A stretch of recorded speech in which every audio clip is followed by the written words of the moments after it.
778, he's at the end of the stands, isn't he, or thereabouts? Oh, American. Oh, okay.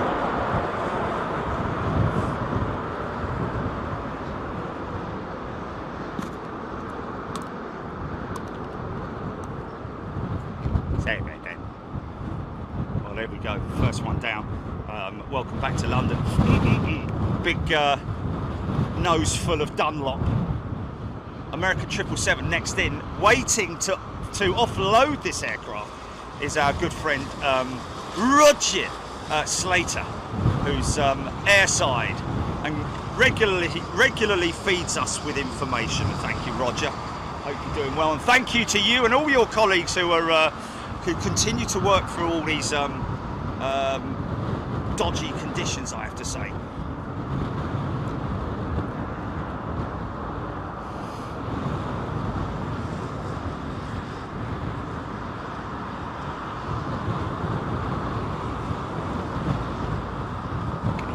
Hum of some Trents.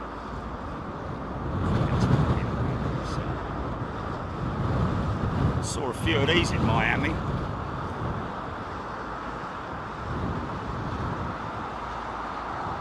Easy. Once they're past the sheds, maintenance hangars, it's the traditionalists would like to call it. It.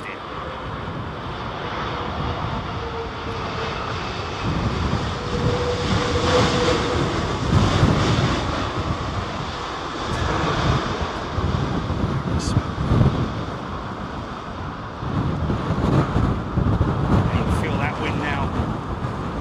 Just to let you know where we are, folks, we're at the Renaissance Hotel parking lot. Thank you to our good friends at the Renaissance. Great deals here, very popular hotel amongst a lot of plane spotters, streamers and so on and so forth, and yeah, great position. Obviously it helps to be up high like we are today. Now that wind is just starting to pick up. You can see from the, there's got my own little personal windsock down here. Look, hold on a minute, where is he? A bit of FOD on the fence. FOD on the fence, Almain, FOD on the fence, Almain. Oh, there you go.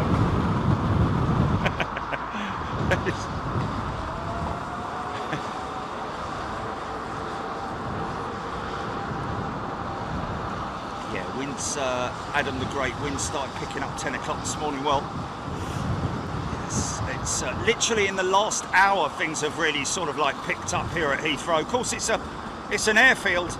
So you might be like a mile away from Heathrow and not feel any specific winds, but it's a totally different thing when you come to an airfield, an open space like this, especially with all the infrastructure that's around you. This guy not messing about at all. Straight in. What's all the fuss about? He's saying. Looks like we're going to miss our friend Scott Bateman. Scott. Yeah, Scott Bateman. Who's flying in later on today, but around about 5 o'clock when it starts to get tasty. Those guys doing some.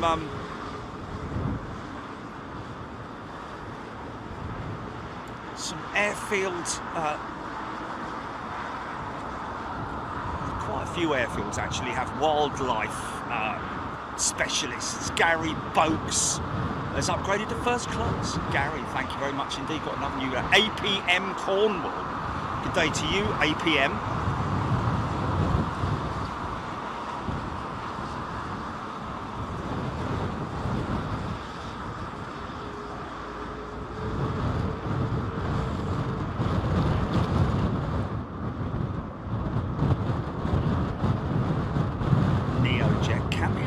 More of a handful than oh, easy.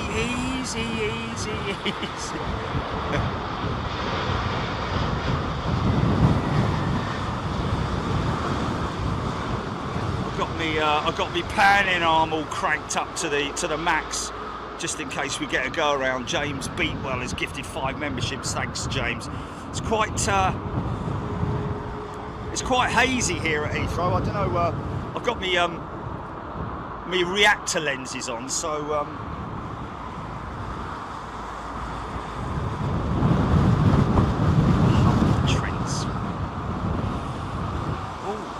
What, this could be, no, he's not going to push this one, is he? Why am I pushing this one? Right, he does.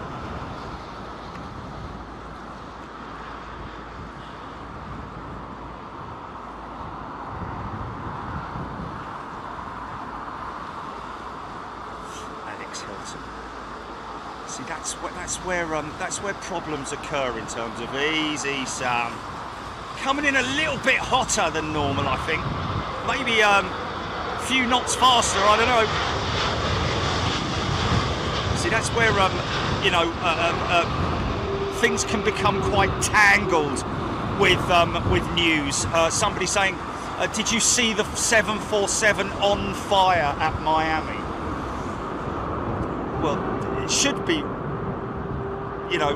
Jerry, did you see the 747 that had an engine issue that resulted in a fire but landed safely at Miami?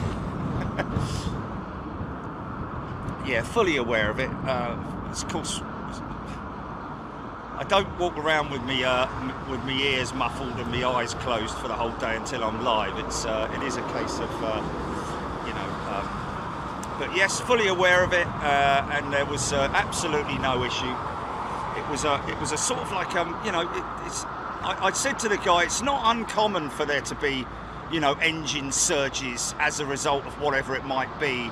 I don't know whether it would have been a bird ingestion at that time of night though, because do eagles fly at night? There's a song in it, or is it a film?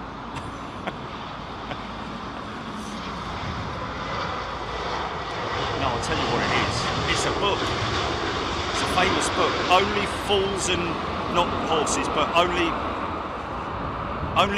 mad fools and owls fly at night. It's Bomber Command book. But obviously, at that altitude, when he's climbing out of Miami, as he climbs through and up to wherever he's going to, there's a chance that he could have had a bird strike.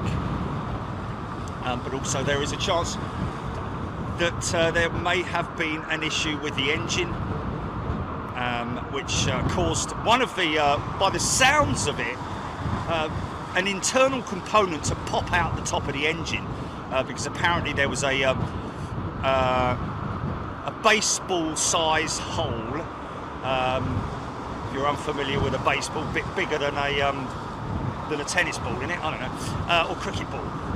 But anyway, about the size of that at the top of the engine cowl, which has obviously pierced through the engine and out over the top. Fortunately, not disrupting any other components. But that's caused what's known as a surge in the engine, which basically causes the engine to behave oddly. They shut the engine down and return back to their base very, very quickly, very calmly as well. The crew were very calm. Okay, we're going to return. We got 5 souls on board. Adam the Great Winter now hitting 36 knots, low 31 knots, 01. Thank you, Ian Hanna, Penelope Bailey, Brian Stewart, Gordon Freeman. Good morning, everybody. Jill Perry, hope you're doing well. Okay, next one in. I'm keeping a brief look at my flight radar, folks. Oh no, I won't do if it's in Miami, that's for sure. Okay, let's put it on airport.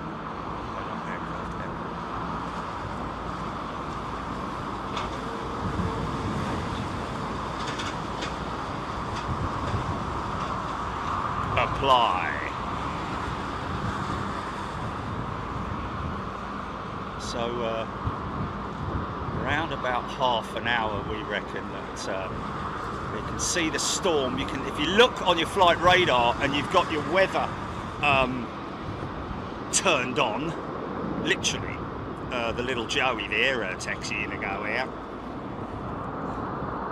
You'll literally be able to see the storm intensifying off the west coast. Looks like Scotland's about to get battered. Glasgow's at the front end of it. We're not expecting real intensification, if that's such a word, until later on this evening. But we'll have to literally play it by ear and see what happens. If we need to, of course.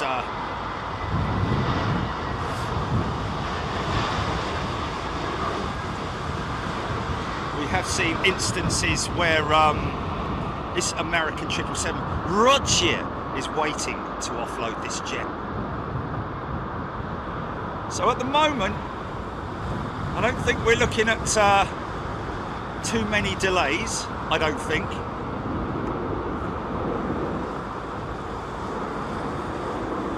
Wow. Some seriously fast chat. GP's check.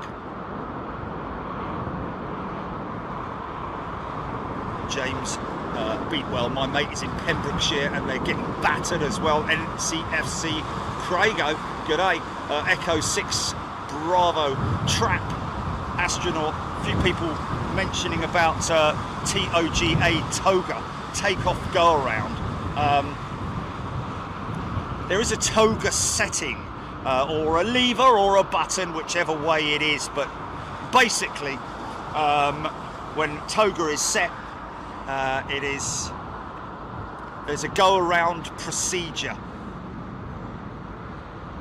part manual and of course part automatic. Once the toga setting has been implemented. Oh, easy son, easy. If you see it go around and the wheels stay down, that generally means that it's a wind shear warning. Oh, we got a bus. Oh my God, that plane's gonna land on the bus. Oh God, oh no, what a travesty. Quickly, do a whole YouTube channel about it.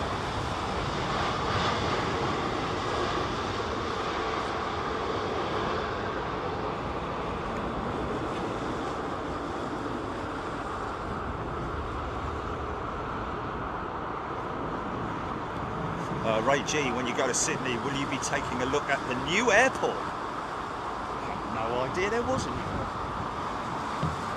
What new airport's happening?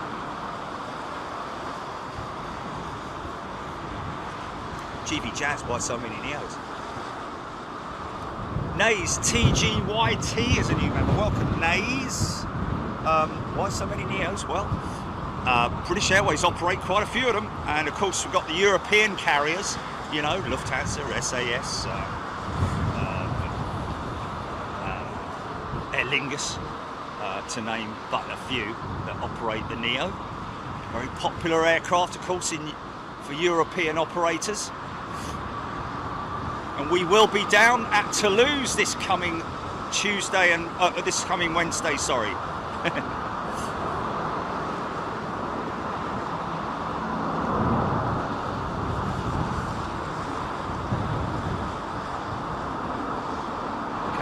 Heard that gusts of 40 knots just hit Heathrow, so there are easy. Now you see that dipping the left wing in there, that's standard operating procedures really, or flying procedures should I say. That's the you know, if you lean, yeah. Yes, exactly. Yeah. You will see. As Kuzro's saying there, he's one of our resident pilots here on Big Jet TV. Welcome to everybody. Hope you're doing well. It's Sunday. Sit back, enjoy it. Grab yourself a coffee or whatever alcoholic beverage, and do it responsibly, of course. But new airport.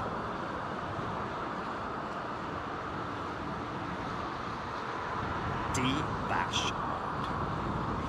The shed effect, which few pilots have actually adopted now in terms of using that terminology. The shed effect being the disruptive, turbulent winds that are created by the sheds. Come whipping over the top.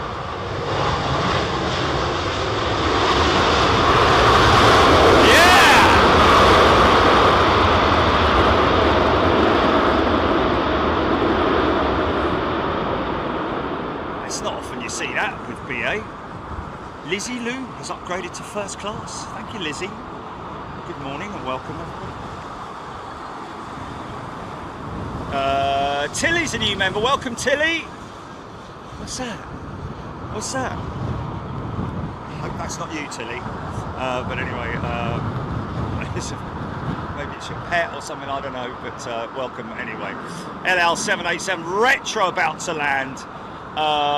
Eric Tida saying, saw that at gate at Terminal 4 yesterday when I landed. Terry Ashworth is back. Welcome back, Terry. Easy, son, easy. See, we get calm conditions down on the ground here. It's not the case even 50 feet up.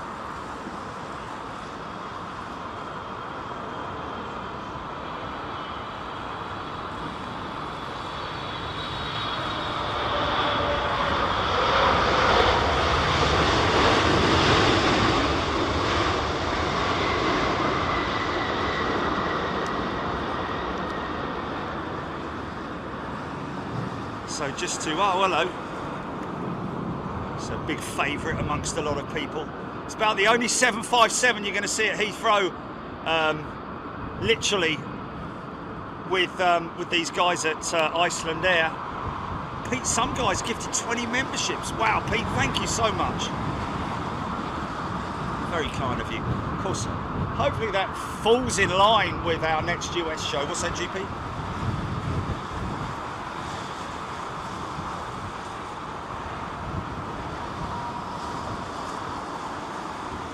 So apparently we've just been live on the BBC.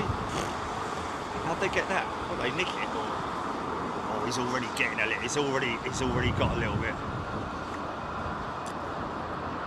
Oh, cool. Thank you, BBC. Got there first, Sky. Got there before you. Saw tons of the 757s. Well, not tons of them, but a fair few of them in Miami. What a great Miami show, ladies and gents. A lot of members saying that it's probably the best location that we've got. Sarah's gifted a membership. Thanks, Sarah. Of course, Anchorage is very unique, but yeah, that Miami show, because of its eclectic mix of jets and position. Well, not so much positions, but runway operations and the position that we have from that room 920 at the Blue Lagoon, Hilton, Miami. Oh, he's long. He's long. Get it down. There we go.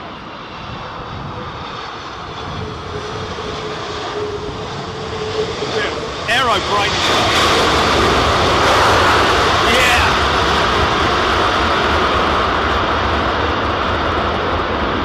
Marcus Critchlow, Mark Woodrow, Chrissy, James Whitell. Get involved in the chat, folks, if you want to. If I miss your comment, then don't feel offended, or we don't have any preference over anything or anyone.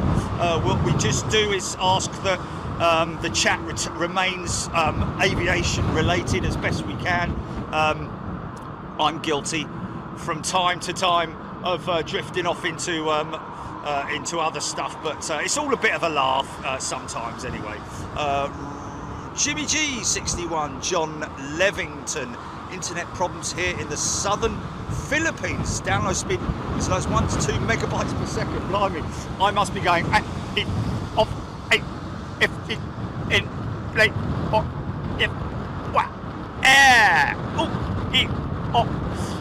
Ian Wolkowski is a new member, and we've got Ali77 is a new member. Welcome, Ali.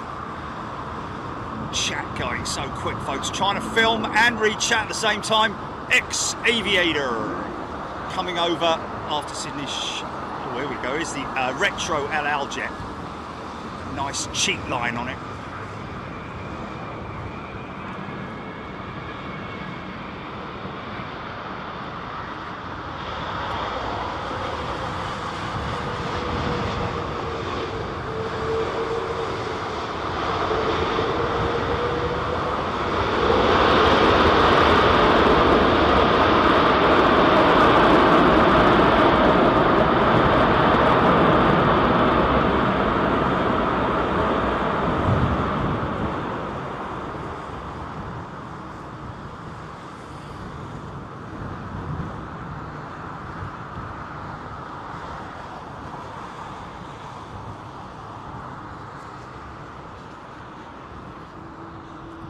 Just a reminder, folks, that we've got Sky News calling in at around about 12:45.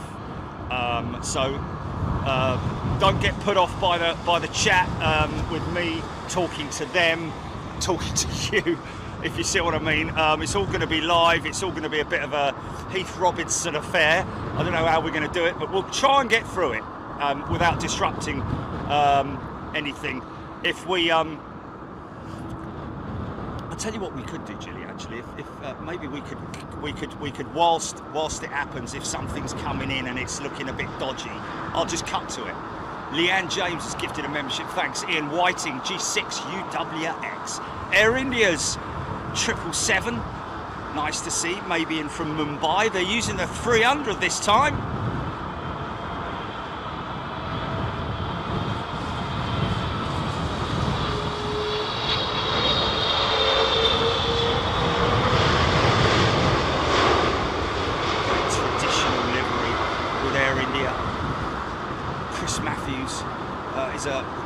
Brand new member, welcome Chris. I'm a little bit sort of like, you know, I'm still a little bit unsure. I know Air India would not be happy with me saying this, and they probably say we don't care anyway, but I'm just not. When you look at that lovely old traditional livery and then go to the new one, it's like literally a box of chocolates with a gold ribbon round them. It just doesn't, to me, I don't know.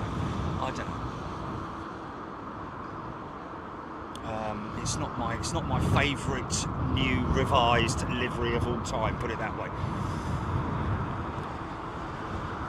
Adam the Great, Mel Lascelles, Ian Baker, Stephen Billings, Trevor Russell. Yes, Stephen, we'll call that retro, I don't mind. Why do they put the left wheels down in these conditions, Jerry? Trevor Russell asking. That's a great question. It is kind of, wow, look at him burning, look at him turning his, oh, we just missed that jet flying through that as well. Look at him making a big turn for Europe, I think. The standard procedure is that if the wind's blowing from the left, the pilots generally tend to get that left side down first, if you see what I mean. So you will sometimes, not all the time, but a lot of times see the pilot put the left wheel down first so that he's got something. Not sort of like, you know, aggressively, but it literally is. There we go, let's see if he puts it down. There we go. He's going to go for that left wheel down first, but then sometimes you get that bounce back, if you see what I mean, but executed beautifully there, although a few pilots would probably give it an 8.4 or something like that. Toby Skinner. Yeah, but Toby, I think they used our name, didn't they? They used our footage, but they didn't. Diesel 13, Dorset Aviation, early birdie, almost 10,000. Wow, 10,000 people watching. Crazy, man, crazy. Thank you, everybody. Welcome. Hope you're doing well. Stay safe. Make sure you got the bins well stabilised, weighted down, and your fence panels. You'll certainly find out if you've got any loose fence panels. Helen Clapp, can't wait for Australia. 45 knots, Adam the Great. Spywalks, Big Daz Oss.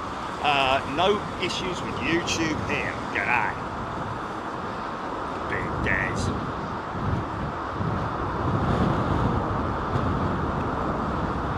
Frank Benjaminson. Good afternoon to you, Frank.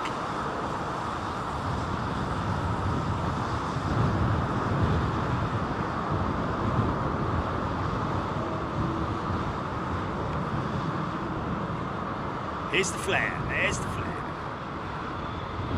Nicely done. Crazy thing is, and I have to say, I don't know who it was that was flying my jet back from Miami yesterday morning, but I have to say, as far as A330 touchdowns go, it was probably, well, it was most definitely the smoothest landing I've ever experienced. Not just on an A330, but you know, and it was quite blustery as well, I have to say. It wasn't actually massively calm, but yeah, normally with the A330 you have the first initial touchdown of the back set of wheels, and then of course as the front set comes down you get double touchdowns for your money, a big boo boom, but sometimes it's quite late. You'll see the 330s when we see the next one. Sometimes they'll run them out on the back wheels for a little bit, to a little bit of aero brake. Graham Blackall, good day to you. Welcome everybody, hope you're doing well. Todd Chapman's a new member, welcome Todd.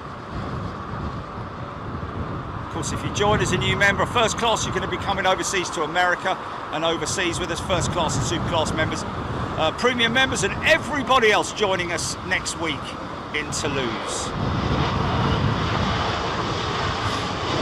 Down at the Airbus facility, the final assembly lines for A321s now, as well of course 320s, A350s and A339s as well as the odd sort of like 330 CEOs as well, which we get down there from time to time, which are sort of like either old orders or if they do maybe still have, I'd imagine they would do still have the option for CEOs with the Air Force, isn't it, with their air-to-air refueling units, the AARs. Mahad Isrif, thank you very much indeed, Mahad. Of course, remember, got to give a big shout out to all our friends at Heathrow and all the airports around the UK dealing with these conditions.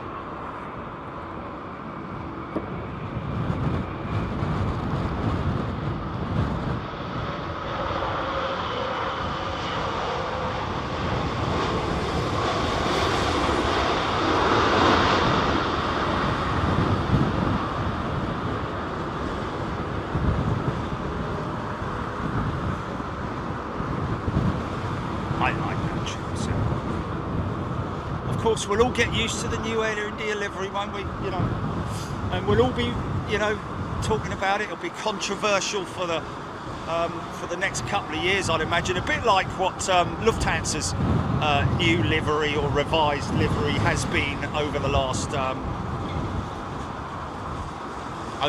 couple of years. Lee King is a brand new member. Welcome, Lee. We've got Russell as well. We've got Russell Bardin is a new member. Welcome, Russell. Good to see you. Will the Sky News interview be live on the actual channel? Yes, it will, Andrew. Yeah, unfortunately, it will be live on both Sky, but on here as well. There's nothing I can do about that, unfortunately. Steve Hayes is a brand new member. Welcome, Steve. Sue Cruz, Paul Probat, Mirrors, Ultimate Wing Flex today. Yeah. And it's also great to see the wings relax, I guess is the best way to describe it.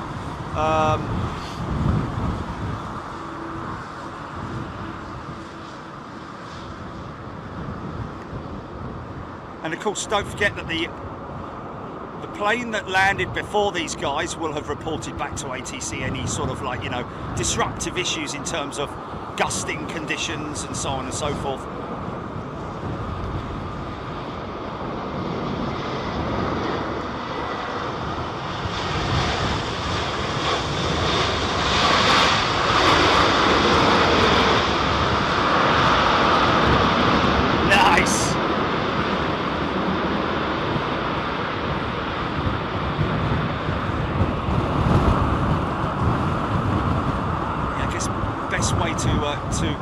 see how that wing goes up and then ever so slightly droops at the end there, or at least goes to the neutral, which is the, you know, I would say natural position for the aircraft. It's at its happiest, I'm led to believe, when it's actually flexed, when it's flying. Wow, wind's really starting to pick up now. Well, at least we're getting gusty conditions. And this will all be manual as well, folks. Easy, son, easy. Fly it in, flare it. Very shallow flare, nicely done. Here we go. Come on, son, get it down. Get it down. Nice. Little CFM's gonna scream. No. Very conditioned pilot there. Oh, look at that lovely old Delta 330-200.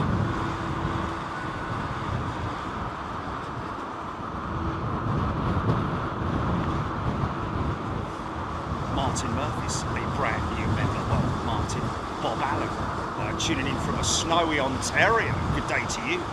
James McElney, Deborah Davies, Giovanna.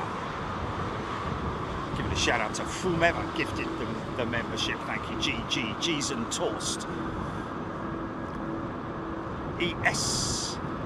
Can you believe Jerry spends hours streaming at Miami? A teenager catches the Atlas Air 747 engine fire. I wouldn't have caught it anyway, because it's highly unlikely I would have stayed with it, even if I had filmed it taking off. That's about, you know, it would have gone out of shot anyway. So, you know,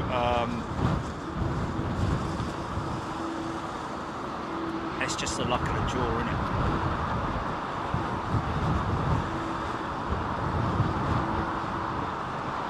And to be honest with you, if that teenager hadn't have been filming, no, it wouldn't have even made the news, mate.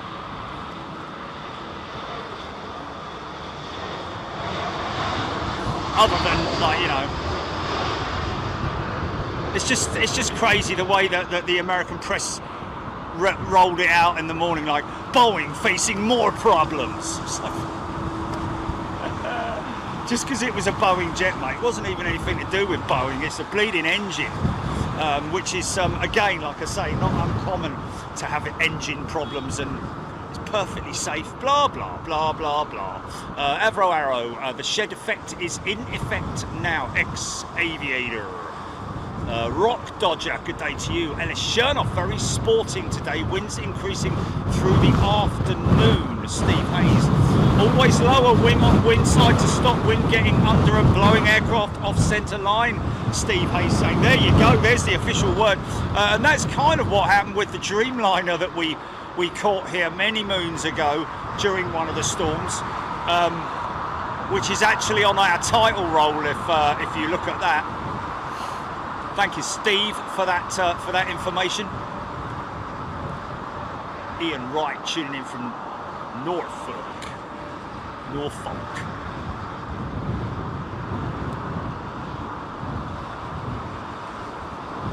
Lots of 55.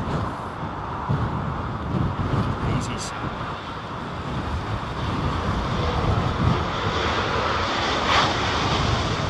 So, different pilots, different skills, you know, younger pilots, Sprog pilots, as they used to call them back in the day. Mark Bars gifted a membership. Thank you, Mark. Right, the clubs, I think, got a big heavy coming in now. Stand by. CPR 1234. Daddy Dave. CPR 1234. Every time I mention his name,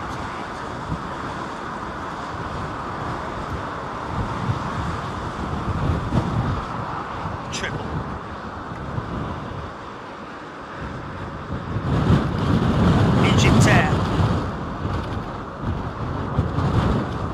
Look at these wings flexing, man. Look at the wings flexing. Whoa, easy, son. Easy. Watch the wings and the rudder and everything else.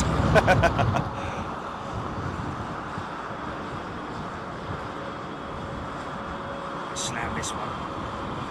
Flared it nicely, flared it nicely.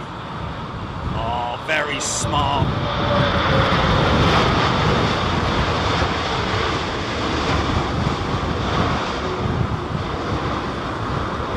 Super twin, I like to call them. Simon Bailey's a new member. Welcome, Simon.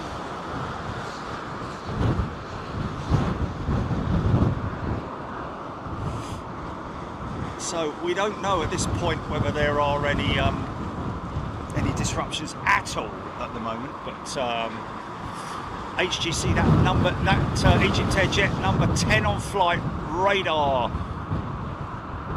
Griffin Claw, Thomas K, Gillian Sankey, ex-aviator, nicely done. Lower 41 knots, Adam the Great, Chrissy, Melanie L, JP Kraus. Already feel these winds. British Airways A350, the big carbon jet. Triple heaven time. Nick. No aircraft is specifically easier or harder to fly. It's really all down to pilot skills and how calm they are. Of course, this is a side stick control, not a central yoke control with the Airbus.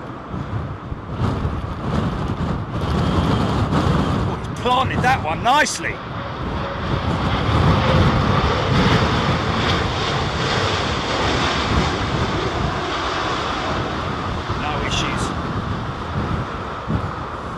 Winglet was almost made for the BA jet, wasn't it?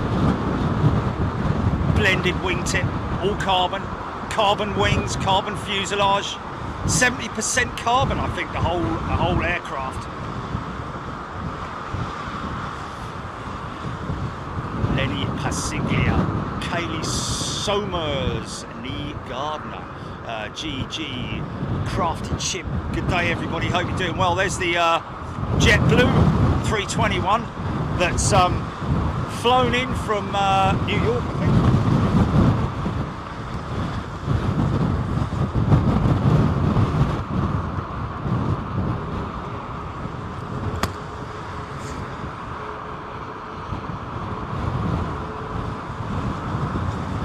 The engine was surging, causing sparks. It wasn't on fire.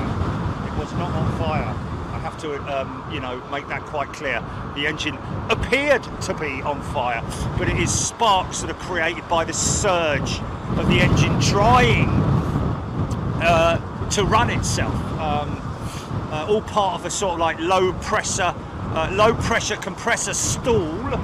It's called a compressor stall, where the engine literally, it's like your car trying to run on 3 cylinders if it's a V6 or something like that, or whatever. James McElney.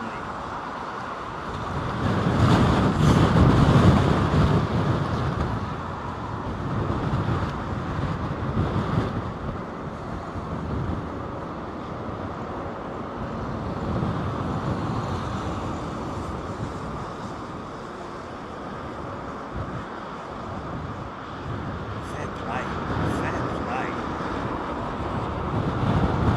Come on, Sea Germans! Nice! Looked a bit unstable there, but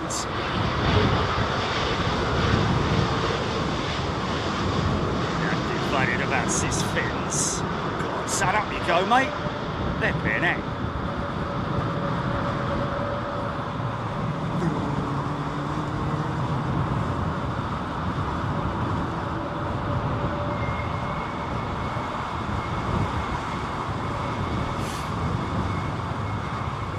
Itzy Ariane, Jill Swift,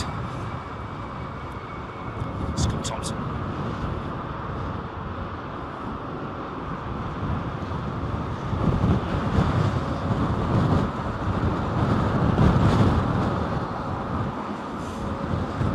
Lots of new members. Jilly's keeping track of them. saying welcome and thank you to gifted members as well, or at least trying to in my absence. Thank you.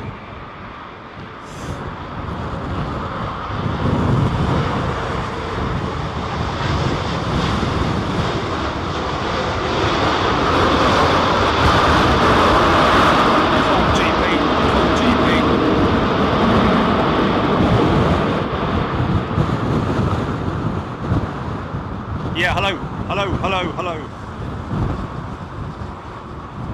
No, stand by. Is that via stand by? Yeah. Yeah. Hold on, mate.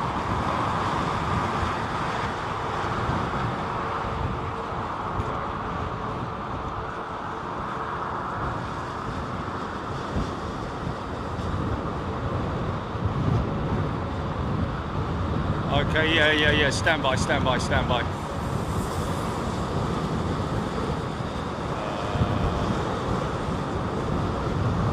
Oh, mate, what's going on here? Why is it so? Yeah, and it's that should be. Oh, have you got meeting ID? Have you got a meeting ID?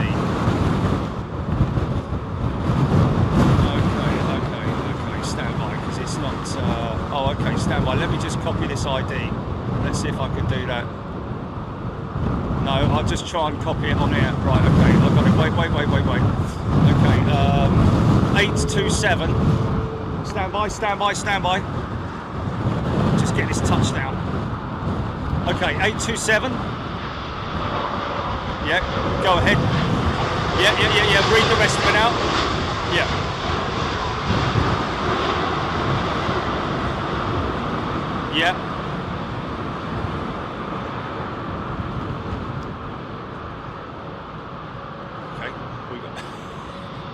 Meeting passcode.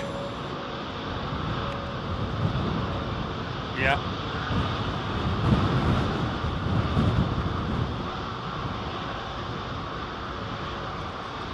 Okay, stand by. Okay, that's me now. Yeah, you got me.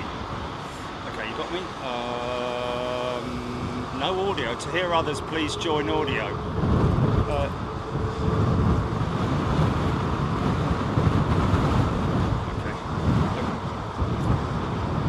Can you hear my audio?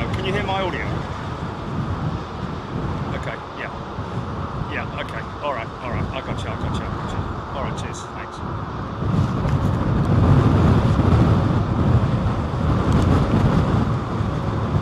I'm muted, am I?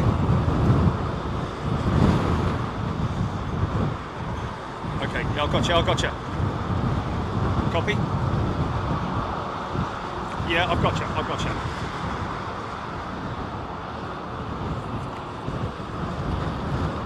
Yeah, stand by. Let me just get this. Have I got long enough to get this touchdown? Because this may be the. Okay, stand by. I will do it shortly. I just don't want to. I want to see if I can. Okay, he's down. Right, stand by.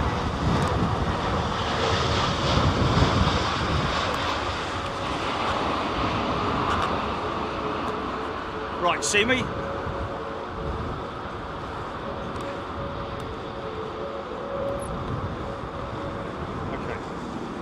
Are you happy for me to be filming in this situation in terms of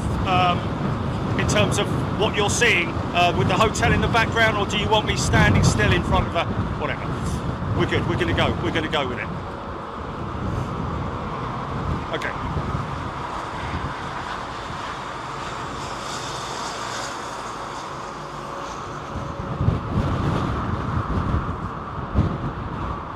Hey. Okay.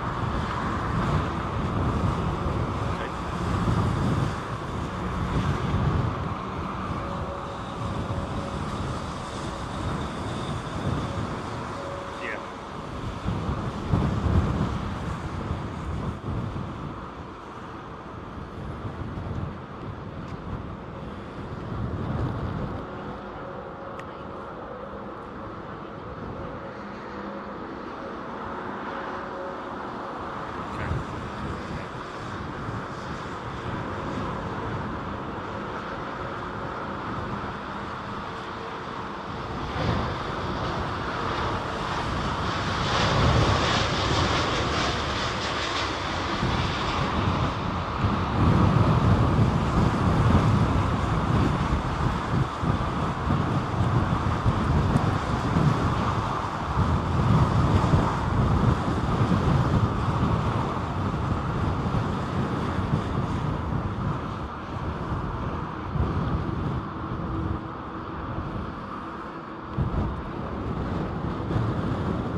Well, winds are at the moment stable and controllable. I'm looking at the windsock right now. It's kind of sideways, but that's nothing new. But the winds have been gusting, and we're hearing anything up to 41 knots as it stands at the moment. So we're hoping to see. Well, I say we're hoping to see just for our channel's sake, but not for these guys at Heathrow. We're looking at some possible disruption a little bit later on.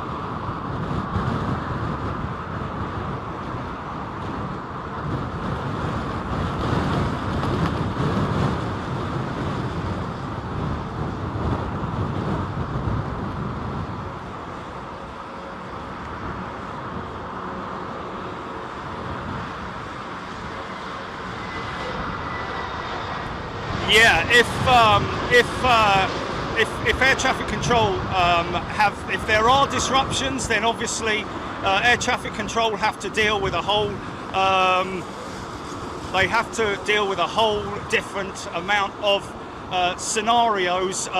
Everything from when they are overseas, when they're coming to the UK, if there are high winds. If one aircraft is to go around, that can cause disruption throughout the whole industry, literally, with diversions and so on and so forth, because that aircraft obviously has to go back around and join the other line of aircraft that are coming in as well. So if there's multiple go-arounds, you're dealing with aircraft that have to potentially divert, and that causes all sorts of disruption, both for Heathrow, for the airport that they're coming into, but also for other airports that they have to divert to as well. You sometimes get aircraft that will leave here, they'll try twice because they get 2 attempts, mainly down to fuel, and then they will divert to wherever they are able to divert to, sometimes as far down as southern Europe if they're able to.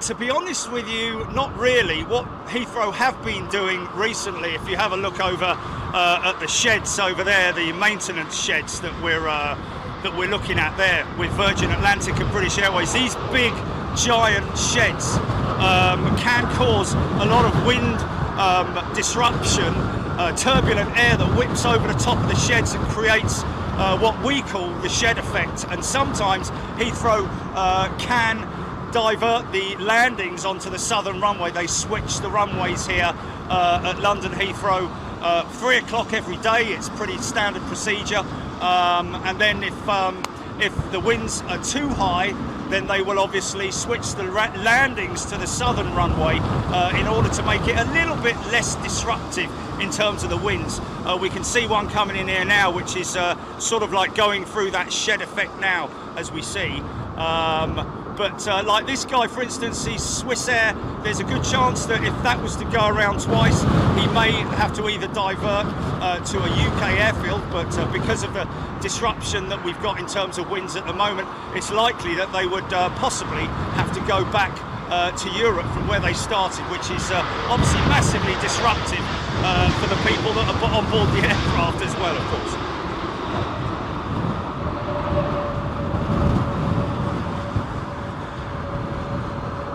Not really, no. You know, once the aircraft is airborne, you may feel that the wind will tip it ever so slightly, but in general, taking off is a lot easier than landing in these conditions. And of course, it's all manual that they're doing here. There's a certain speed at which the aircraft can fly automatically with autopilot, but generally this will all be manual landings. But taking off, it's a relatively straightforward procedure. Some of the eastern carriers are even flicking their autopilot around about 400 feet off the ground, so the aircraft literally flies automatically from here to wherever it might go to very, very quickly. But auto and manual, there's two different things altogether. This is a British Airways 777 that's touching down now. These guys are very highly skilled, very qualified. Obviously they have to train for these specific conditions as well, so you know, you should feel very, very confident as a passenger when flying with any airline from around the world.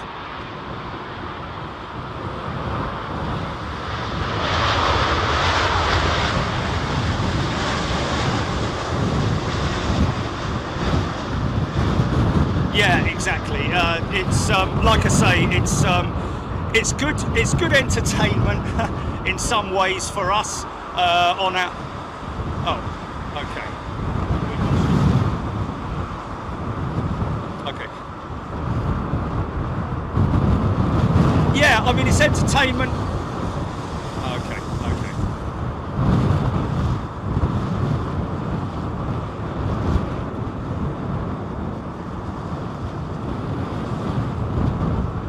Oh, I hope so. Thank you so much. Take care. See you.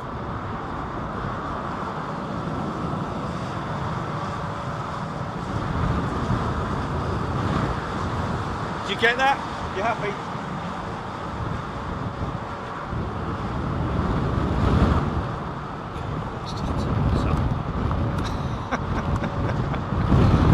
Oh, it's always a little bit higgledy-piggledy when you're doing things like that. GP, I'm going to call you now. Stand by. Especially when you've got some director. Stand still! Don't move your camera! Are you there, Jelly? Are you there? Lucas Roscott, welcome to first class. They lost me, mate. They lost the feed.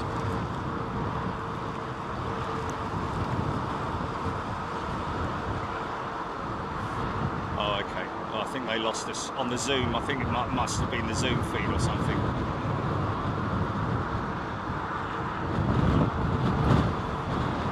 Yeah, no, I saw, yeah, I saw. And I was trying to stand back because the director was going, stand still, don't move your camera. I'm like, I'm trying to listen to the interviewer, you know.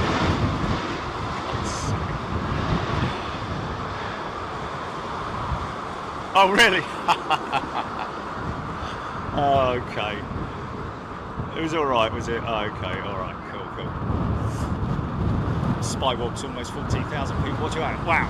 So we didn't lose any viewers during that whole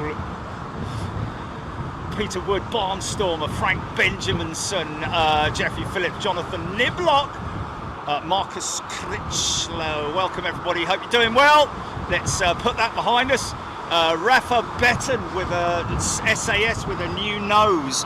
Yeah, that's probably one of the most common features of aircraft with easy sun, with replacement parts. New nose, which is the radome, which literally houses the weather radar, so that the pilots can obviously see and avoid weather that's in front of them. But not only that, the engine cowls as well, which you see, easy, nicely done, United.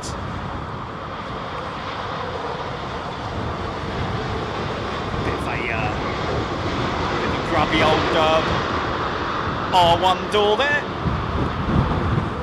CPR 1234 787-10 in the old United Livery.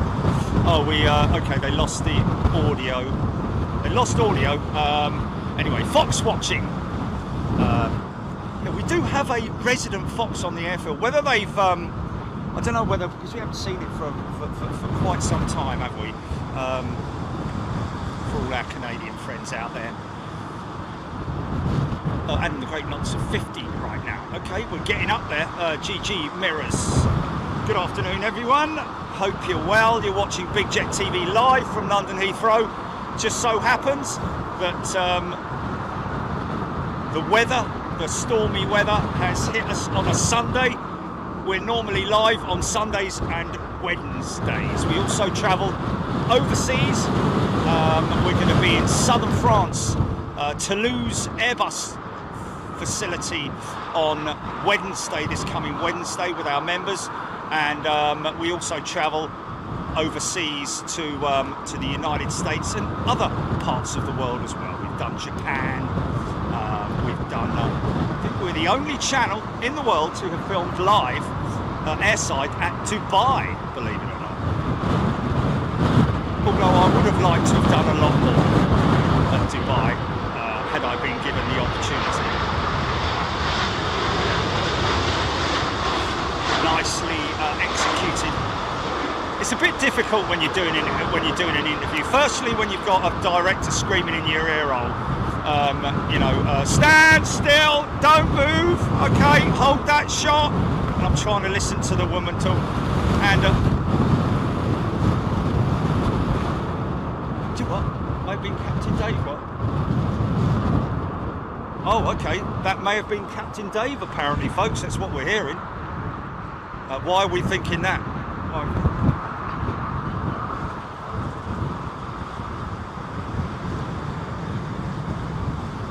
Oh, that's a shame. We could have caught him live on Sky, couldn't we? No, I know. It's a shame he didn't come in a little bit earlier, isn't it? Sam, the man. Lionel Brown, great show from Miami. Didn't the 767 cargo aircraft look good? Thanks. 767 cargo. Well, yeah, we had the Air Canada 767, didn't we? In the new livery, great looking jet. Amongst others, Aloha Air. Easy.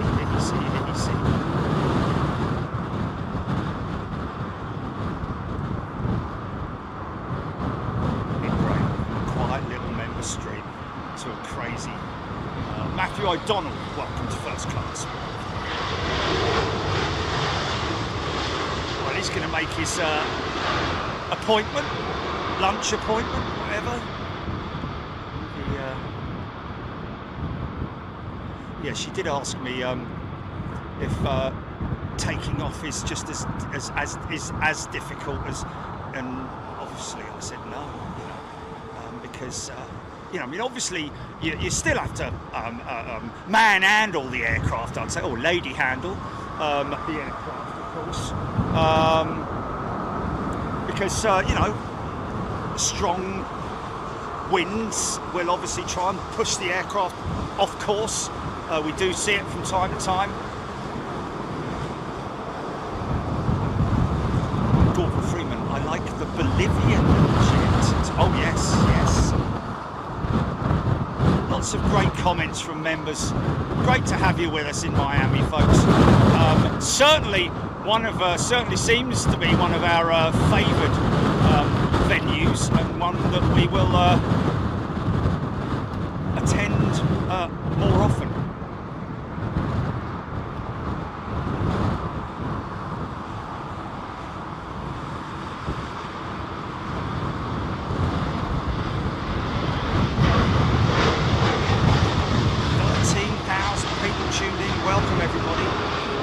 United 787-10.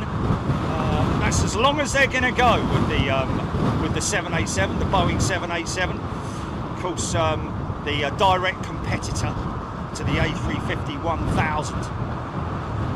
I think the next sort of like Joe Thompson's gifted a membership. Thank you, Joe. I think the next line of improvements, should I say, or will be engines. Certainly with Rolls-Royce introducing their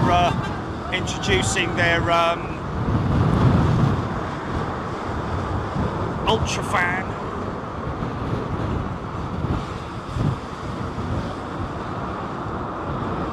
Over the next few years, I don't know when that's going to start.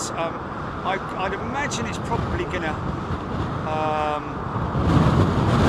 testing the big engine first. Bigger fan blades than the GE9X, which is just crazy to think how much power that thing's going to have. In fact, funny enough, the Stephen McRae has gifted 5 memberships. Thanks, Stephen. Funny enough, the Emirates, I remember speaking to somebody at Emirates, and they mentioned that the GE9X, their 777X, already is overpowered, and then they're going to have to derate that engine because it's too much power for the aircraft, which is crazy to think. Yoda Man is a returning member. Welcome back, Yoda Man. Half and two sheds, Jacks, plenty of armchair pilots. Of course there are. Of course there are, always. Northern Charger. Steve, are you a couple or just good friends? Neither. Acquaintances. Okay, so that's Sky coming back saying thank you so much and allowing us to share your feed. That went really well. I really enjoyed that in terms of the dynamics of it. It all worked well, didn't it, Gilly? Their live editor on obviously doing a good job jumping between them. Anthony Barry. Well, we're monitoring that, Anthony. We're expecting the winds to really pick up around about the 3 o'clock mark, so you won't find me just driving home, I can assure you. There's a position, ladies and gentlemen. There's a position which is over there for the southern runway. If you look at Heathrow, they are literally alongside each other, parallel runways. Runway 27 left, 27 right. They're operating landings on 27 right, departures going out of 27 left at the moment, as you can see there. But at 3 o'clock this afternoon, or maybe earlier, depending on the winds, because like I said on the show, one of the things that Heathrow has recently started doing in high wind conditions is to switch runways to southern runway for arrivals, even if it's supposed to be during landings. Departures, my apologies.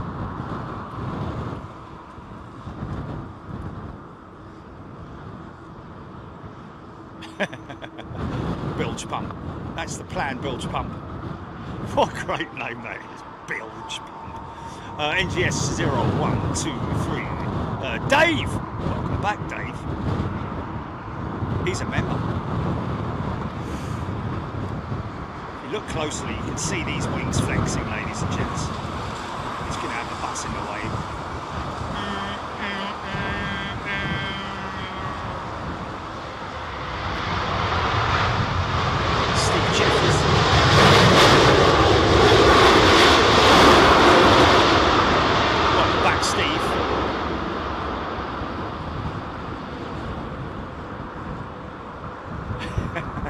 I hear that the panning arm was the star of the show during that Sky Stream.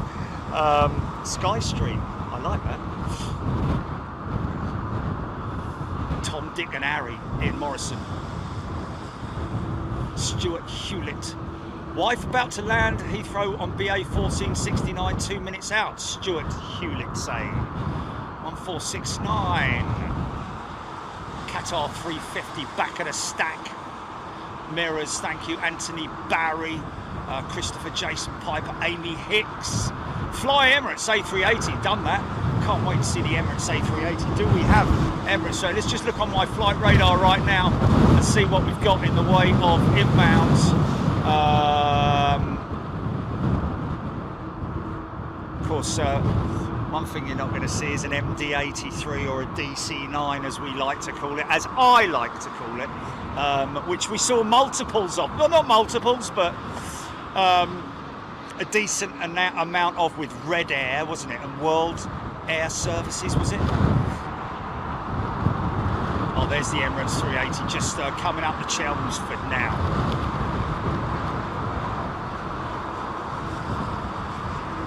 You want to see the big beast from the east, folks?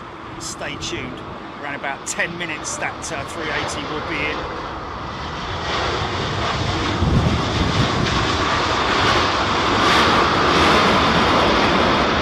Yeah!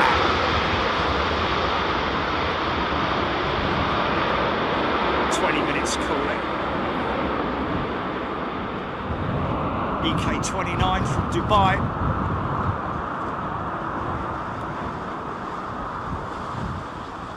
Ratty 167. Dave, we got Dave, didn't we? Steve Jeffries, welcome back, Steve. 79 million passengers last year at Heathrow, 4th in the list globally, Helen Clapp saying. It's more than the population of the United Kingdom. Can you believe it? Sue Cruz, BBLLB, welcome, BBLLB. It's a 737 pilot with American Airlines, ladies and gentlemen. Great to have you with us in Miami, along with all our other amazing members who certainly seem to enjoy it from the feedback that we're getting. More views on the show than we normally have post live, I have to say. So a lot of people getting involved in that. And if you get a chance after this show and you want to see a clutch of 747s from Miami up close, then go check out the free view from Miami that we did from runway 09.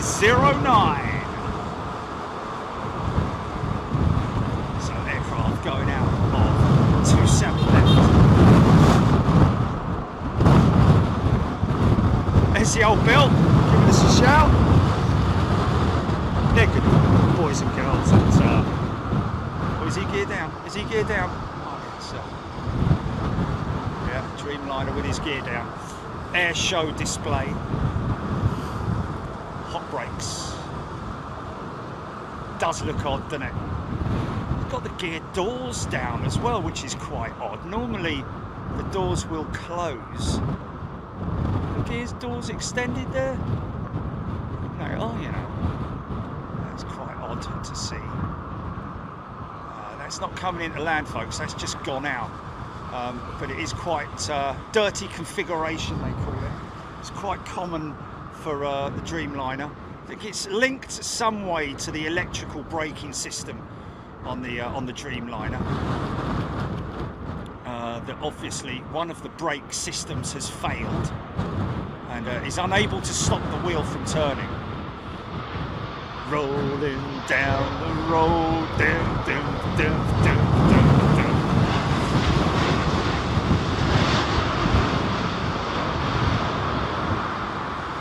Any Pasiglia? Yeah, huge shout to Gilly, of course. We won without Gilly, sideshow 14,000 he's got. The Bootle lad, Barry Price. Big Dragon fuel usage, yeah. Fortunately, it doesn't have. Well, although there was, wasn't there an Air India flight that flew from all the way from from its point to its destination with its gear down? I think. How they possibly does the aircraft not like a car? If you don't put your seatbelt on, doesn't it go bing bing bing? Gear extended, gear extended. You would have thought so, wouldn't you, after a certain amount of time? Adam McGrain, about 44 knots right now. Julie Sewell, good day to you, Julie. Hannah Henderisk. This is Qatar's A350. At this point in time, when you look at it, it's difficult to ident it as a 9 or a 1000. Purely because you can't see. I'm going to say a 1000. Oh, I'm going to get it wrong, aren't I? Spywalks, thank you. Nathan P. Stevens. Carbon Jet, John Atwell.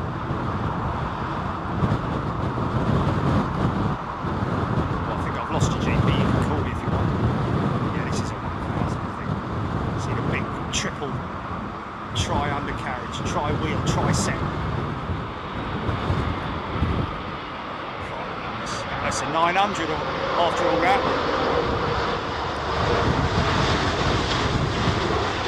Easy to make the mistake. You're looking for a little tiny monitor.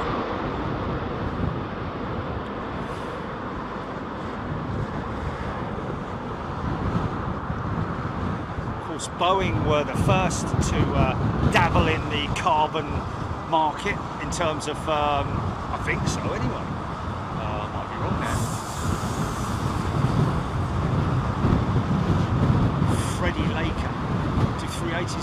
priority approach and landing Heathrow, or do they have to join the stack with others? The legend Freddie Laker. Good question, but no. The A380s will have to join the queue like everybody else.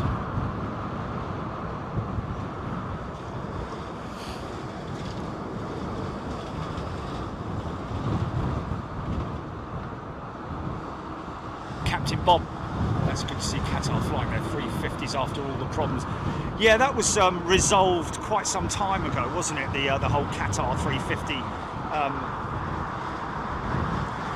You know, everyone threw their toys out of the pram then, didn't they? GP, if you can hear me, I'm trying to call you, mate. Yeah, Qatar having problems with their with the join point where the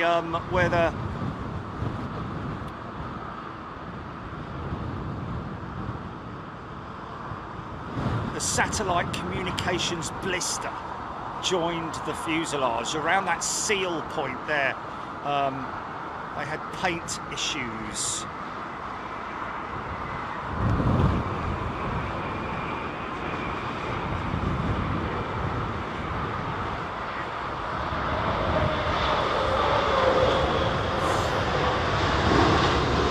I don't think it was any sort of like delamination or anything like that. I think it was just quality control issues, and they just weren't happy. And as a result of that, they sort of sent them back and were going to cancel everything. And Airbus threw their toys out the pram as well and said, right, well, if you're going to do that, then we're going to cancel all your A320neo orders. And they were like, oh my God, it was like a proper little argument, cat fight amongst Airbus and Qatar. That has now all been resolved, of course. And it was mainly resolved, I have to admit, after Airbus sort of held their hands up and said, you know what, we're going to fix it because it seems to be obviously our issue, and we need to deal with it. And that would be a quality control issue, which again, this whole Boeing thing with you know, a third-party contractor, you know, who make the fuselages. I don't know who makes the fuselages. For Airbus in terms of their carbon, weaving the carbon, you know, I don't know if it's rolled carbon or woven carbon or laminated or whatever it is. I know that Boeing's 787 fuselage is a circular sort of like tool that literally weaves it in a big sort of like cylinder, whereas I think the Easy Sam. Fly A380. Well, I did say that, mention it earlier on, that there's no difference between a big aircraft and a little aircraft in terms of how easy or difficult it is to land. Literally is down to pilot skill. Because I have put that question to pilots before about, you know, you obviously think, you know, an aircraft like that, you would wonder, is that a little bit easier to land than an A380? But it's all relative, isn't it? It's still going to get the same amount of wind resistance and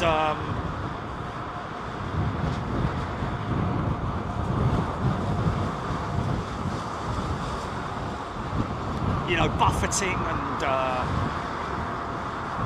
still need that same skill set. Jay Patel, BA765 on finals, cousin captain. Okay. Was that it? I don't know. Dylan Corkill, yeah. Dylan, I know it's four wheels on the 900, but sometimes it's difficult to, from an angle, you can't really see. This is WestJet's 787 in from Calgary, I'd imagine.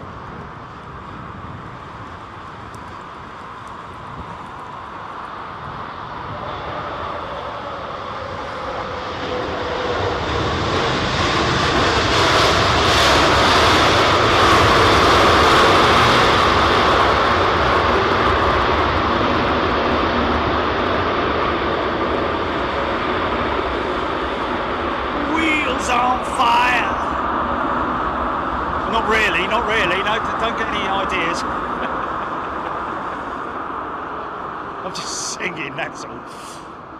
Before news breaks. Breaking news, wheels on fire at Heathrow. Kelvin Grant. Grounded a blurred aircraft going out of common and showing on flight radar 24, which looks great to be back to normal operating times. Indeed it is. And of course, you can hear the tug. You can hear the tug working there. And you know, if you're sitting around and you're between jobs, Graham Bird, welcome to Premium. You're sitting around between jobs and you're wondering, what am I going to do next? And you've got driving skills, or you fancy a bit of a challenge, come and work at the airport. What a great place to work, man. I mean, wouldn't you love to be sitting there, 10-ton tug, pulling A380 to gate, and then doing the next one to maintenance and so on and so forth. And you know what? There's no reason why an airport ground operative can't become the senior vice president of an airport later on in life. Start at the bottom, work yourself up, get yourself knowledgeable about all operations across the airfield. It's the best way to do it. Air France's A220, not assembled in Toulouse. Although there is an Air France maintenance base at Toulouse. Oh, another bus.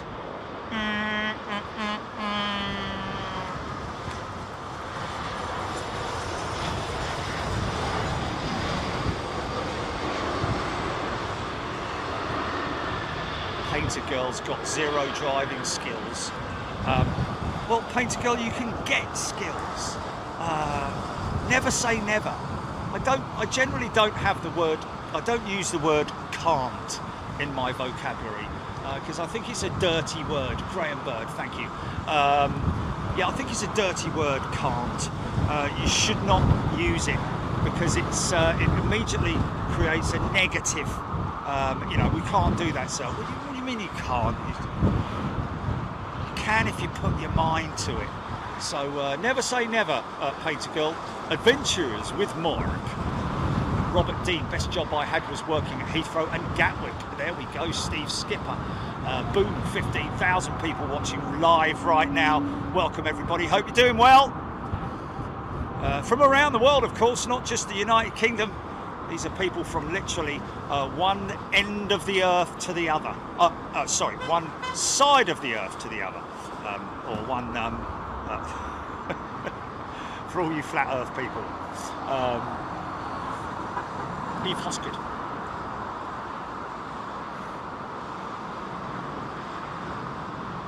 Bitty chop. Confused squid owl. Yeah, never use that word. And if you work for somebody, or if you're in an organisation, never say can't do that. Let me see what I can do for you. I know that we have problems doing that, but let me see what I can do. You're going to be remembered, man. And that's where you get all the feedback as well. See, look, he's caught a...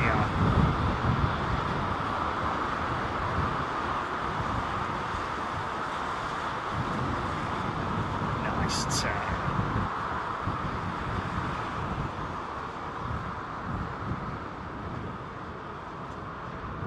I think they've dealt with all the the wing paint issues with Boeing and the 787. Had some, like they need it.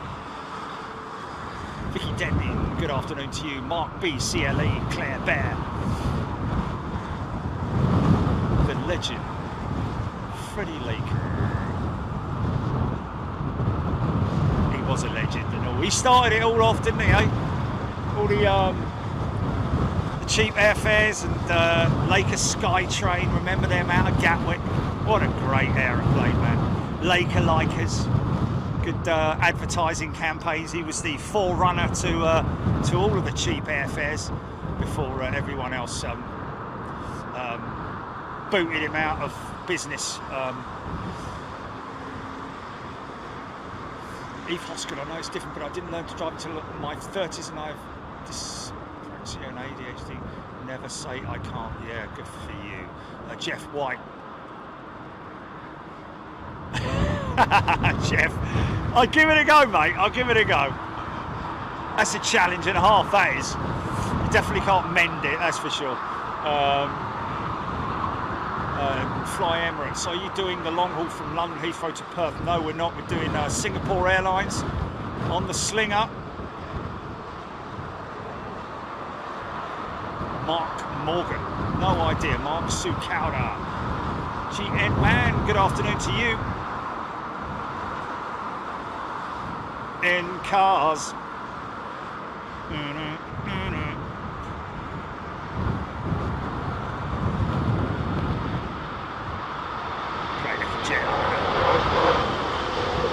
General Electric. Fire it up!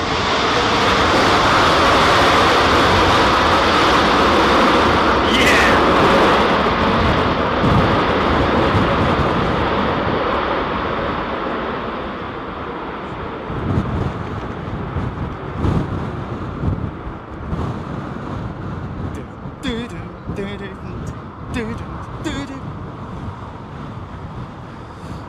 Wow.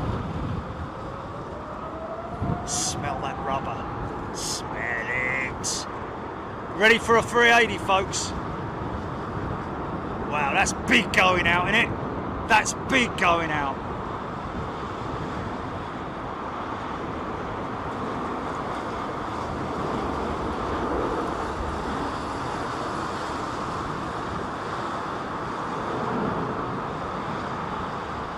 Scott Thompson, Boomerland, Susan New, Dazzo, g'day. Squiddle. I seem to remember there was a helicopter shuttle between Heathrow and Gatwick. You're right, my friend. You're absolutely right.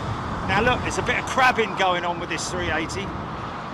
So what I basically mean by that is a bit of a drift.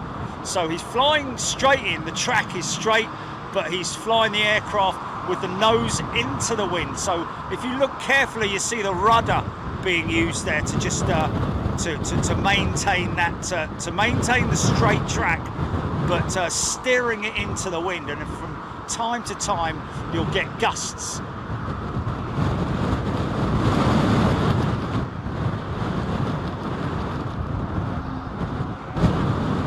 Wow, there. ABC News.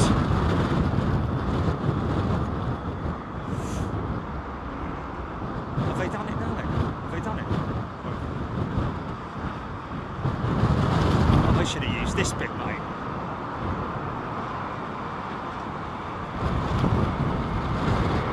Nailed it.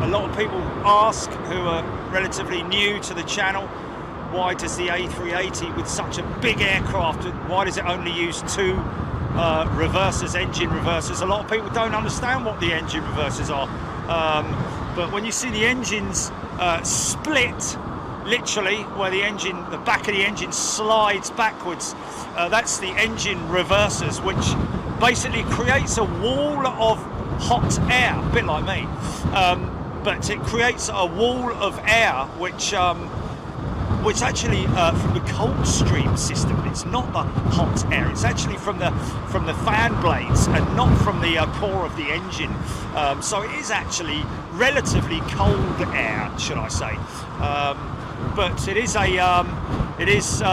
used to stop the aircraft. And of course the A380, because it's got so many wheels, it only needs two engine reversers, because it's got those huge, great big wing boards.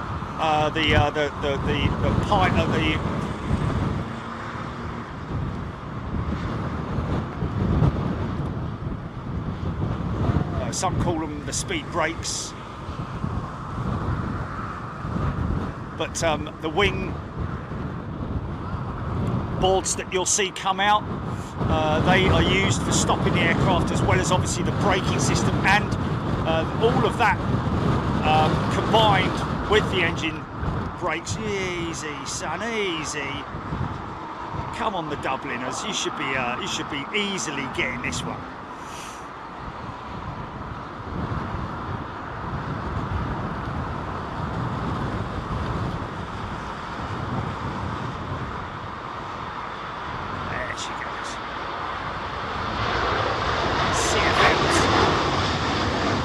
That's a different braking system, a different reverser system that you see on the CFMs there. Hinge door mechanisms, ground spoilers, as you can see over the wing there, those ground spoilers there. Of course, on the A380, they're absolutely massive. So as a result of that, like I say, I always keep thinking they're Ferrari buses now, every time I see them. Yeah, crazy, man, crazy. The amount of braking power when you consider in each wheel. Okay, I don't know if you can get your head around this, but if you look at the braking, the makeup of an aircraft's brake system, in each wheel, obviously, as you can see on your car, you've got one disc, one caliper, maybe 2 sets of brake pads, or 4 sets of brake pads, depending on if you've got 4-pot, 2-pot calipers. These wheels, each wheel has around about 4 to 6 discs, and then in terms of pistons, this guy's, he looks a little bit off centre there. Yeah, this guy's not massively happy. That's where he's just hit the sheds, you see. That's the shed effect right there. Yeah, Nick's saying we need an ATR landing in these winds. You know what? That's where it's kind of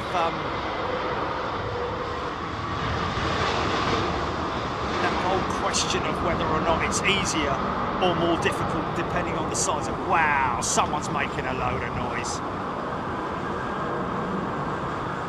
It's only a 777. Well, I say only a 777. Lee Greater X wins look. Savannah Steen, Lenny Pasiglia. Who we got there? John G, United 767 300. Strong smell of Jet A.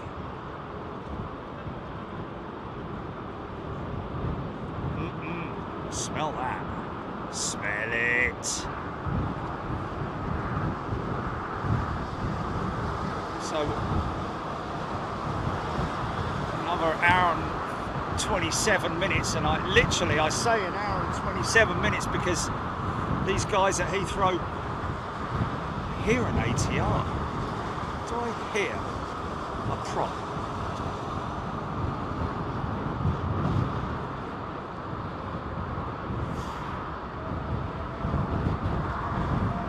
Poor old Chile.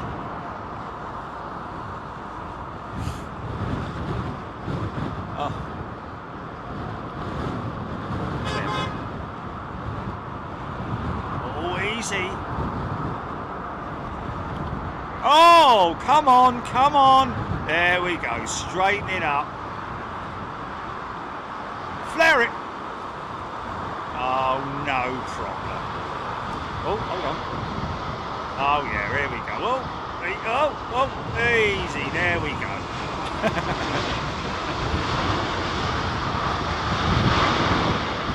Hassan V1 is a returning member. Welcome back, Hassan.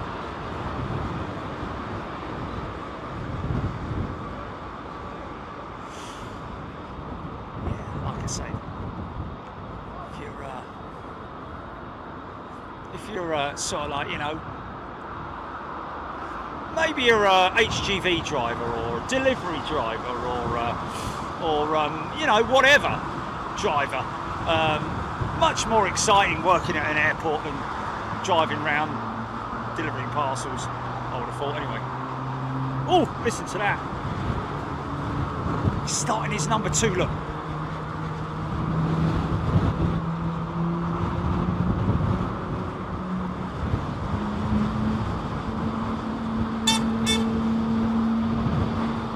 Is he, or is it that Cafe Jet?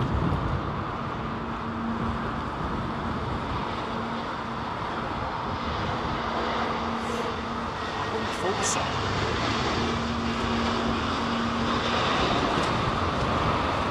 Jules Harris gifted a membership, thank you. 777 firing up its engines. Sometimes these jets will, to save fuel, conserve fuel. Virgin do it a lot, British Airways do it a lot, all the operators do it a lot. Because over a period of time, over a period of a year, imagine how much fuel they save. They'll start up their number 2 engine when they're going to the runway rather than at gate.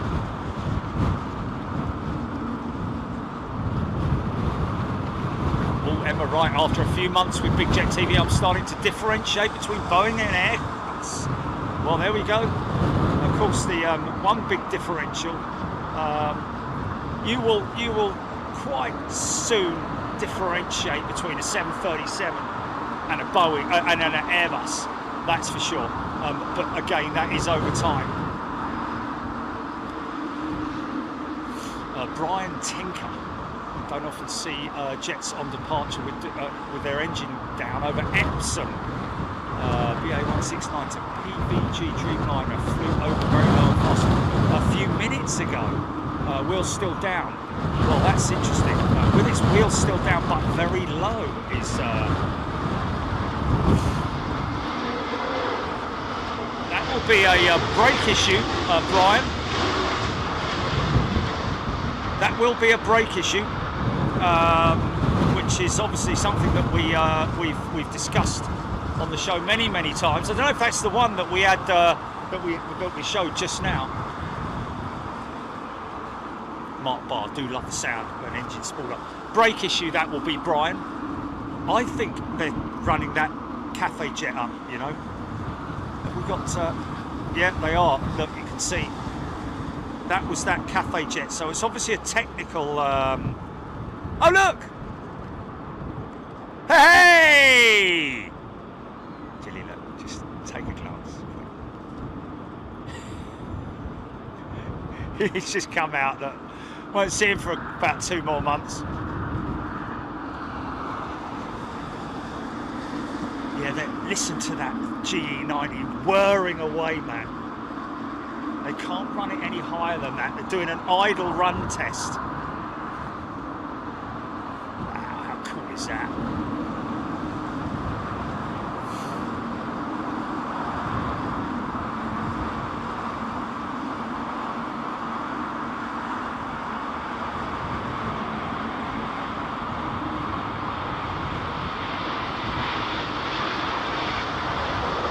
Watch the split.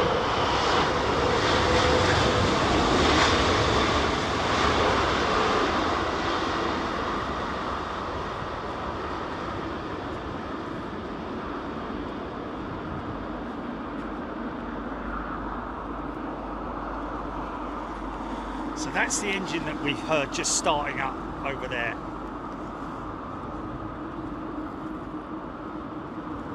John Bolland. What does Pinky actually do? Well, she's call it a she. Used for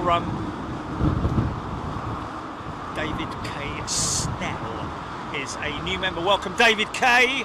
Yeah, Pinky is just like any of the other vehicles that are used for towing baggage carts and the like, I think you'll find.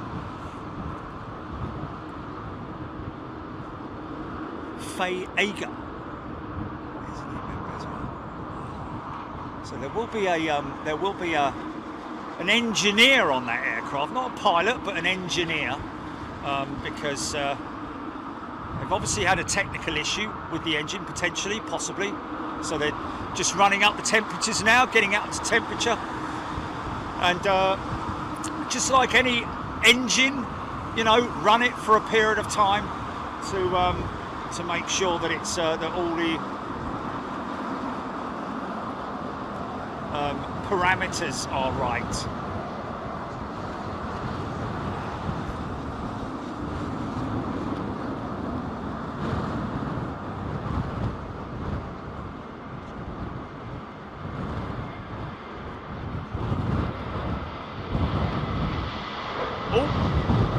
Nose high.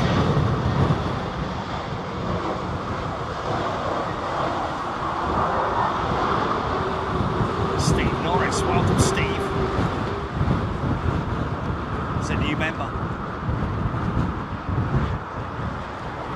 Finnair either operating for Finnair or for British Airways, one of the two.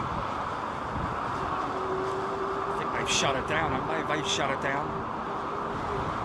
Looks like it.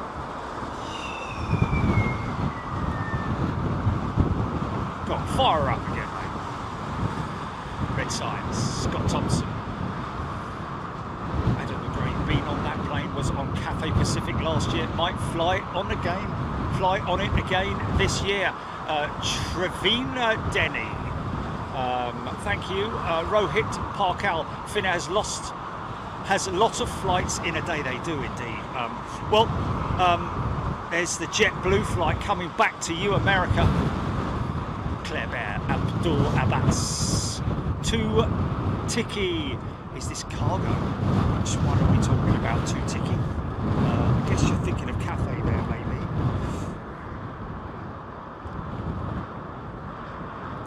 See, right there's the shed effect. Right there is the shed effect. Synchrone.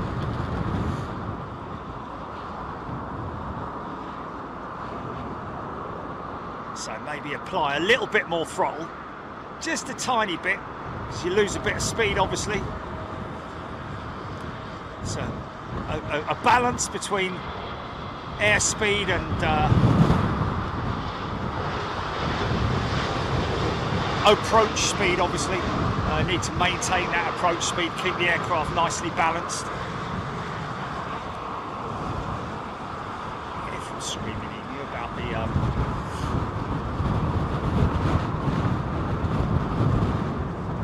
David Mead, when an aircraft is being towed empty, is there anyone in the cockpit? Generally not, David. And the reason for that is just you know, if you've got somebody in the flight deck, you need to get steps to it, blah, blah, blah. But sometimes you might get an engineer on board the aircraft, but generally it's empty, because the tug itself is controlling the steering of the aircraft, which is why you have the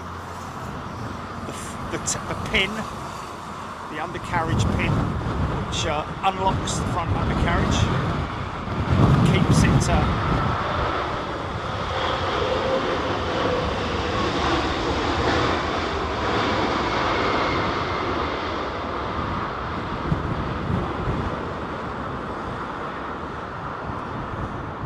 I've actually I wonder if a bit of work going on that XWB Rolls-Royce.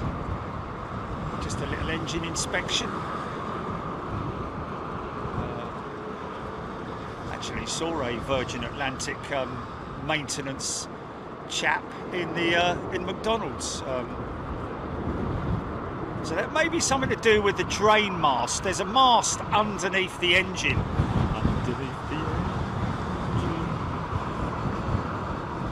Which basically a number of different fluids are expelled from that drain mast. So that may be just a little bit of inspection going on there, or maintenance. You can see the mast there underneath the engine. See it? Yes.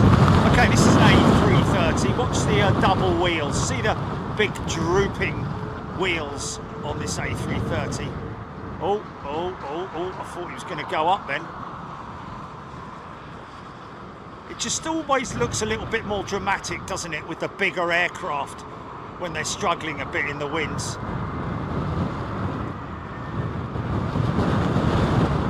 Delta 339. So watch the undercarriage. One set down. Bang, second set down.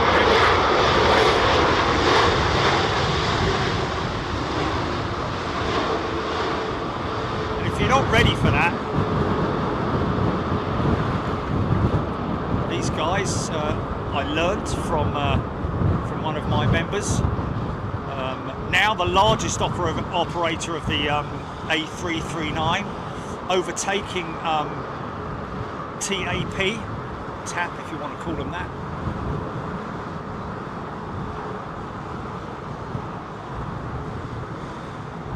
Okay, we've got 56 knots maxing out winds right now, so that'll be fed back to obviously all these landings. When they hand off to ground control to Major Tom, when air traffic control hands off to the aircraft off to ground control, the pilots will feed back any information that the pilots following them might find relevant or helpful. So yeah, had a little bit of trouble there at 300 feet. Or they say birds. We saw a few birds at 200 feet or whatever it might be. This guy's around about 100 right now.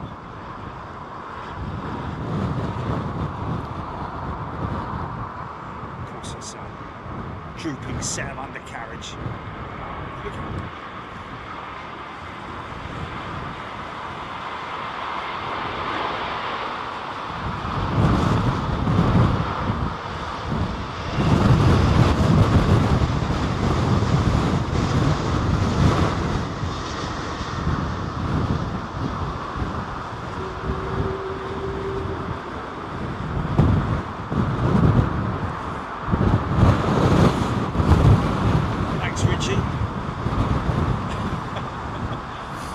Toby Skinner, would they use autopilots in strong winds or do it manually? Great question, Toby, and the answer to that is up to a certain point they will use autopilot, but I think it's maximum 30 knots, is it?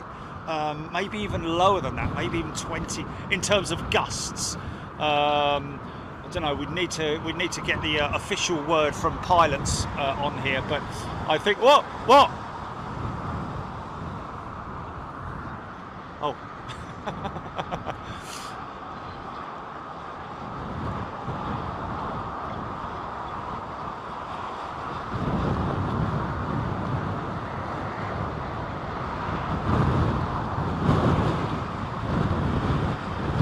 we wouldn't be able to get windsock Staines International, it'd be too small, wouldn't it?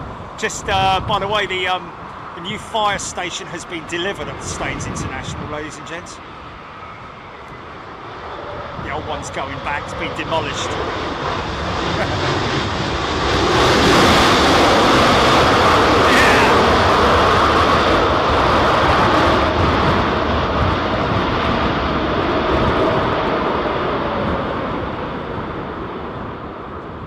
I don't know if it's standard operating procedures for British Airways. I wouldn't be surprised if it is, but in terms of the using reversers. But as a pilot, once I finish the flight, I'd want to give it a bucket load, just for the hell of it. Arthur Fonts da Costa. Good afternoon, Arthur. Andy P. Paul. Gordon Freeman. Yes, the Staines LFB. Staines, our LFB position is out of bounds at the moment, folks. We've got a new roof going on it, so God knows how long that's going to be out of operation for. So but we've got this great position here at the Renaissance, and of course our great position up the road at the Courtyard Marriott as well. Another Q8 jet. Start up.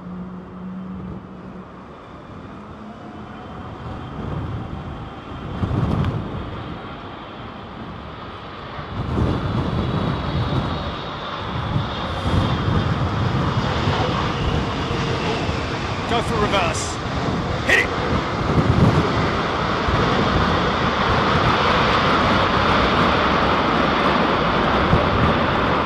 Yeah!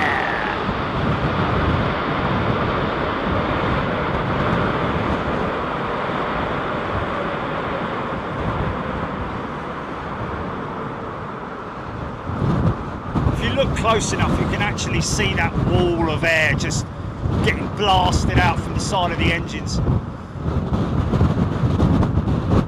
And, when you think about it, you know, they don't have to, it doesn't have to be forwards, the air. It's, even though they call it reverse thrust, helps to stop the aircraft, but it is not pushing the air forward. It may be ever so slightly angled forward. Well, it's certainly more angled forward than it would be backwards.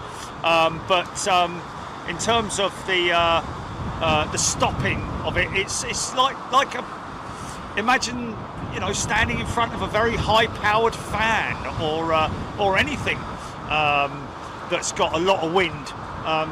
Stand in front of me for 5 minutes, you'd know about it. Yeah, Toulouse this week.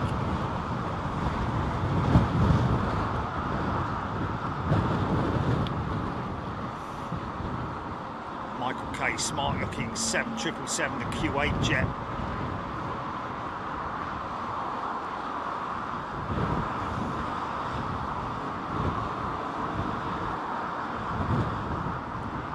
Oh, easy, son, easy there. Easy. Scare the passengers now. Oh no, a little bit unstable this car. There we go. Oh, yeah, oh. It's double thinking about the flare. Nicely done. A little bit. Get that front wheel down and just sit on the reversers. Set high AEs on it. Paul Waddington is a returning member. Welcome back, Paul. Ian, right. Is a we've got Emma Wright and Ian Wright now, haven't we? Is that righty? Still left your golf shoes at the golf club, son. Right, are the UK? Oh my! Dave Mack, Jerry, isn't it a pity that Rolls-Royce will not invite you to film their production line on building a brand new engine? Well, Dave, you know what? I say you say it's a pity, but I have spoken with Rolls-Royce, and they have expressed the fact that it would be a great thing to do. But unfortunately, like so many times it happens, when we start talking to someone, the person that we're talking to either leaves their job and position, and it just ends up on the bottom of the cutting room floor or whatever as an idea that's now gone and expired. But yeah, of course, it would be a fantastic thing to be involved with that. We've done the same with Airbus as well. Of course, the thing is that it's live, isn't it? That's the thing you need to consider. You know, these industry leaders don't want some fella with a live camera wandering around their facility when they know that General Electric will be watching on.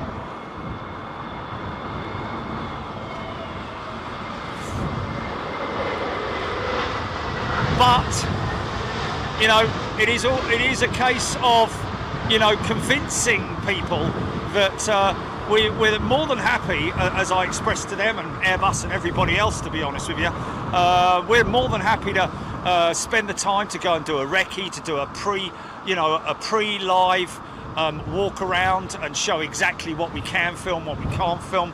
Obviously, we're not going to be zooming in on stuff. We're going to do everything from a long-range perspective, rather than showing nothing more than what you'd see in the pictures in magazines. Put it that way. But we'd love to do it, and yeah, it's just it's something that might happen one day. It might not. It's all down to how enthusiastic the people are that you talk to, and the people that you talk to, whether they are in a position to make any decisions, because 99% of the time these guys are literally just working in the marketing department, so they don't have any authority in terms of inviting people around. You're right, Doug? I'm in the tower. Oh, you're in the tower, are you?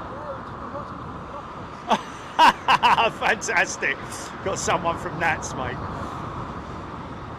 Hold on a minute, man.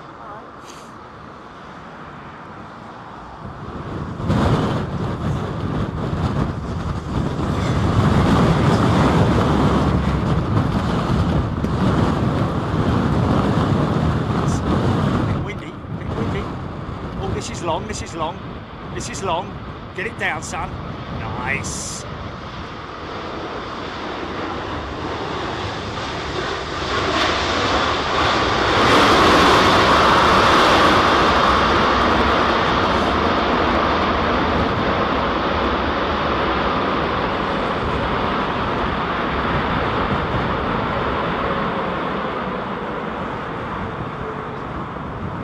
Cool, man.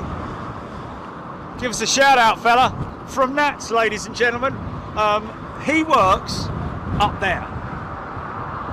All the way up there. Let me just grab him a sticker quick. I'll just grab you a sticker quick, mate. Yeah, you can't do it live.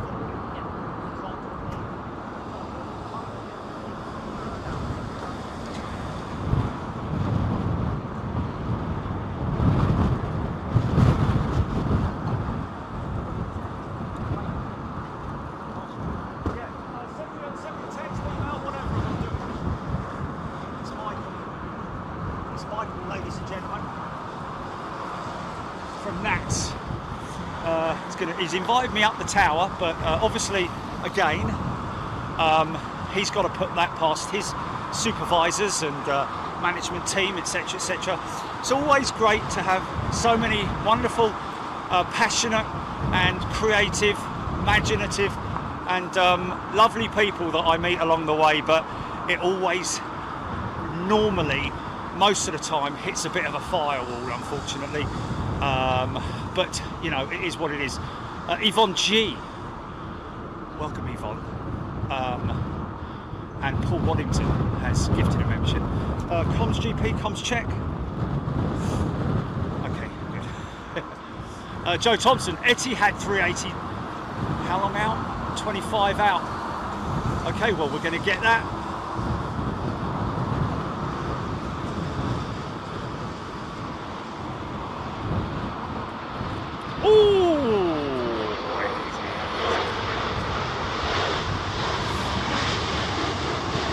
Is I've got to be honest with you. I mean, obviously, only you might need a little bit of rudder input there with the with that, because obviously, if it's all of a sudden running on one wheel set to the right, it's going to want to go right, isn't it? So, is that a little bit of a kick of rudder there to just bring it back in line? But these guys, they deal with it. It's not like it's new to them. They have to train for it. Obviously, like I've said time and time again, it's never an easy thing training in the simulator for strong crosswind landings, because no matter how much you can feed into the computer the pull of the aircraft to the left, you know, you know, you can simulate winds up to a certain degree, is the way what I'm trying to say. But you know, it's in terms of, it's a bit like when the Formula One guys say, you know, we can do laps and laps and laps and laps of testing at a circuit, so you know what corners are like, the entry points, the you know, the apexes of turns, you know, all that kind of thing, how fast you can enter a turn and all that. But in terms of G's, G-forces and all that kind of thing, it's something that you just can't really simulate. So that's something that you have to sort of like be prepared for. Obviously, when these guys are landing, like I said, whoever landed before, yeah, the sheds are in full force today, is what he's probably saying. Stand by around about 100 feet, so they're ready for it. But there's no way of preparing. It's like I was saying to the researcher this morning on Sky. It's very difficult to simulate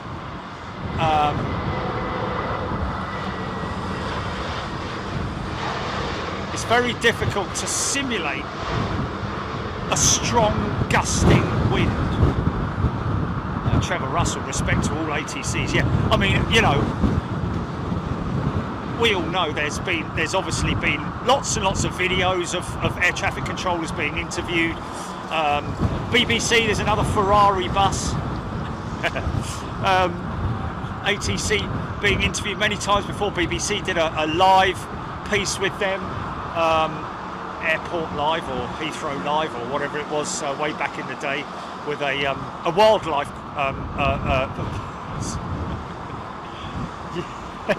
great, isn't it?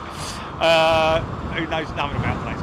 But yeah, I mean, obviously doing their research. Hey, you know, she may well be a keen aviation fan, you never know.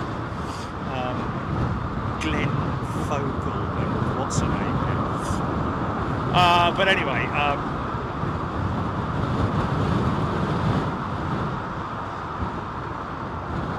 it's days like these that obviously, you know, the pilots really earn their. Oh, mate, this geezer does not want to go around. He's only got fuel. He's not able to refuel here at London Heathrow due to limitations. So he doesn't want to go around, that's for sure. This guy wants to get it on the deck.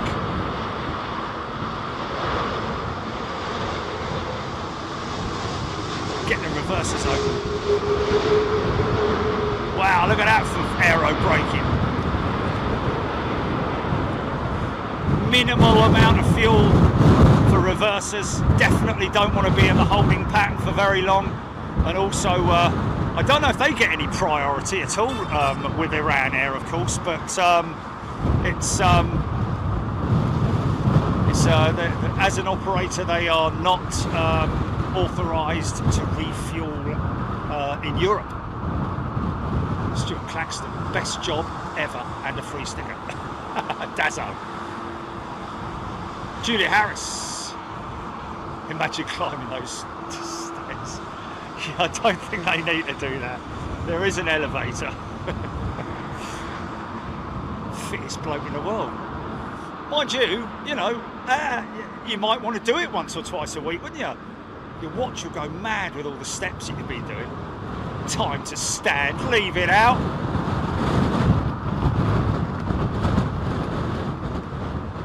Suffer 6-3. Are we likely to see diversions from here if they do come into force?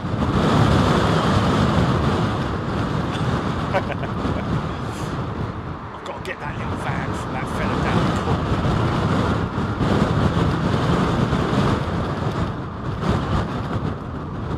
Squirrel. All airbrushed. Multi-layer airbrushing for these liveries. From time to time you might get a special livery that's got stickers. They are literally stickers.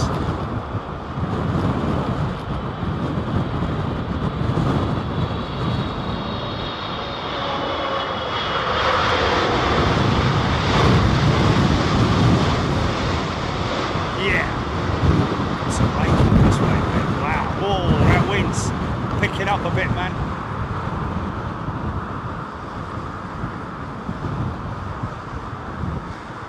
See, he's being hit by the winds.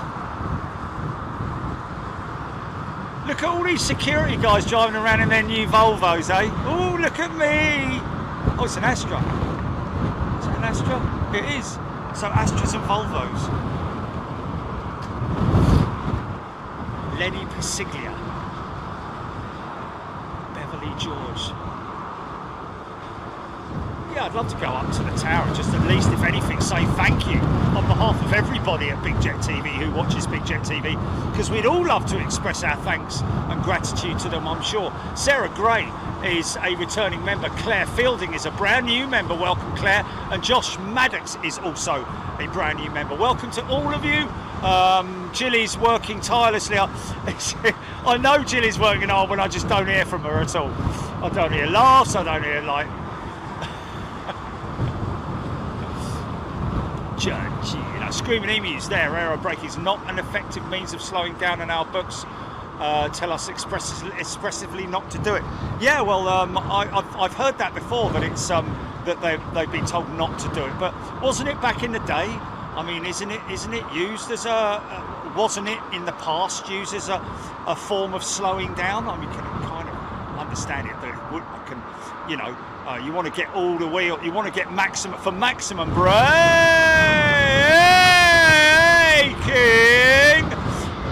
Oh, fair play, well saved, mate. Yeah, for maximum braking, you want all wheels on the ground, don't you? But I remember talking to pilots in the past who said that they have used aero braking as a just not so much as using it for braking, but just sort of like part of their procedure. And yes, a few people have expressed the fact that the company, or the airline, whichever way you want to say it, the company has said, we do not want you to do it. That was crazy. It was crazy. That was the closest one so far. Okay, does that mean that winds are picking up? We've got you can see the sock now. It's strong enough, hitting the sheds now, counteracting it.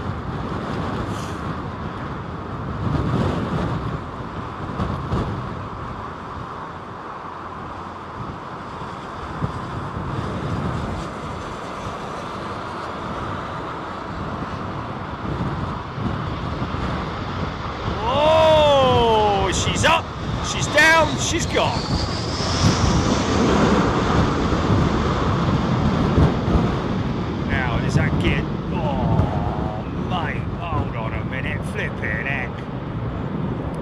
So that's not a wind shear induced, that's just pilot. He's just like, you know what, I'm not having any of that. Yeah. Got a bit of a ground effect there. She didn't want to come down. She did not want to come down.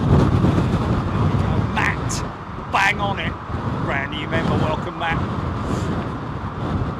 So, that now will be fed back to this pilot. Thanks for that, he says. Burak, I think you're right. They could land. Still got a lot of runway, 2 miles long, these runways. Sort of like landed it long though, which sort of like you're going that speed, going 160 mile an hour. It comes up on you quick. Mark Morgan, safe, not sorry. There we go.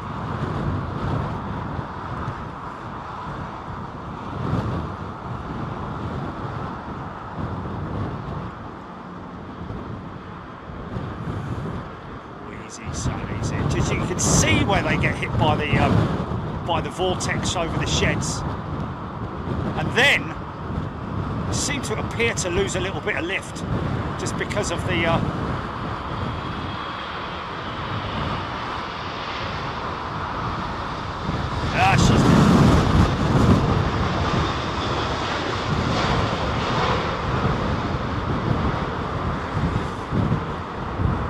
It gives the appearance of aero braking, but what it actually is the pilot just bringing the front end down at a controlled pace. You'll sometimes see the elevators. Now that Emirates going out usually signifies that one's coming in. So you'll see the elevators being used to bring the front end down nice and smoothly so as not to bang. Oh, something's just fired up. Blimey, what's that all about? So don't tell me that's the exhaust from that jet that's going. 767 Bonnet. Oh no, it's an old Pratt & Whitney powered 777. Wow, that was nuts, mate.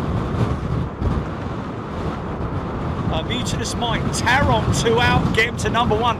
That's our members on board this Taron jet, isn't it, Johnny? Mark Luscombe is on board the Taron jet. Let's get him to number 1, folks.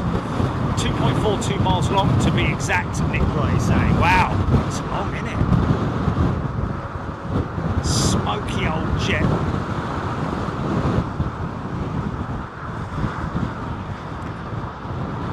Whoa!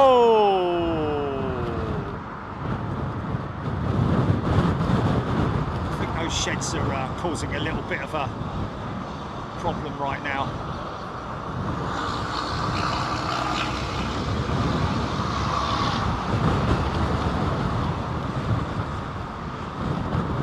Whoa!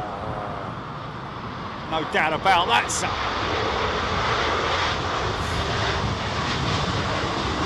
Aviation zone, Etihad 380 inbound, 11 minutes. Sure that their Larry shed effect is in effect.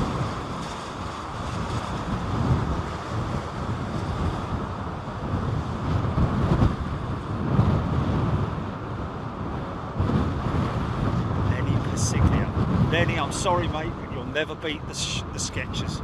I don't care whatever shoe you put in front of me.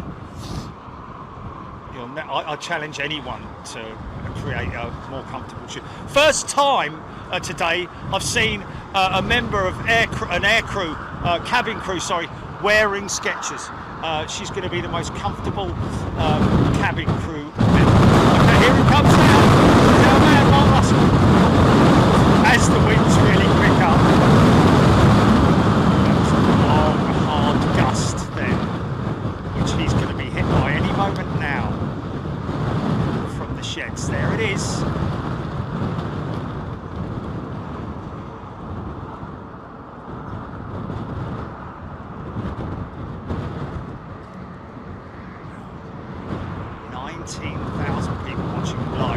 Welcome everybody, hope you're doing well.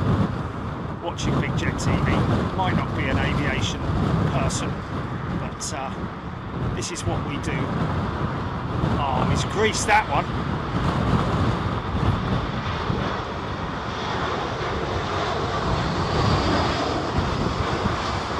Smallest aeroplane on the plot.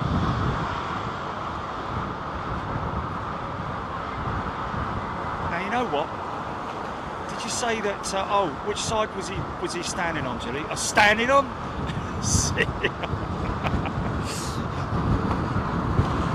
Was that for me? Oh, cheers. Got a coffee delivery.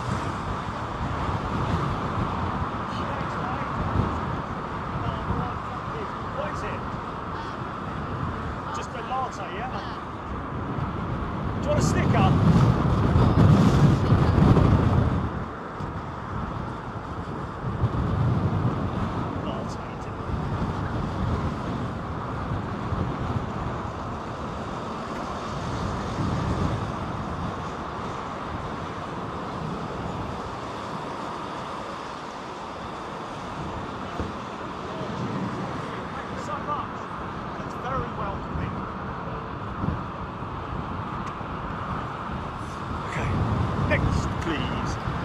Give us a wave! Bless him. Livy Maidment's watching it on the big screen. Oh! See, now that was crazy. Wow! Was that a power-up? Actually climbed then ever so slightly. It's kind of what happened in our jet stream the other day, man.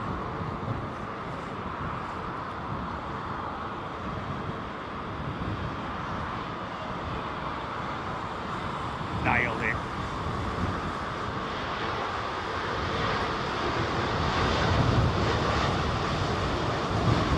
Michael Tretake, I think it is. Michael, very warm welcome to you, sir.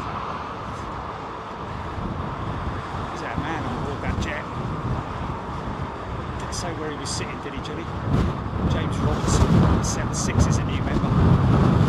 Little tiny A318. Poor old Julie.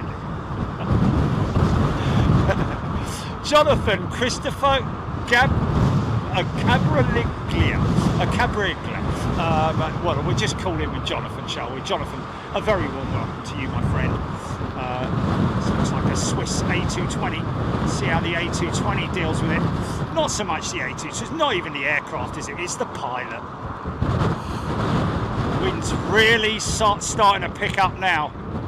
And very blustery as well, I have to say. Uh-oh. Ferrari bus in the way.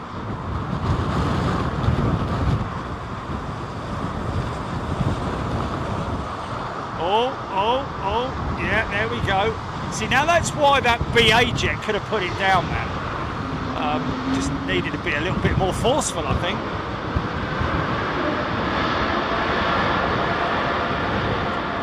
Etihad 380, 7 minutes out, 2 ticking. Jill Dorr.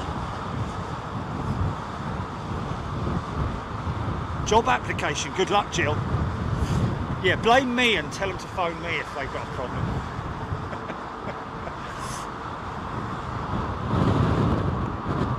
Okay, so now before they hit the turbulent area of the shed effect, they're obviously the last 7 minutes or so is apparently the or 7 miles, should I say, really, when it starts to really become a bit of a handful when you're over London and descending. That's when the most nervous flyers would be sort of like white knuckle ride. This is where most seat armrests get pulled out of their fixings. Yeah, no sweat.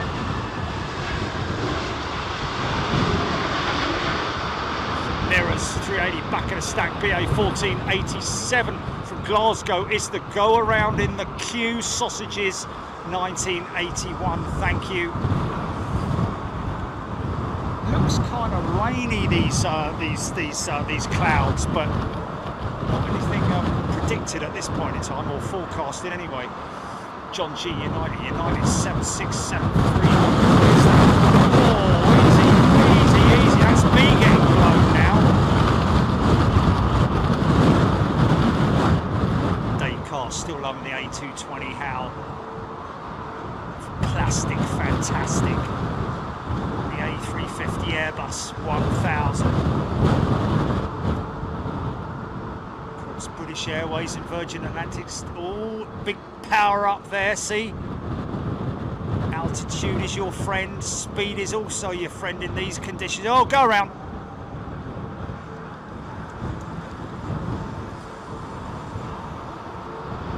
I think he was too low,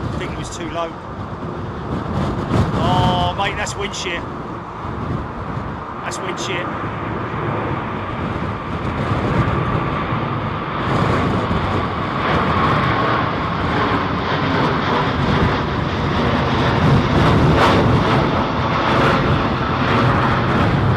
Still down.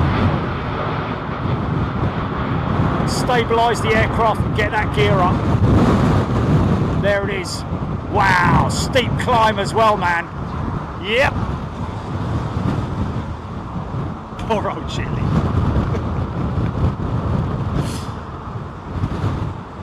We'll go around. Hey, where are we? What's going on?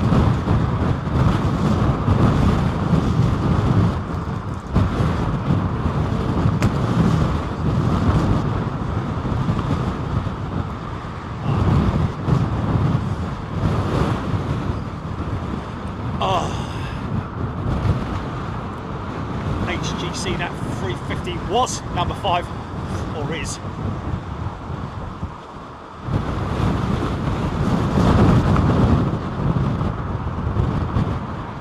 Okay, please film my takeoff.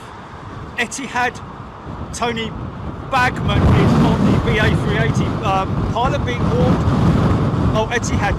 Oh, where's the landing, not a takeoff?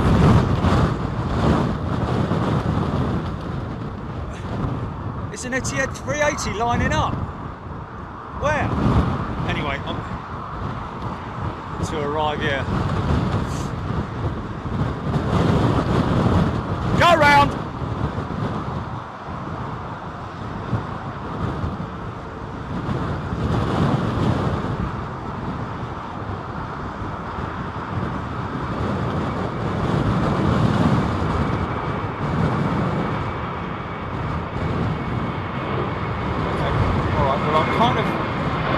Busy at the moment.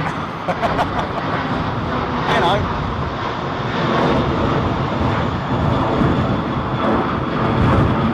Yeah, I wouldn't be surprised.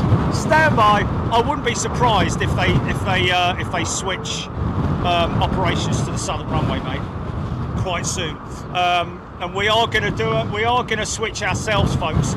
By the way, because we can film up to 5 o'clock now in terms of the light.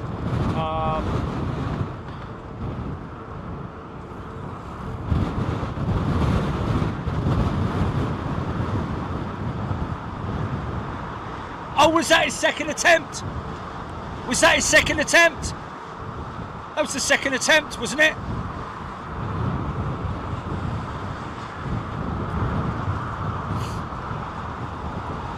Oh, okay. We've got chat on. We've got chat on slow-mo, folks. We're doing the best we can. What Jilly is, anyway. I'm just standing here filming them. Okay, this is the go-around that was, which actually touched down. So all pilots being warned of severe crosswinds and turbulence at the moment, by the sounds of it.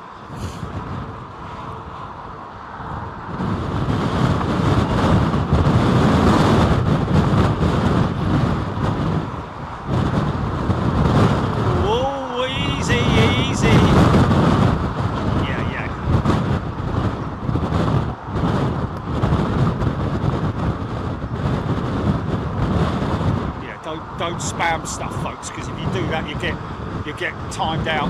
Just go fast enough as it is. Here we go, son. Oh, he's gone long again. Here we go. Here we go. He's down. Whee!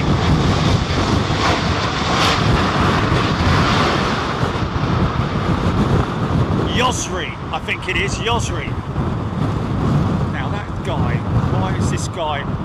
I have a funny sneaking suspicion, man. Oh no, he's just on tow, that's all. He's on tow, that's all. I've got a 380 long range. Roxy Simmons, Josh Manchester, HGC, Michael Barber, BCal Pam, Gordon Freeman, Fly Emirates 386. Too fast, folks. It's too fast. Hold tight, all the fun of the fair. 50p a ride. Come on, girls. The louder you scream, the faster we go. Oh, this is the not absolutely 100% sure what it says on it, but I'll have a go at pretending that I know. Jet. Yeah, we need some speed brakes on chat, Jilly. Have you got anything you can...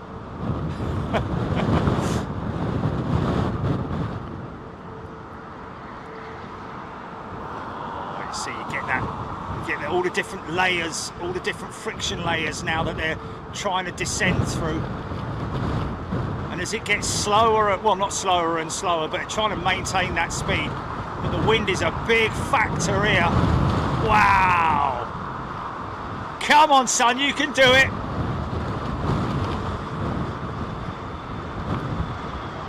Yes, she's down. Nicely done.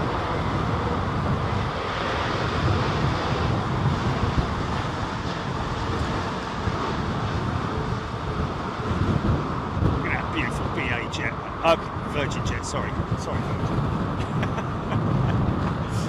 Okay, big side slip for the 380 Etihad. Here we go. Watch the power up from the engines. You can see plumes of smoke. Don't know if these are Rolls-Royce or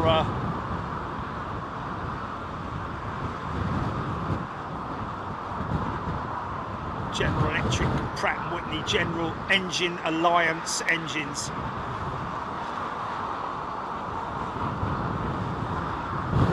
You see the rudder moving. Big split rudder assembly, of course. The controls working together. The computer's working overtime right now.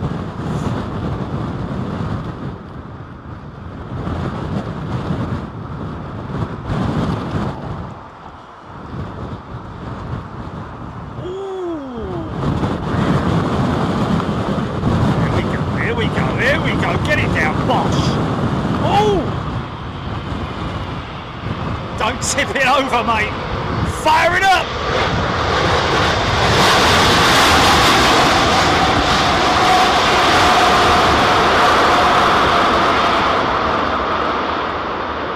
No sweat. Look at those big boards, man. 16 wheels of braking. 2 big engine reversers. Massive, great big stopping boards over the wings. Hear the brakes squealing away there.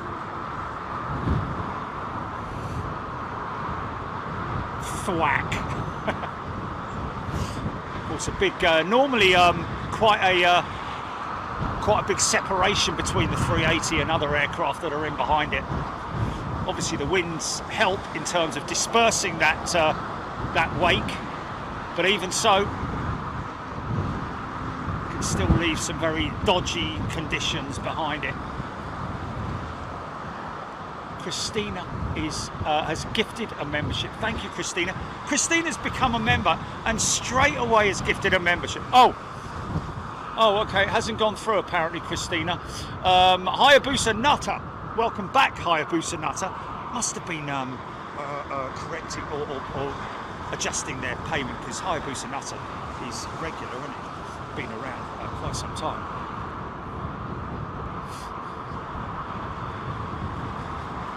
Hey, listen, folks, don't sweat it, because, you know, I'm definitely going to switch to the paddock, and we'll do it all live as well.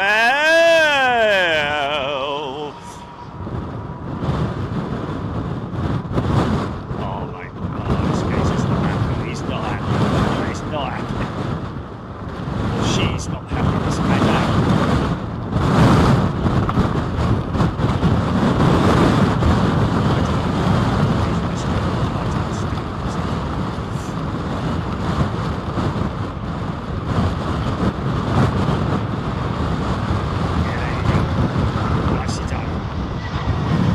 Sweat.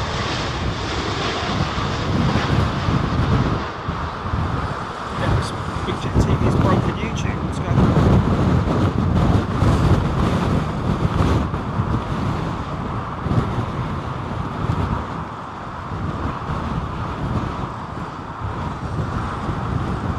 on? Eyes are bleeding.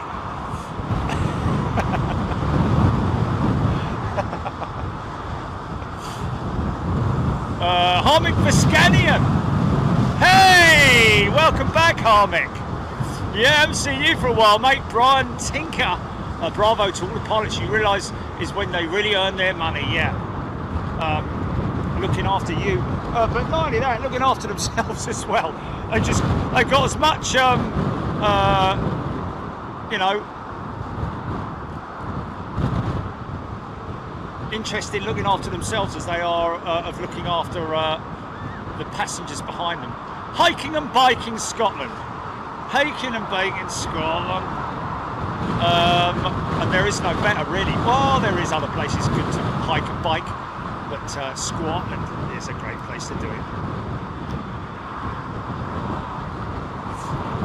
Josh Maddox has gifted 5 memberships. I'm trying to keep up with all the new members and gifting memberships. Look at these wings flexing, ladies and gentlemen. Carbon wings.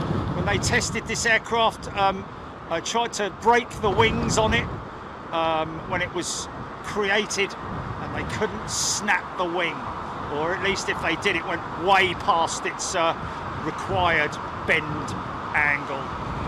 Ooh, ooh, ooh. There we go, she's down.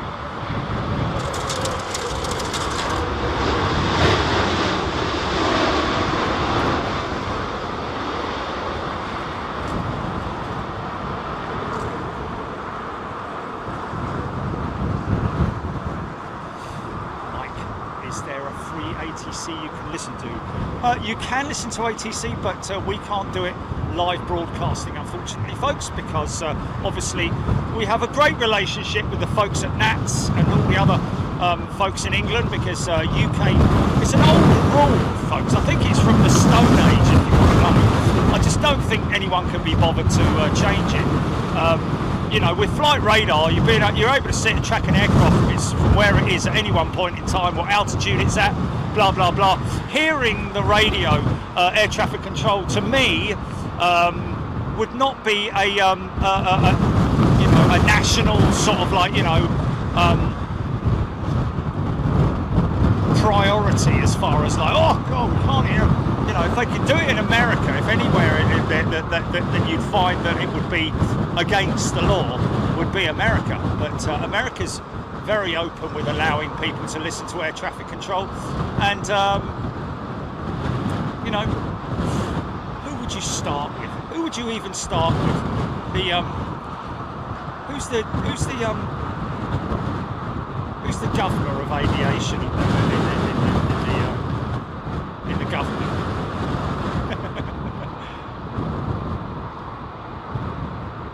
And if there isn't anyone, can I be it?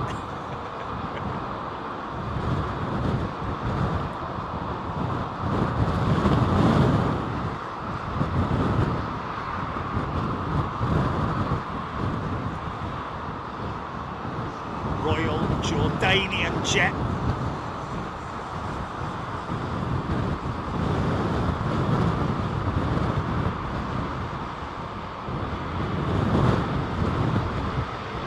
That's a shame, he's been around a while, hasn't he, Jimmy?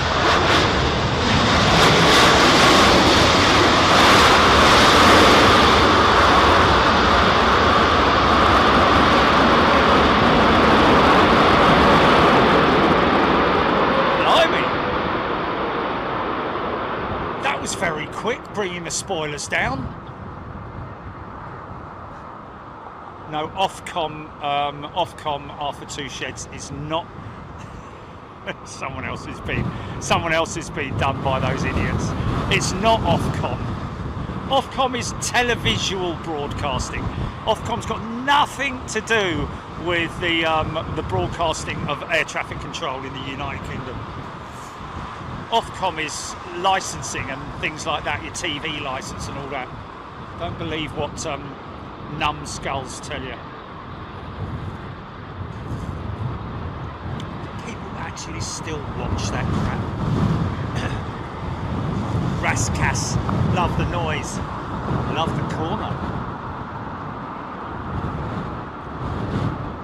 DC Vegas, loving the noise. Reversers, yeah, here we go, look.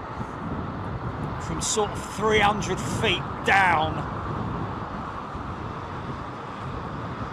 I'll try and follow the next one in from a distance. It's all down to the pilot.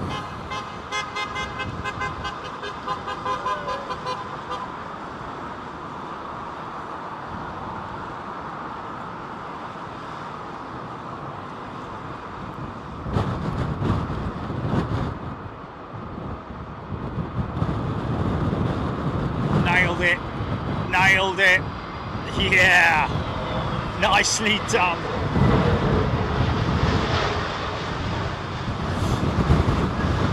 Nose is out of alignment, but we'll let you off.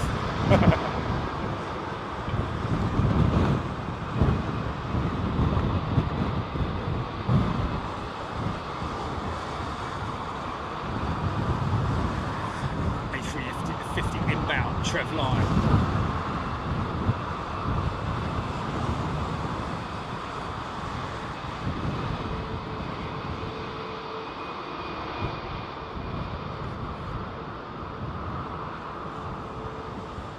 Raskas, we are on slow mode, yes. Stuart Frodge, oh, I switched GP. No? Oh, okay. Oh, okay, okay.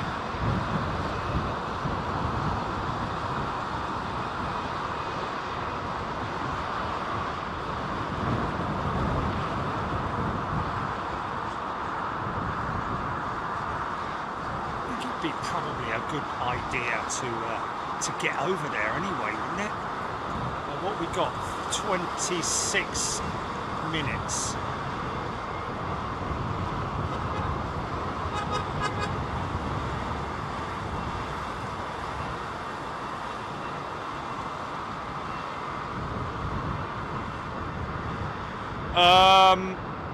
They are switching GP. Look, we've got aircraft lining up. These aircraft are all coming out for the right-hand runway.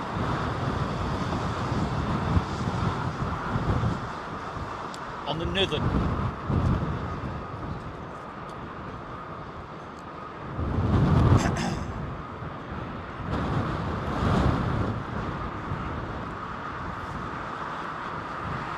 Let's see which way this Egypt Air pushes back.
caterpillars to horses.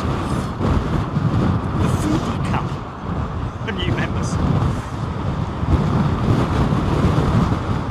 Too wide. Burak, 4 aircraft inbound on 27 right. Scott Hetherington.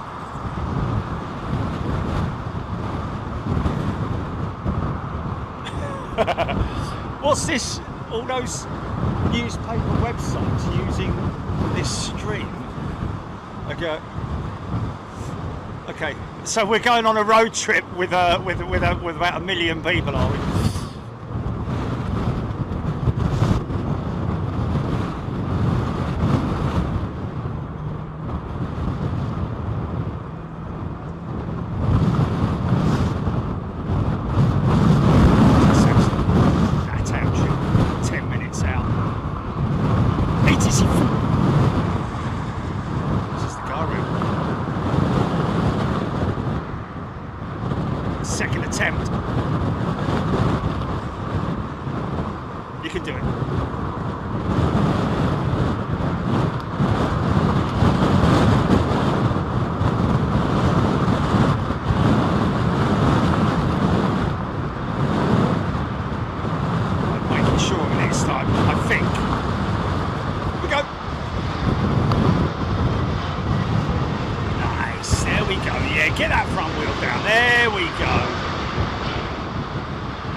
That's the whole thing, isn't it? Someone just saying, and rightly so, I can't stand ATC.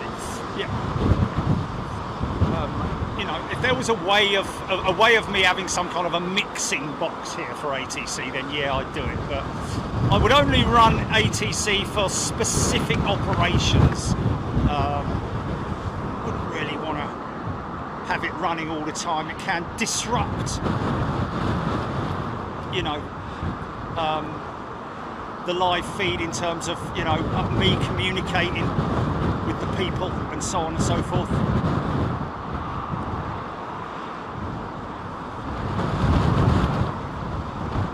Oh, did he? Oh, Ferrari bus in the way. He went around again, did he? What the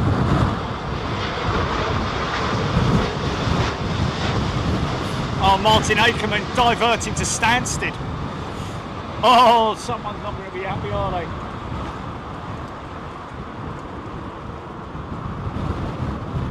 Lenny Passiglia. I don't think so. I think you're right, Lenny. Especially when you get a billionaire. How's that looking on your big screen TV, ladies and gents? Super twin.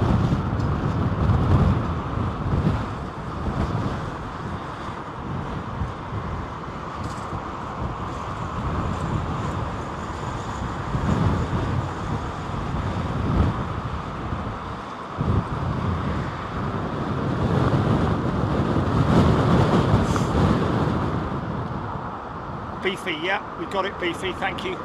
Joseph Dyer is a new returning member, sorry. Welcome back, Joseph. No relative, no relation.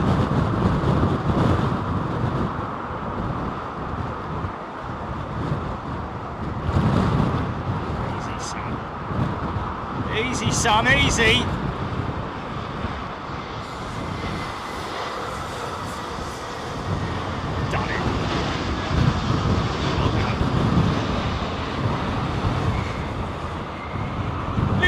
Little one behind him, little.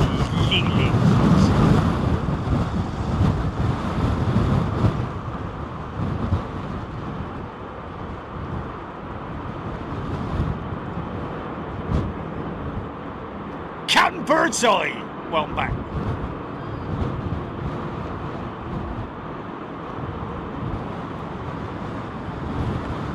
is that the Etihad jet there going out of 27 left that somebody asked for us to watch, wasn't it? Or to see going out.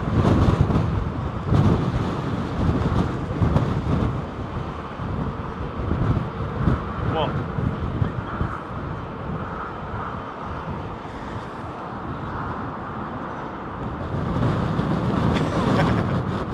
Easy, son, easy.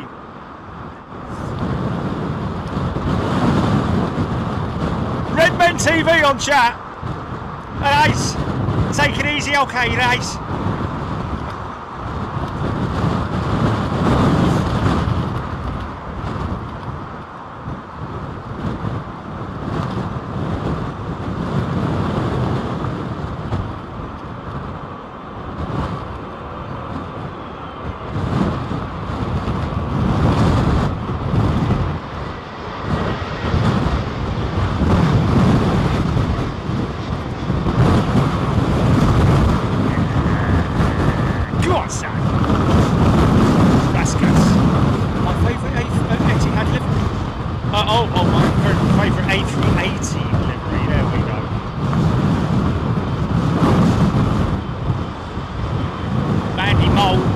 Causing a problem, yeah, for sure, man.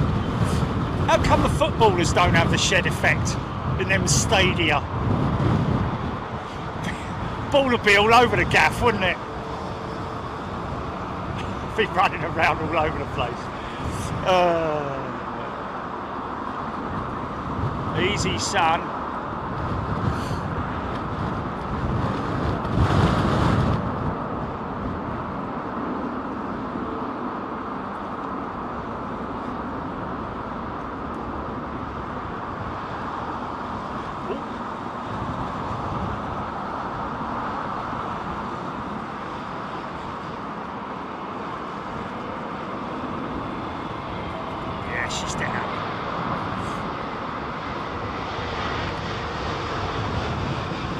Big old brute of a jet, man.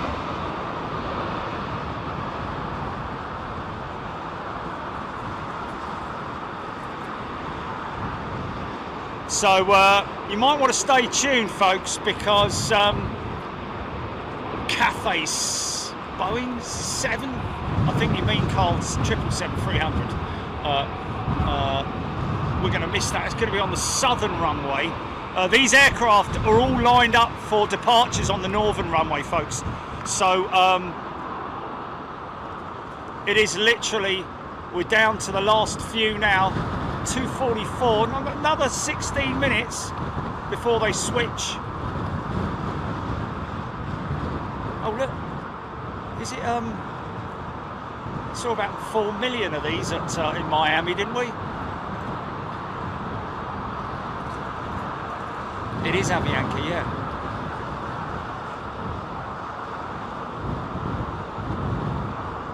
Mitesh.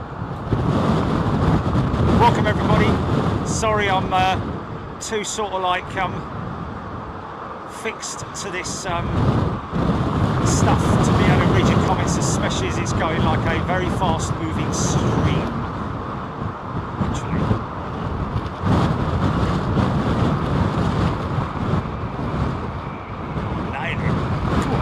In you go.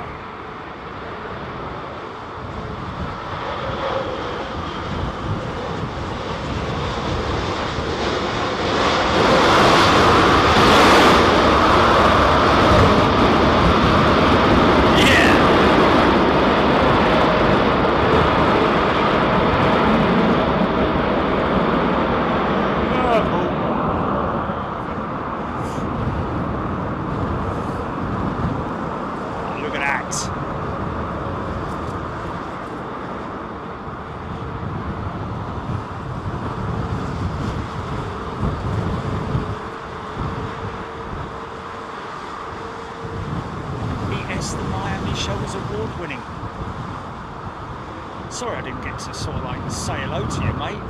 Disappeared. But thanks for letting me get on with it, if you know what I mean. I appreciate it. See you next time I'm there. We're definitely going to be back, that's for sure. Teresa Hill is a new member. Welcome, Teresa. WB Travels. Raskas.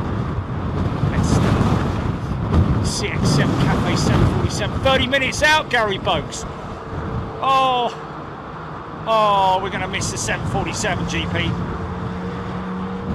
Yeah, man. Well, I can make it in 3 minutes. I can make it in 30 minutes. Shall I do it? Do you want to move now, folks? We'll just have to, if we miss any go-arounds, we'll miss go-arounds. Is it? Right, okay, stand by. Going to go off for a second because I need to pull this through. Stand by. Just hold everybody on there, Jilly, because I've got to pull the plug out, if you know what I mean.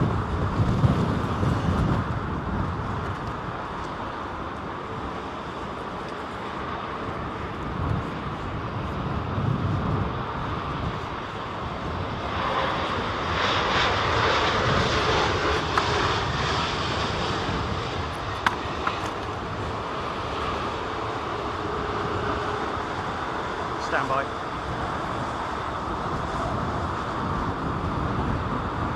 Yeah, I got you.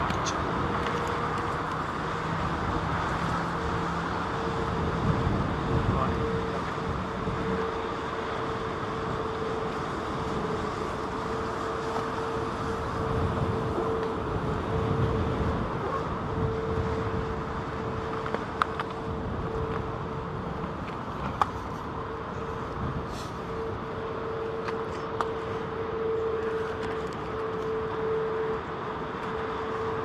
I'm going to put you on the floor for a second. Wait a minute.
Bosh. Okay, we're all good. We're all good. On white horses, do do do do do, da da da da. Not quite as clean as the on white horses ones, are they? Oh, licky diddy. Right, hold on. Let me get me together.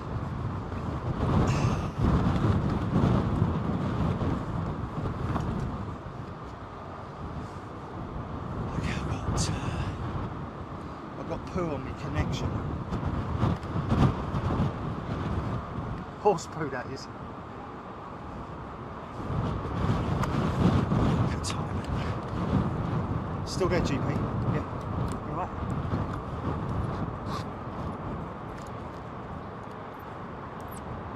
Do, do, do, do. Okay.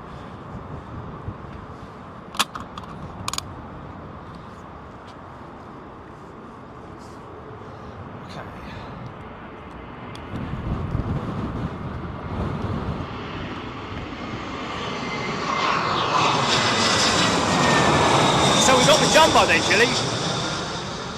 We're going to get the jumbo.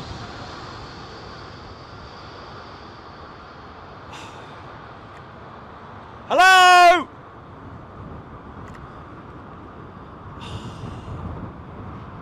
Sorry, mate.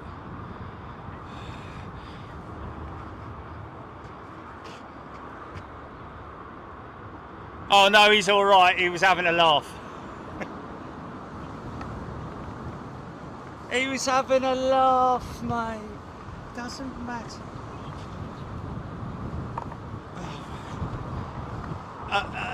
Really?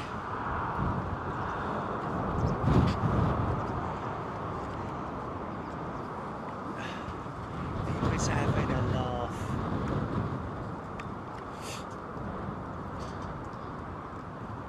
Okay. See, now that plane looks like it's flying to the right there, but it's not. It's flying straight towards us. Toyota Tim 747 just went over my house. See the plumes of smoke coming out? That's basically the pilot manipulating the frogs to keep the speed up, because obviously with the winds, it tends to slow the aircraft down. So it's quite a lot of work going on inside that flight deck. One hand on the yoke, one hand on the throttles.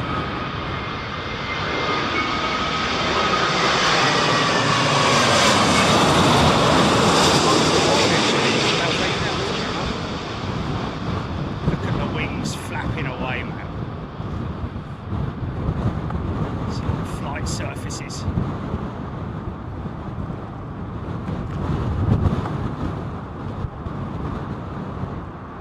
Nice! That is almost slow motion, man. Anthony Barry.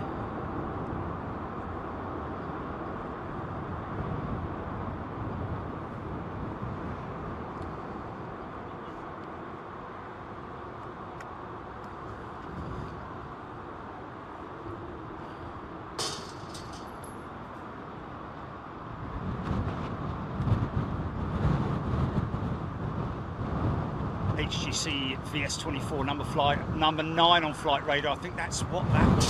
Just a Qatar jet we saw coming in earlier on, isn't it? No, Ali 77, you're right. It was proper English humour, as it's otherwise known. Whoa, he's going around. That's wind shear. That's got to be wind shear, isn't it?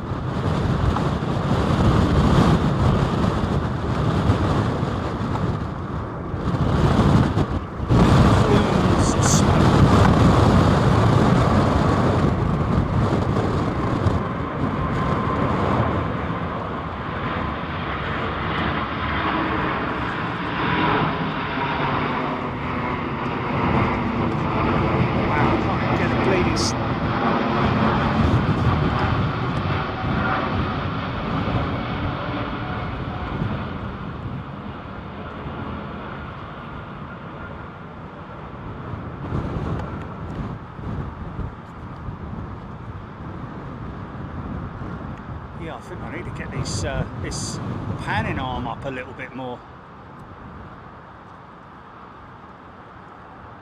Okay, folks, just from the flight deck, just to let you know that's what we call a go around. Unfortunately, due to the onboard systems calling wind shear, wind shear, wind shear, we have to basically follow the instructions, standard operating procedures. We've implemented a go around, which is going to circle the airfield. We'll have you on the ground in about 10 minutes, hopefully.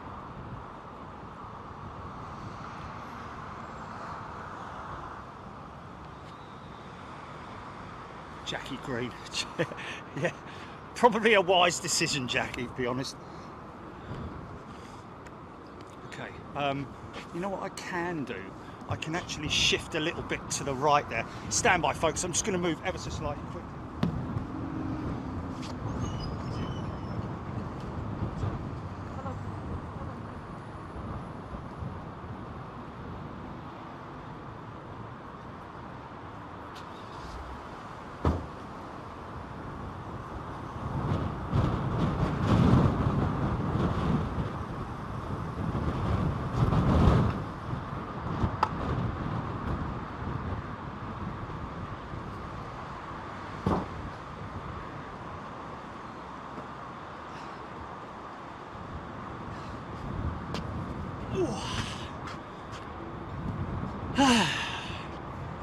See, don't think I'd risk it going out there. Easy, son, easy. Yeah, safely on the ground, Douglas.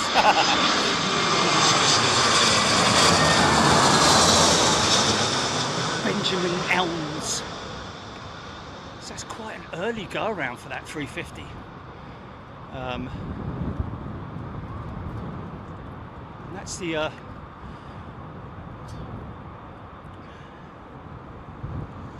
systems on the aircraft seeing or feeling that it's I don't know what that's picked up by, whether it's the augmentation of the systems, how it works in terms of wind shear. Is it part of the pitot tube setup? Because there are obviously systems that can tell when the aircraft is. Tell you what I'm going to do. Quick, just quick.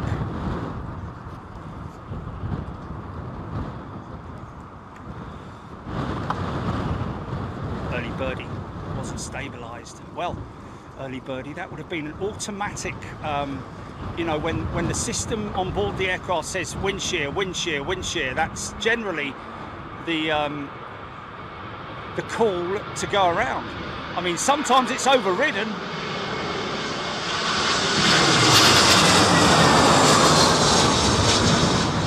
Known it to be overridden before. I mean, I've heard stories from pilots who say that they've had wind shear literally after the wheels have touched the ground. Truck shear. Oh, got a little bit of aerodynamic. Admiral Great news channels over Isha show. So we're on the southern runway, folks, London Heathrow. If you just joined us, great spotting location over in the left side there, which is Myrtle Avenue. Sorry about the litter. Isn't it disgusting, man? Isn't that absolutely... makes you feel ashamed in some ways, doesn't it?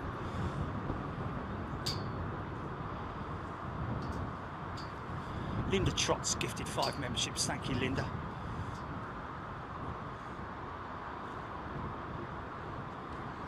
We've gone up to 24,000 people watching now.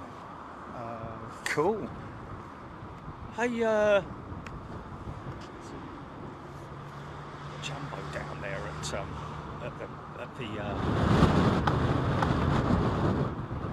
Steph, Martin P, Nick Gray, spotters are spotting. Indeed they are. Raskas. Captain Manny, one of our resident pilots. Thank you, Captain Manny, Sarah Lancaster, Simon Dinsmore.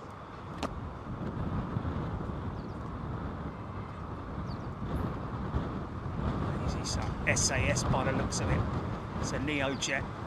Big load of crab going on here. It's a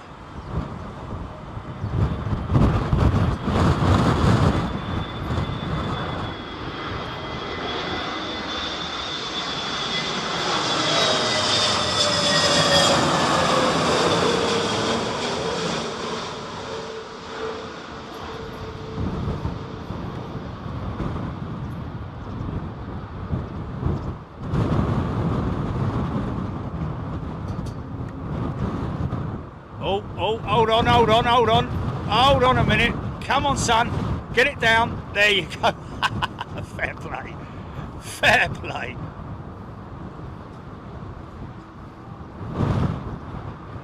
Justin Wallow, 747 Cathay Pacific, circling south of Heathrow, about 10 minutes out. We've got a jumbo jet, ladies and gentlemen. That's BOAB. Blimey, this is a little bit. It's not much. There's no separation. It's not off the runway yet.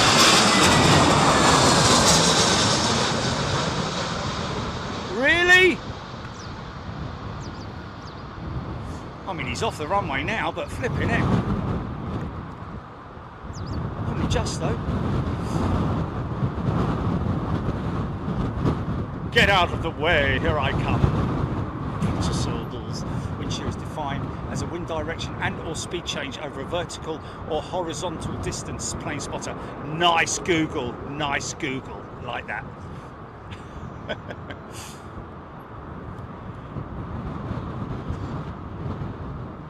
In other words, it's a very it's a sudden gust of wind, which is detected by the sensors on the aircraft.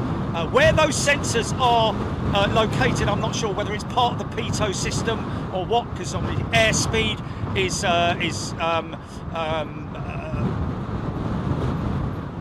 determined by pitot and other sensors. There's a lot of sensors.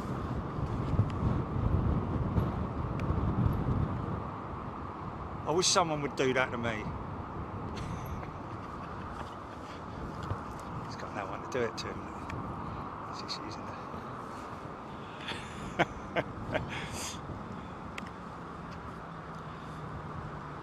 Martin Ackerman, the two togas reported wind shear at 300 feet, 15 knots. Not much, is it? Wind shear at 15 knots. It's manageable, isn't it? But 300 feet, wow. Okay, so around about 100 feet now.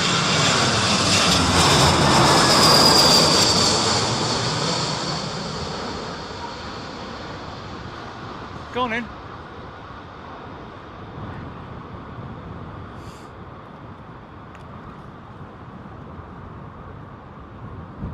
Nicely done.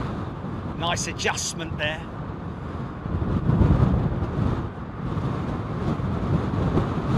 Thank you, Martin.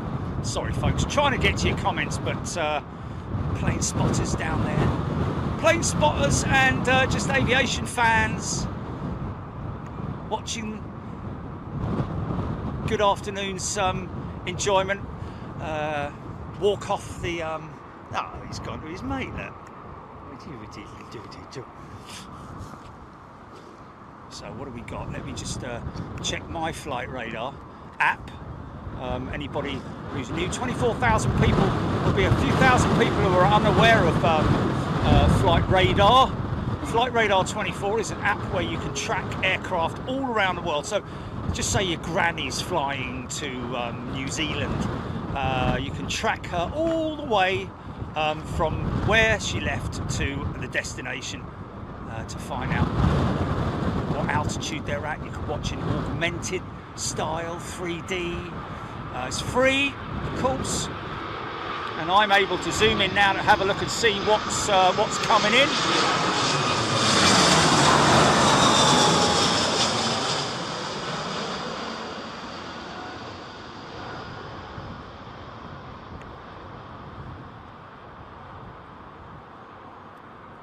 And of course, this is where the 777 was filmed a few weeks back. A lot of people will remember that. 747 looks like that's come out of the hold now. It's coming from Dubai, which is not Dubai as in the main Dubai airfield. It's the there's a cargo terminal at Dubai. Yeah, she's done a big circle and then moved all the way over to the Biggin hold. So yeah, quite a little bit of time before she comes in. Next one in, just to let you know, is a Finnair jet from Rome. Now I think that this is probably going to have a BA number. Yes, it does. This is another BA leased aircraft from Finnair. Obviously got enough aircraft to free up folks at Finnair. And behind it, A350 from Vancouver, British Airways.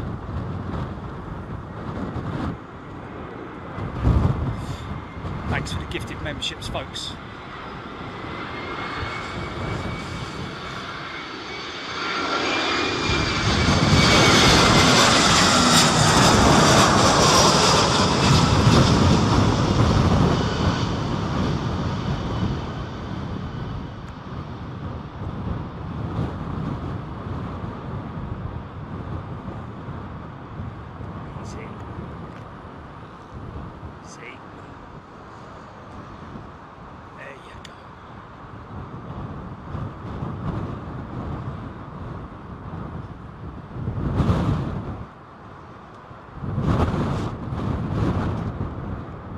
Sock, ladies and gents, just to give you a sign of the intensity, the wind intensity. It's pretty strong, but not, you know, we've had it a lot stronger, but it definitely is in gusts. So from about 7 miles out, these guys are feeling it.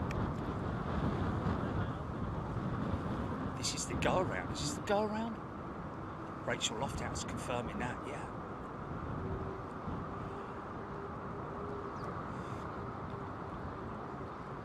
Get it down this side, son, otherwise it's one more strike and you're on diversion. Cathay Pacific 5th in line to land.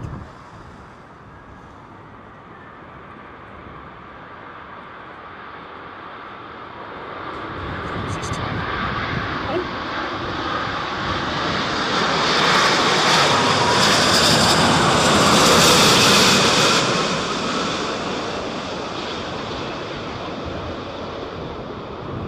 Pilots obviously have to follow the procedures. If it calls wind shear, 99% of the time they're gonna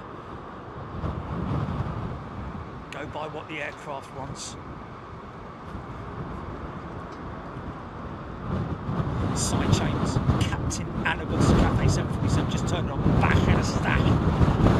Gigi, Scott Cowell, 747 gear on YouTube. Deborah Mallinson, Freddie O, Steve B.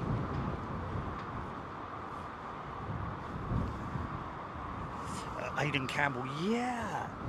Generally, if he had have missed that approach, then he would have had to have made another attempt. I mean, they can then, depends on the intensity of the winds really, they may decide to divert after the second attempt, but generally they'll the general ruling is 3 attempts, and if you miss your third attempt, then you are then you're going to divert. Wade Perry, TCC, Scott Cowell, 747 gear, huge.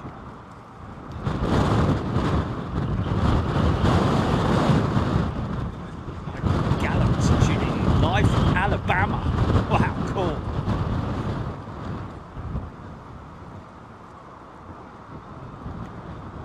TAP by the looks of it.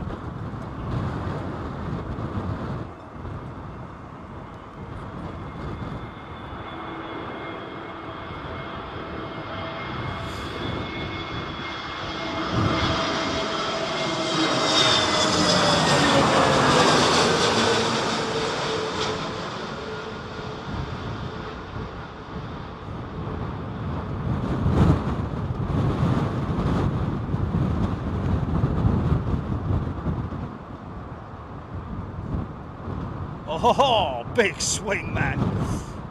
That's a kick of rudder you see there, folks. They will sometimes land off line, if you know what I mean, with that nose pointing left, and then straighten it up with a big kick of rudder. Oh, look at little Charon going out. Look at him. One day, mate, one day.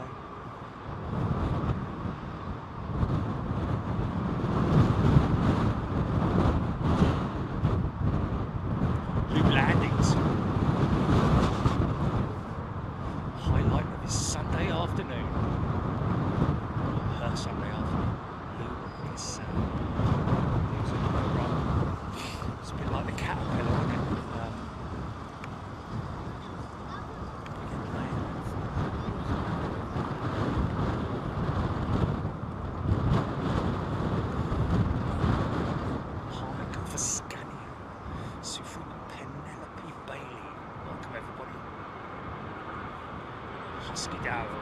Cafe 747, number 2 tracked on flight radar 24. Let's get him to number 1, folks.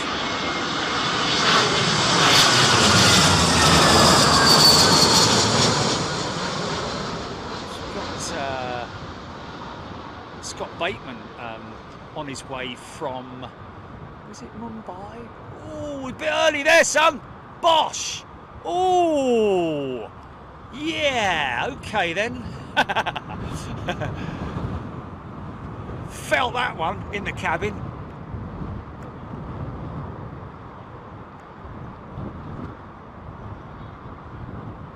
See, they're being battered around up there as well, man. It's probably the worst case of turbulence I've had in a long time coming back from Miami. 144 mile an hour tailwind, I believe. Was it 144 mile an hour or 144 knots? Whatever it was. 144 knots, so about 170 mile an hour or something like that. Brett W, he's a new member. Welcome, Brett. Yeah, so tailwinds, they're going to get you there quicker. But I tell you what, clear air turbulence is what we got.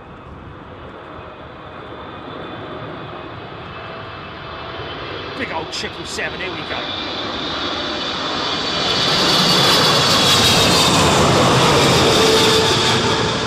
Gel 1 world, wow, nice.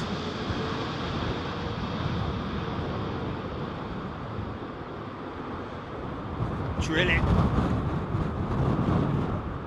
Nice.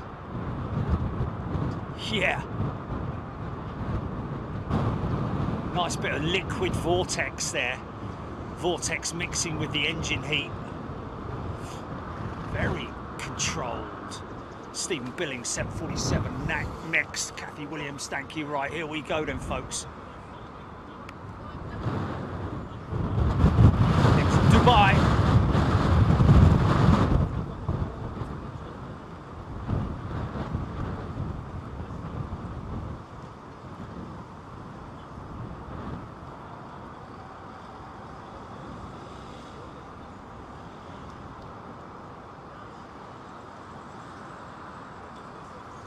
Tony Bruce. Well, yeah, it depends on how much you want to use Flight Radar 24. If you're an avid user, it just stops all the adverts and stuff, doesn't it? The pop-ups, and you get more. You get access to much more information through the paid subscription. Yeah, depends on how much you want to know. But the basic app is good enough if you just look at these wings flexing, man. Yeah, okay, I thought he was pointing it at me then.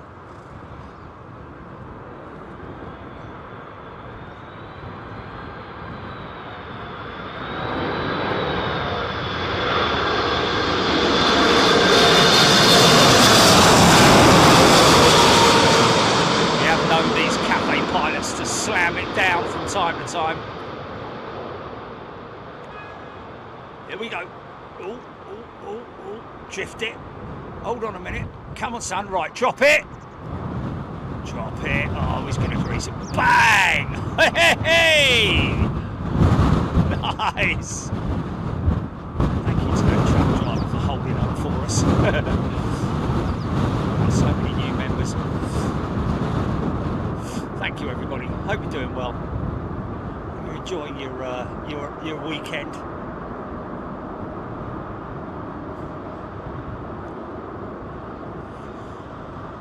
Dave loving the sound from those General Electric GE NX engines. Paul Steffi Quinlan, Liverpool 67 memories. Okay, looks like an A350 making an approach. Looks like China, this. Does it say China jet? I think.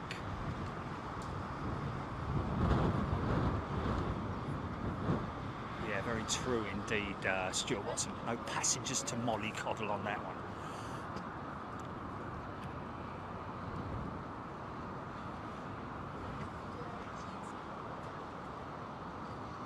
Steve B keeps the Boschists happy.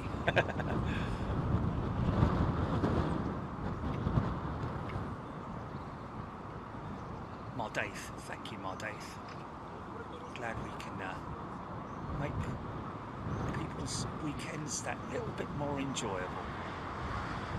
Trev Live, brilliant sound and vision. Yeah, this is Air China.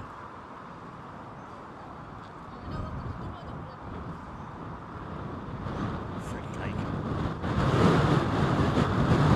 Gusts, gusts.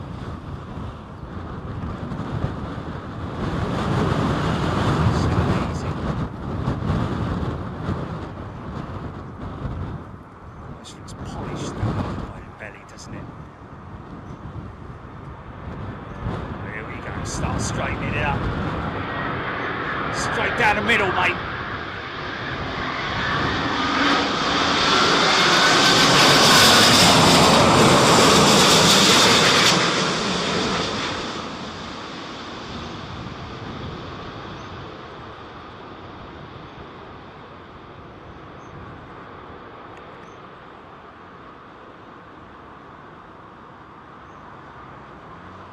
Wow, big side slip. Nice action, man, nice action.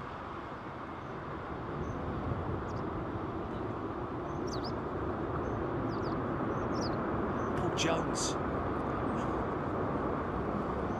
Well, Paul, to be honest with you, turbulence can get pretty bad on a plane, but trust me, you know, there have been instances of injuries on a plane, but generally those injuries are caused by people not putting their seatbelts on, or not keeping their seatbelts on, should I say. You never know when, and that was a perfect example of that was when I was flying back from Miami the other day. You know, I could kind of preempt the severity of the turbulence, because we would go like bit like on a roller coaster where you go up the top and you reach the top, and then you feel that weightlessness before you start going down, and then when you hit the bottom of that run, that's when you get the big bang, or the big G's, should I say, and that's where you know, people getting thrown out of their seat. It can happen, but you're perfectly safe, mate. Paul, you're perfectly safe.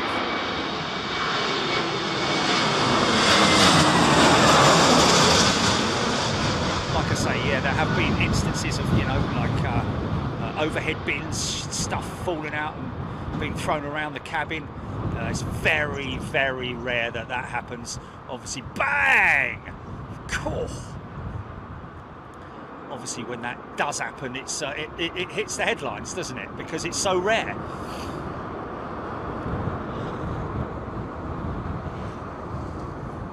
Tim Smart, let's give you 10 memberships. Thanks, Timo. Concord watching on. Watch many instances of hairy landings that they had when they came back to Heathrow, or anywhere really. I guess New York can get some pretty sketchy conditions, can't they?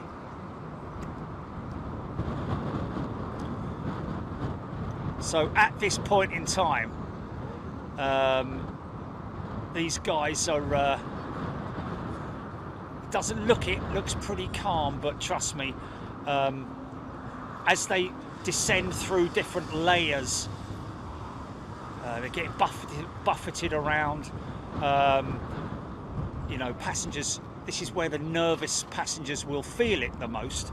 But trust me, you've got nothing to worry about. These guys up front are just as keen to get her on the ground safely as you are to be wanting to get on the ground safely. Rab H.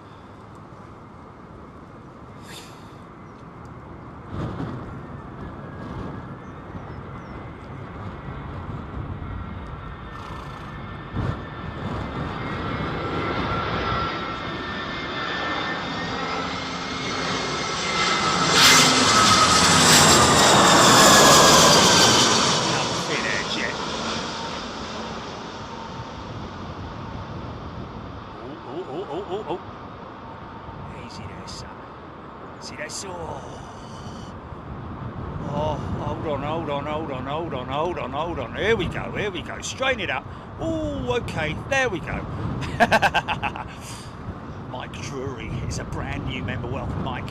It's a perfect example there of the pilot, you know, perhaps a little bit more than they wanted, I don't know, probably would say otherwise, but dipping the left wing in, or whatever side the wind's coming from, you generally find that the pilot will land that side first.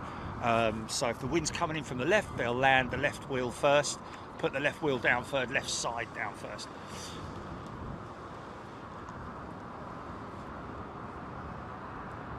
Jules Harris, Hannah P, Rachel Dickinson. My friend gets so scared on approach to landing that she holds my hand and puts a blanket over her head. Oh, bless. Embrace it. Look out the window. Mark Button. It's Nicky up. It's Nicky up there. Elise.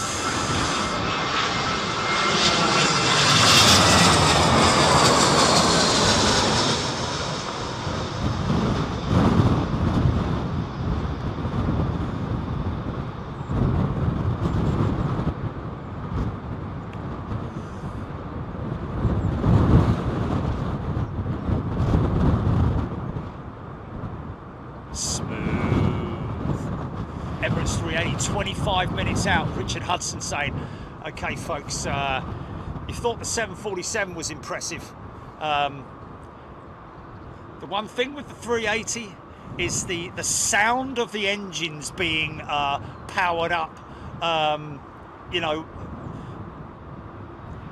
small little inputs of power with the 380 as they sort of like manipulate the throttles and the flight controls to keep it down and in a straight line. Rasgas, that one in from Austria, I think that was what we got. Let's have a little look on flight radar. Okay, line of what we call tiddlers at the moment. ITA, this is a good looking jet. One after that in from Munich. One after that in from Lisbon. One after that in from Prague.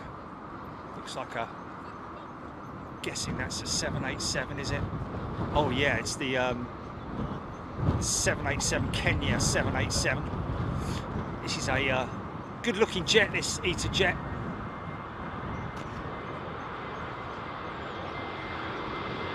Great paint scheme.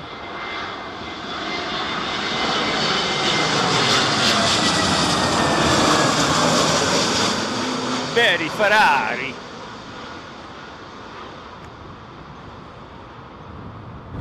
The little jet, you still see the wings flexing away there, man.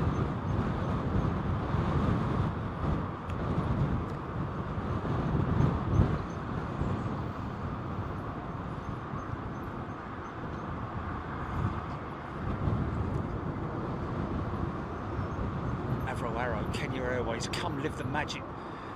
Livery back at a stack. Rachel Dickinson, Martin. That horizontal shift looks huge.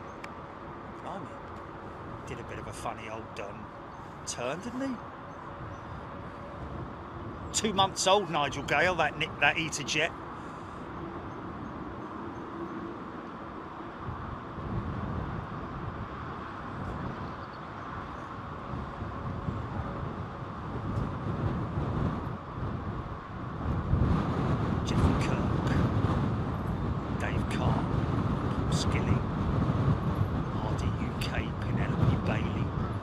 Nanebot. Come on, BH, let's bring it in.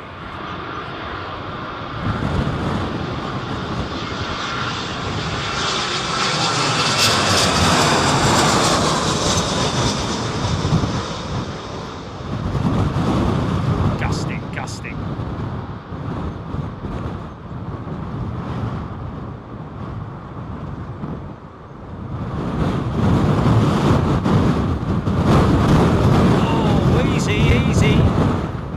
Me. Might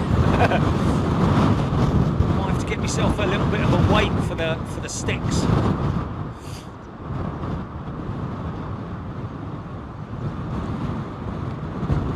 Closed. Interesting. Closed.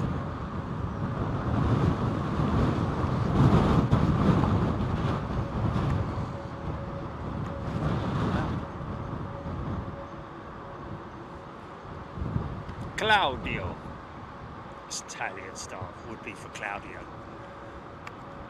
Who's that from, Jimmy? Alex Pagley, thanks for the update, my friend.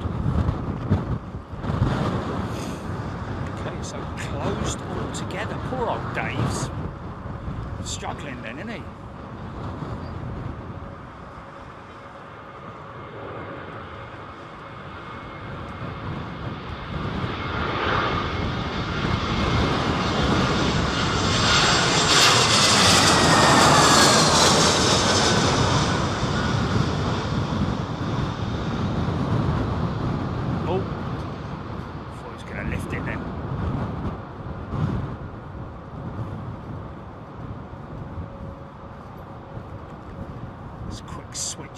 Check my flight radar app. Full aircraft have switched down. Okay. Yeah, nice strong winds now. Okay, A380 if you're tracking it, folks. There's an A380 that's just south of Chelmsford at the moment. It is EK31, a big 500-ton machine.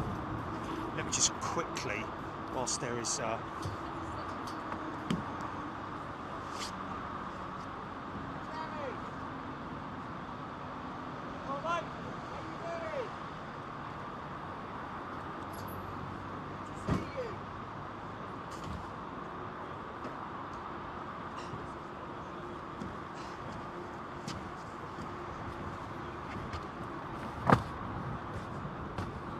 there we go. Oh, okay. I don't know. I'm a bit sort of like between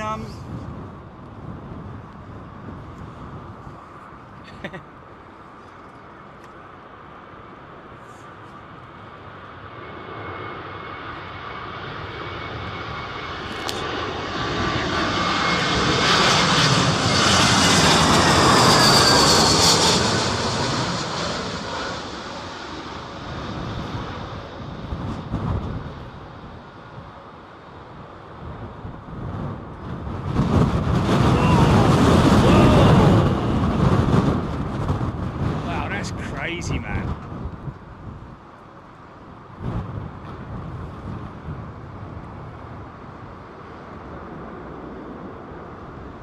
C5 Allen.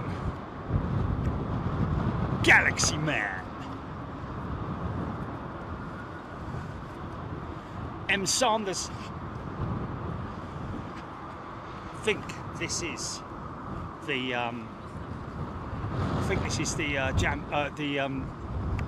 the Kenyan jet. Kenya Airways, folks, in from Nairobi. Norman Kloss. The incoming storm is near Bath at the moment. does he know to gnaw on his foot? Well, there we go.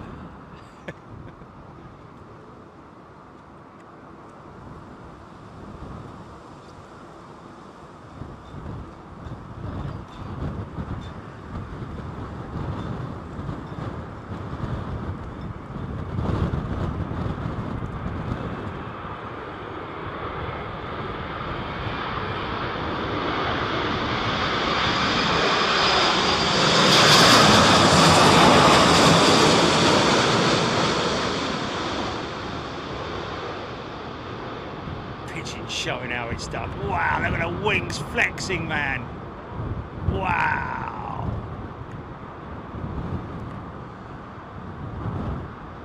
What a great thing to see, man.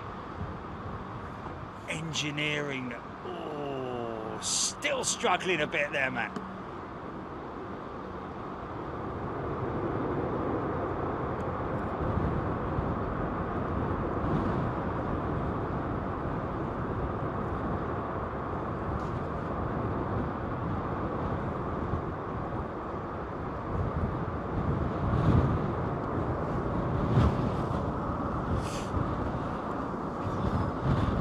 Horses.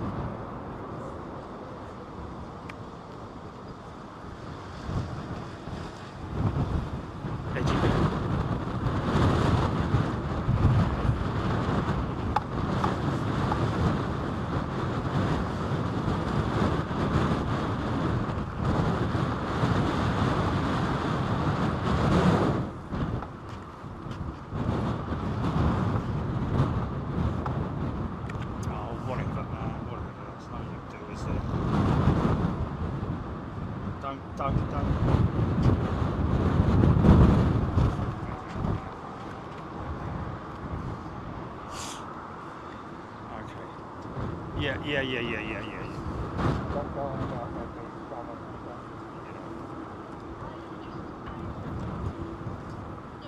Okay, yeah.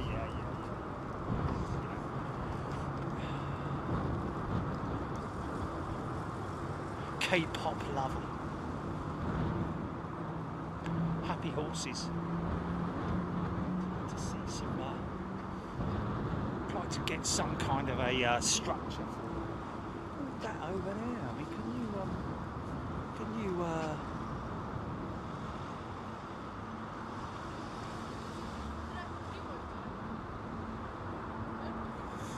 is it Izzy D? Is that Izzy D?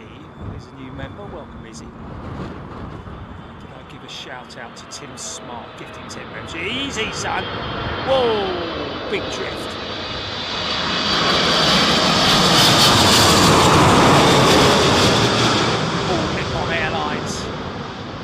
Big wing flex, man. Whoa, easy. They know a few things about landing in winds. Bosh! Wow! Just goes to show how strong that undercarriage is, man, doesn't it? Built tough. Not a tremendous amount of travel on it, but it's not exactly made for off-roading, is it?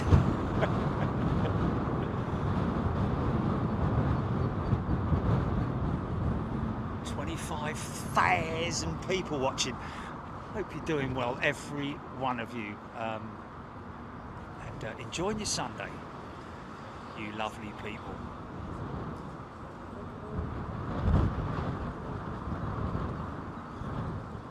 Sarah Bacon is a new member. Welcome, Sarah.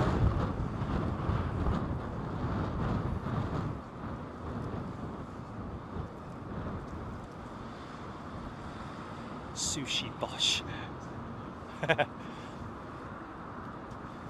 Euro Aviation TV.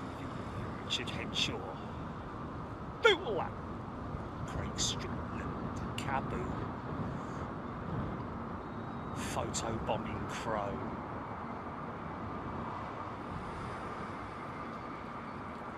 Bit of power up there.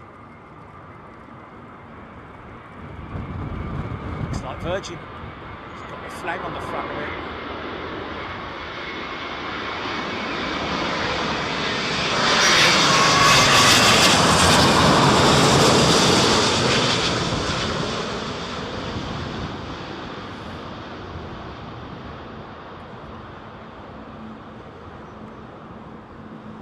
Watch the wings straighten out.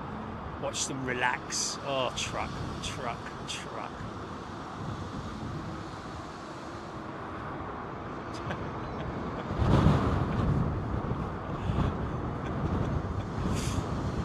Yeah, we got you, mate. Now look at your phone, son.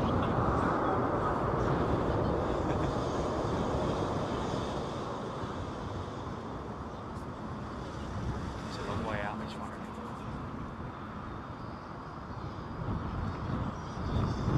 Okay, where's my...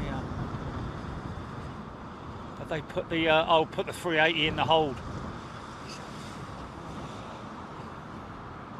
Is it the Lamborn? No.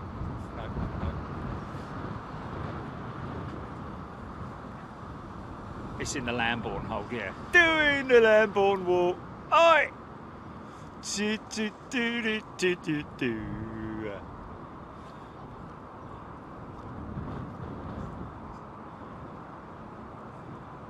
Next one, it looks to be coming in sideways. Oh, not anymore. In from wonderful, wonderful Copenhagen. Scandinavian airline systems. Almost all running Neos now. Andy Parnell's gifted a membership. Thanks, Andy. And Ian Sabga has been gifted that membership. Lucky guy.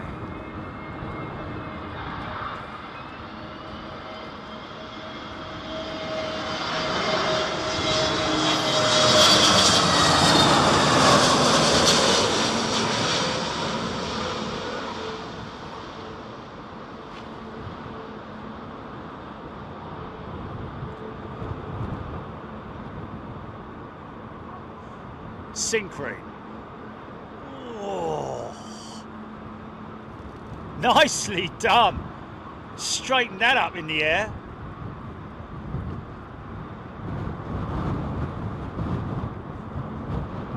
Lindsay Niffy, I think it is, isn't it? Lindsay Niffy is a new member. Welcome, Lindsay.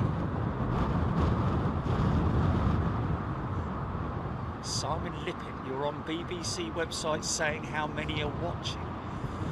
Thomas Gilby, Gaming and Trend Spotting. An Emirates 380 was circling right atop of me. Forbes JC, fun fact. The O2 in Greenwich can hold 20,000 people. Jerry and Big Jet TV would fill it out and more. They'd be queuing round the block right now.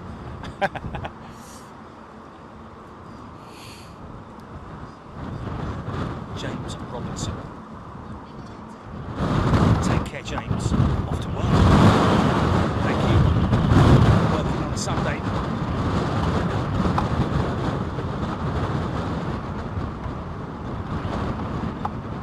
Oh, we got a loose strap. Stand by. I'll deal with it after this one. A kabooming strap. Oh, look, he's got an odd light. Look. Someone's put the wrong bulb in.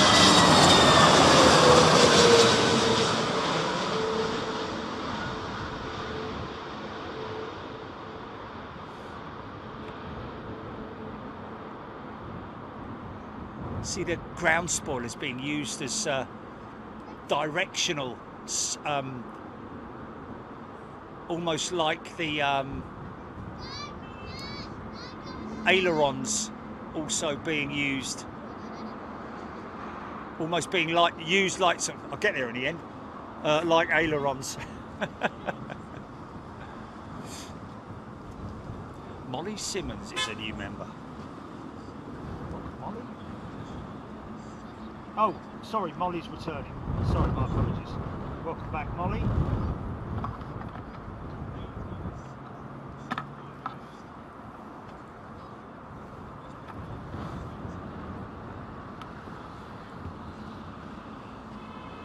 On that.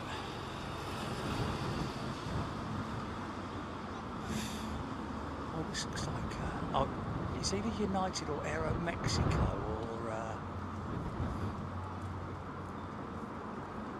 Jeffrey Kirk.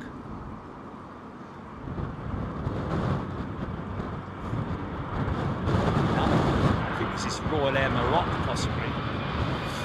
Bringing Streamliner in today.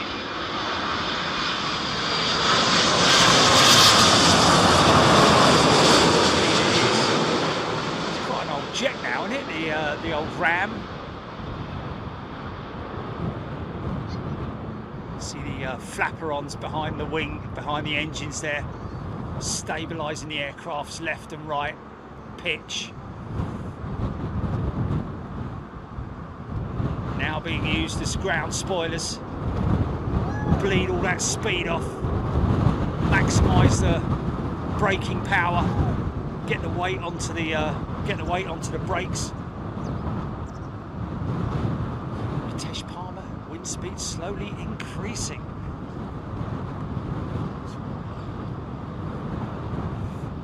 Andrew Les, good afternoon to you. Spywalks.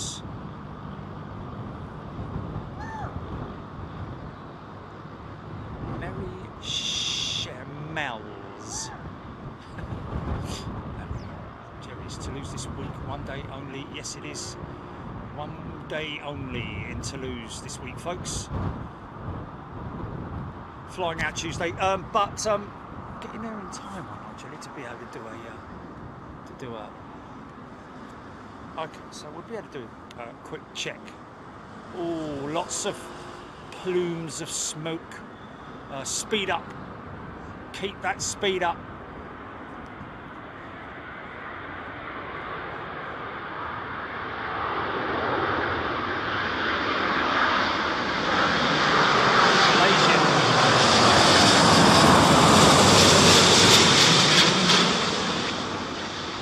Just love the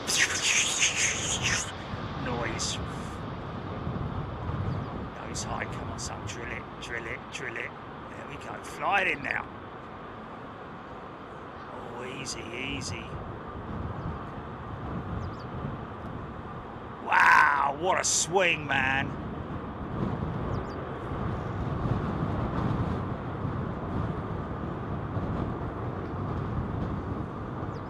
Josh Manchester. Well, guys, you know, it is people if they want to nick the stream, then you know, some people have the decency. In fact, 99% of people have the decency to ask, the common decency to ask, whilst others just pick it up and oh, okay, they've distributed it. Okay, Reuters. Okay, so maybe a Reuters thing. Yeah, okay. JC 01 Trev Line. Louise Cummings, a returning member. Welcome back, Louise. Drone Hunter, Judith Johnston. Big Jet BBC live feed has just mentioned Big Jet TV. It happens. We're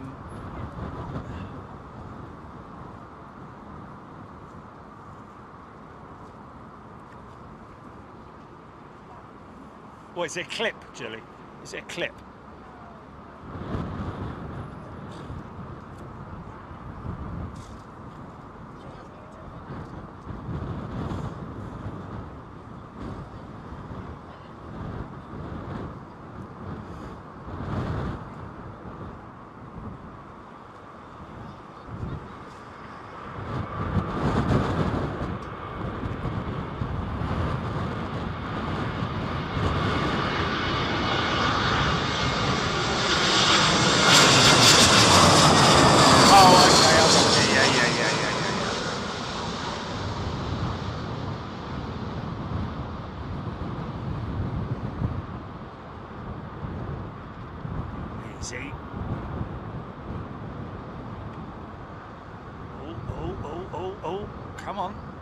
Get it down.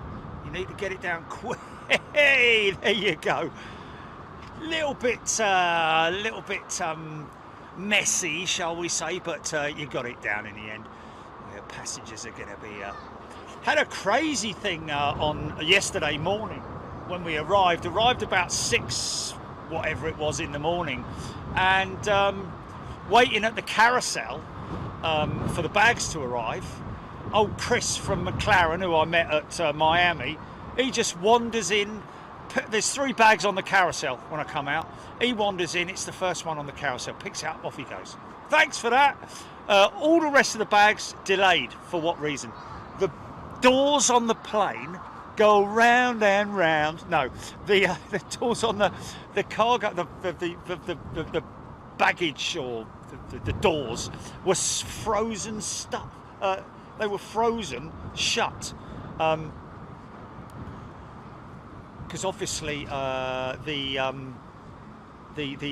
passenger access doors were okay, because it's obviously the cabin heat from inside keeping the seals relatively warmish, or not really, but you know, warmer than down below in the hold, where there's no pressure and it's bleeding freezing. So obviously the condensation as we landed rolled down and froze the doors shut.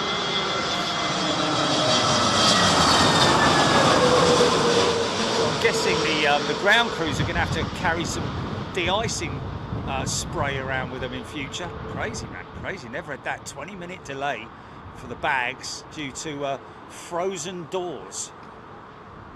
And of course, that's not something that you want to force either. You know, definitely don't want to force the seals on aircraft doors. You've got to give them time to defrost, literally, or but you know, I mean, even the it may be that even applying de-icing fluid would possibly do something, because it's hot, obviously, usually applied hot, but you know, even then the seals, the door seals, are so effective that you know, it'd be difficult to get that fluid past the main front seal, if you see what I mean.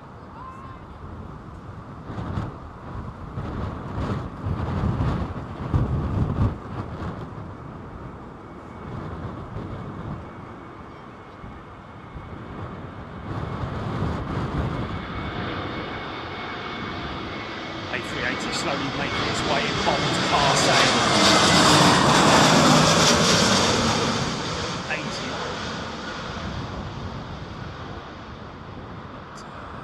Astana, Air Astana in it.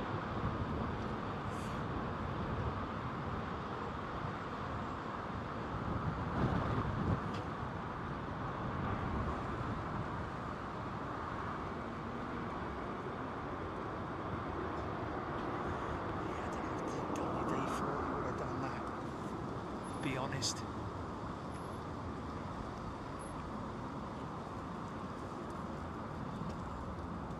Martin, after 4 or 5 Airbus 3XX planes, the 787, and the 380 will follow. Thank you, Thomas Gilby, Gaming and Trend Spotting.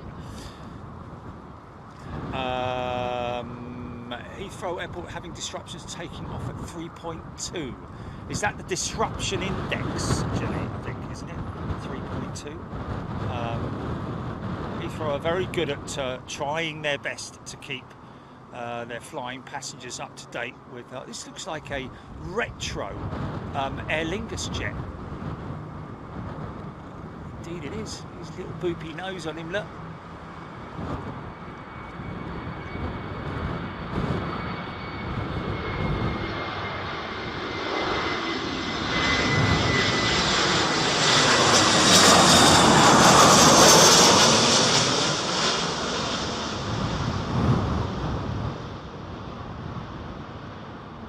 Get ready for the 380, folks. Not that far out now. If you've never seen one, like, oh, easy, son. Go on, get it down there. Yeah, kick it, kick it. There we go.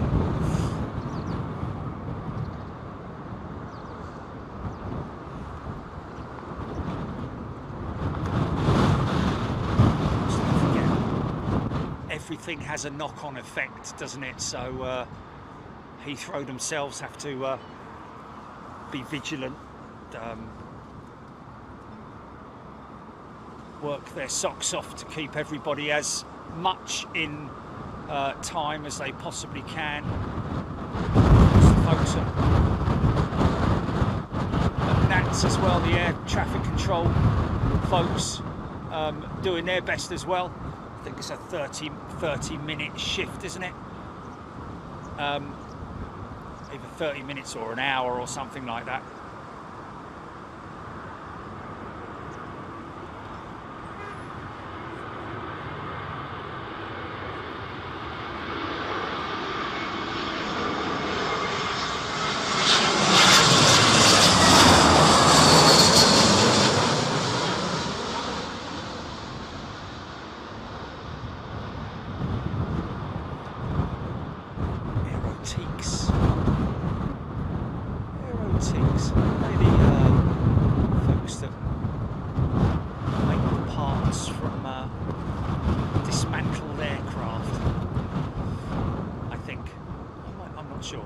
Sure I've heard of their name before. Wow, look at that steep climb, straight into the winds, man. Bouncing around. We don't see it. Wow. God knows how deep the cloud base was that we flew through on Friday night. But I tell you,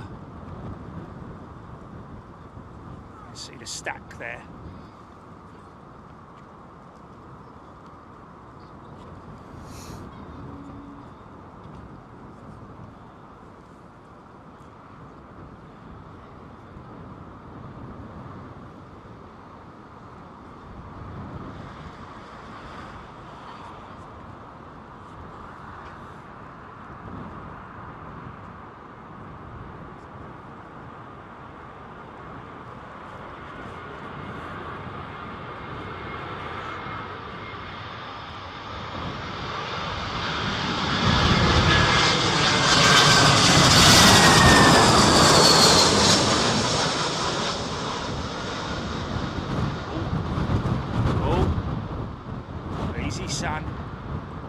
Oh, look at the elevators, man. Look at the elevators.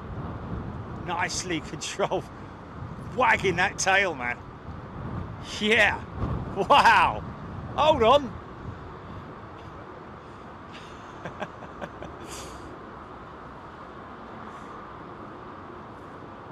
Jedi Master Joe. Big Jet TV is live on BBC. Well, make it so.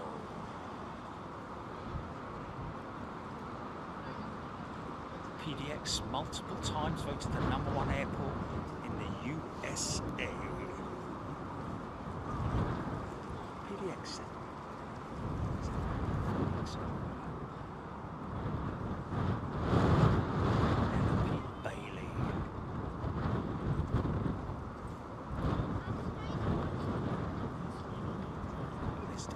Rain battering off the windows. Les Dons and saying Logan Beach 4.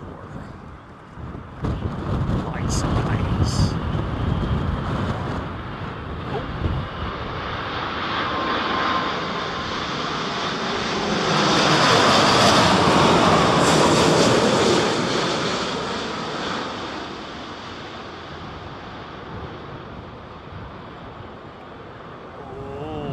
Easy.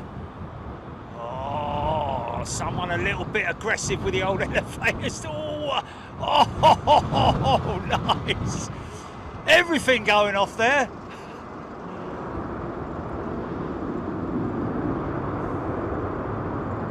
Look at the wings still flapping away, man. Wow, Aero Mexico.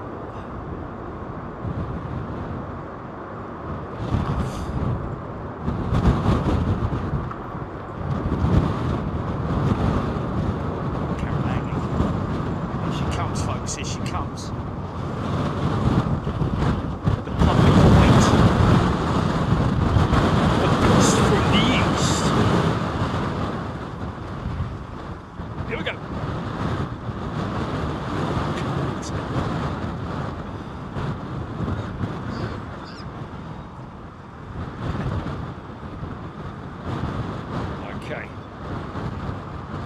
big aeroplane, it always looks a lot more exaggerated because it's a bigger wing.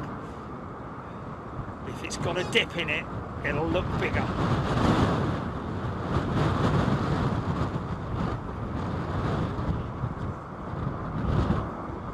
Now listen for the engine spool up.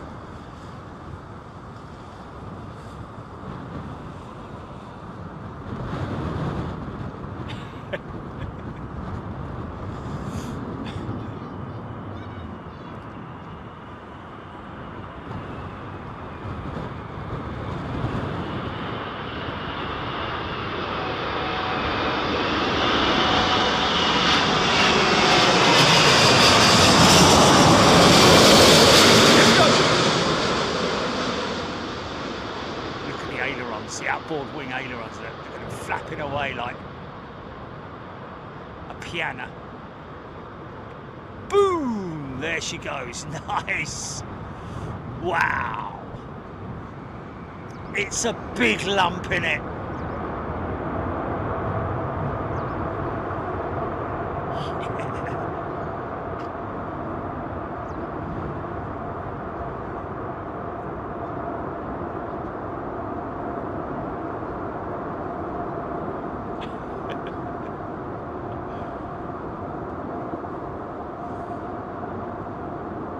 And back.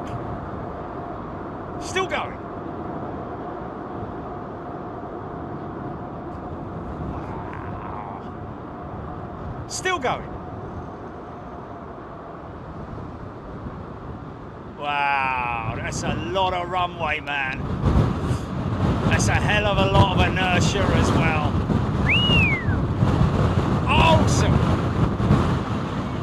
Oh man, 600 tons of paint. Yeah. Alone, on its own.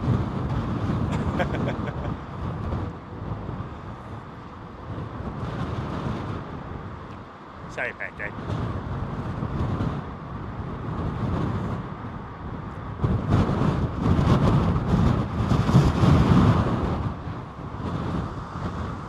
Wow.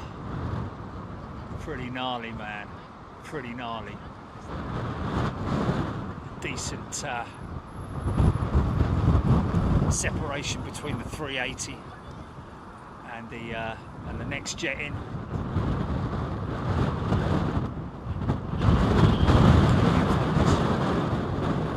Come on, little cam, you can do it.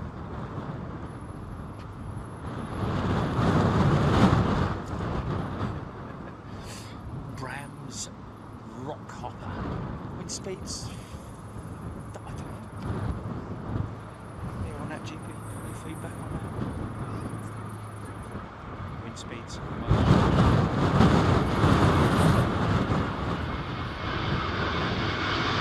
Here now, what's the pitch marks? And please repair your pitch marks.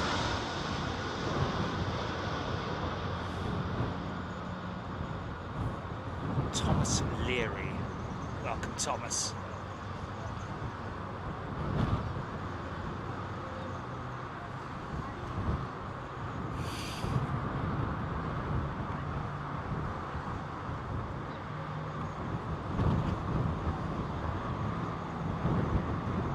Yes, the chat is mad. We can do very little about it. We've slowed it down as much as we can. We've thrown lead weights out. We've put reversers on. Put it on Have I? Well, I don't know.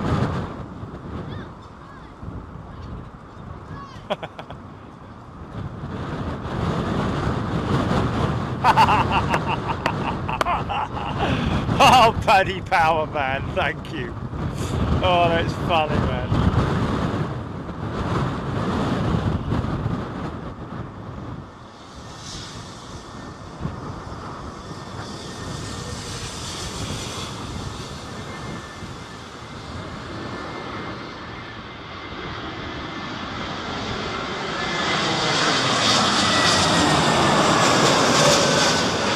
Lufthansa? Plane.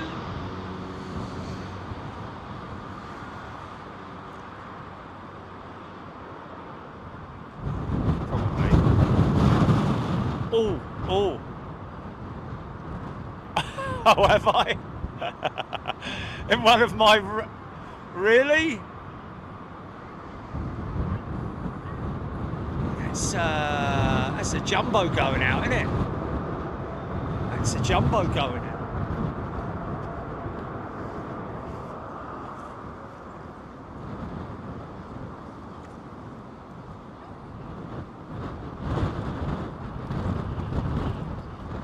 Korean.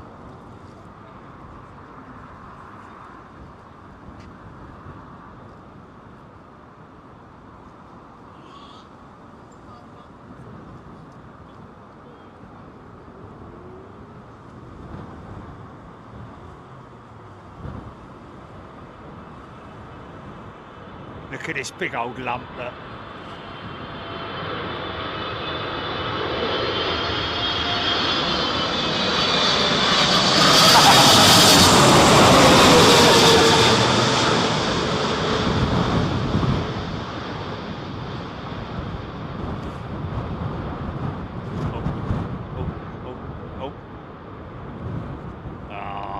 Very nice. All those spoilers going up, man. Fire it up! Wow, look at that.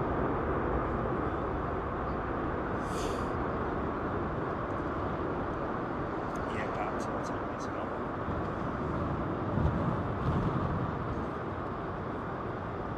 Oh, it's just it was a very sort of like wobbly, you know, like a bit of an oscillation landing, should I say, almost American styling, you know.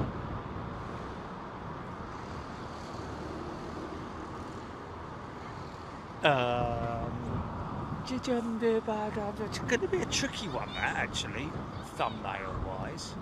Because do we do it from this side, or we do? I think, to be honest with you, no. I think if the angle works, if the angle works out right, the 350 going around right at the beginning of the show. Well, not the beginning of the show, but you know, over here, yeah. Virgin 350 from Lagos making its way in. Avro Arrow. Stephen Billings, the Paddy Power quote: "Last 10 minutes of this game has been better than watching Big Jet TV today." Well, speak for yourself. It must be a good game then. Non-Pra Singapore 380 inbound. Nice. Trev Lyon also mentioning the Virgin 350 1000 from Lagos. ETA 4:23. A few minutes. Should see her in the back of the stack any moment now. Buying brakes from Gresham, Oregon. Jerry Donald saying, like that. Is that all Boeing's brakes? Is that the all of a sudden got very dark. Mind you, it is 4:20, so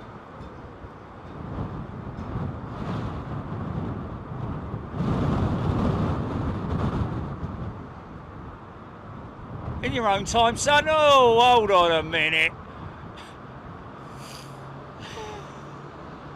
James Dayton's gifted 10 memberships, sorry. And Jedi Master Joe has gifted 5. Thanks, Jedi Master. Welshie 2903 is a returning member. It has suddenly got dark. You know, ridiculously dark. It's just suddenly, look, all the lights are on and everything. Yeah. Raskas looks like Qatar 777 is waiting to cross. Yeah, there she is. I'm surprised that 747 is... Oh, hold on a minute. No, maybe she's... I think she may be being pushed for loading. I don't know. John Davies, heavy wind and rain in Birmingham. David Mead.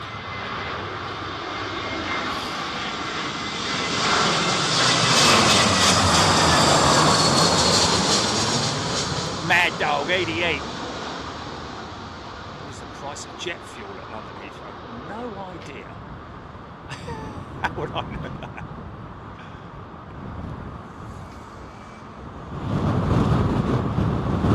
Cheaper than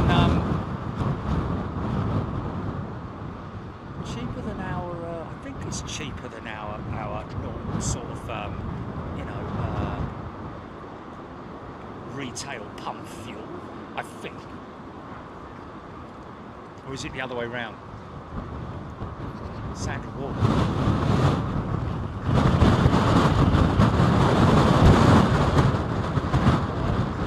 This is the Lagos 350. Paresh, yes, indeed. Probably one of the most practiced scenarios for a pilot would be crosswind landings and loss of engine on takeoff, I'd imagine, either during the takeoff roll or after takeoff. One of the most common scenarios that are sort of heavily practiced and simulated.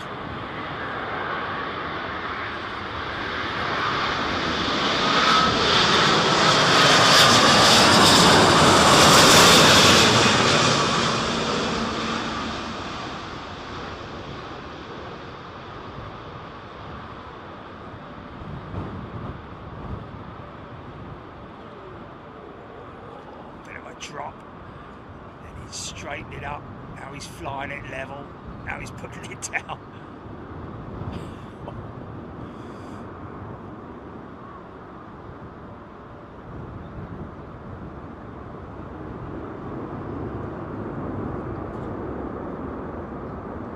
Oh, it's getting a bit gloomy, isn't it? Raskas loving the noise. Hillary Butterbeans. Chrissy. Tom's got me training pills.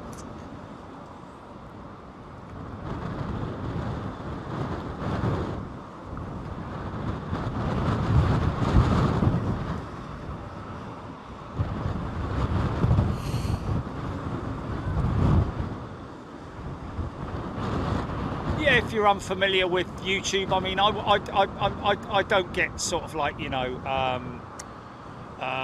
well, I'd say unfamiliar with YouTube, but if you want to give us a like, you can give us a like. It's entirely up to you. I won't hold you to it.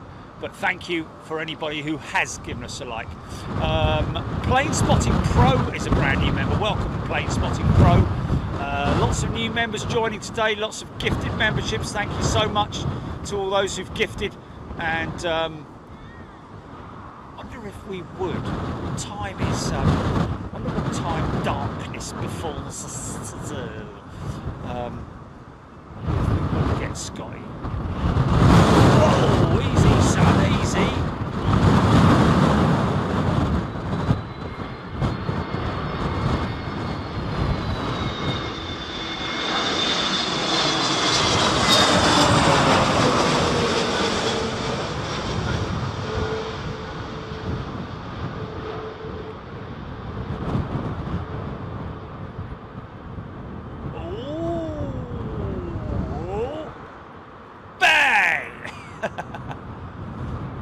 Nice.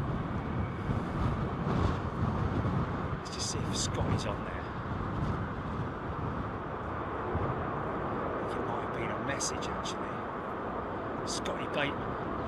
256 from Delhi at 5:15. Is it dark then, Jilly? We get Mr. Bateman.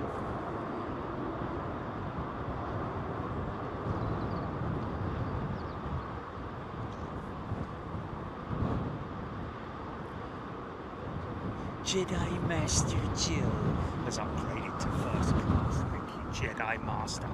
Everyone's gone home.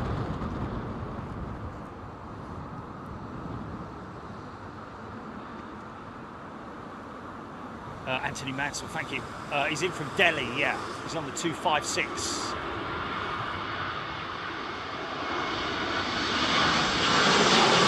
Might be early. Oh, okay, 5:08. So we got a message from Scott Bateman, British Airways senior first officer on the A350. Jeremy. Melody B. Calpan. Trevor Line, Annie Alba, Gary S. There we go, Gary S. Thanks for the membership. He's saying Scotty Ambrose.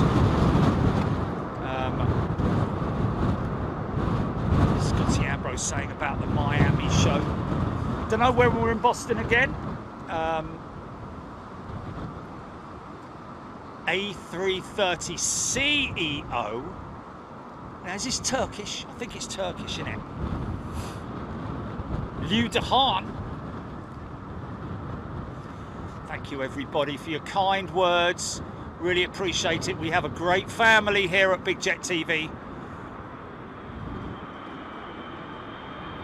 Very lucky to have some lovely people.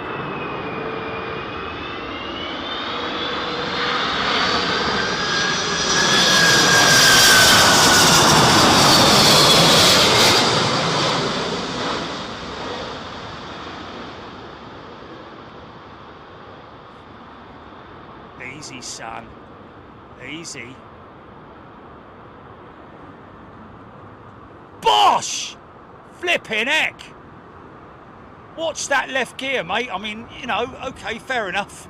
Land it into the wind. Yeah. We know all about that, but, you know, have a bit of sympathy. What about all the people on the left side, eh? Who just wallop their head against the side of the plane. Flipping heck. That's interesting. Mr. MVRTHXAA saying only 200 more likes to 10,000 likes. Wow. Thank you. Can I say thank you to everybody who's given us a like. You are wonderful. If there's another 200 out there and fancy hitting that like button, then go ahead, knock yourself out. It's most appreciated. Active crossings there with Korean going one way, Saudi Arabian Airlines going the other. Bit of a shame not to see the Saudi Arabian jet on a day like this when we've got so many people watching, showing off their new colours. HGC, lovely sound.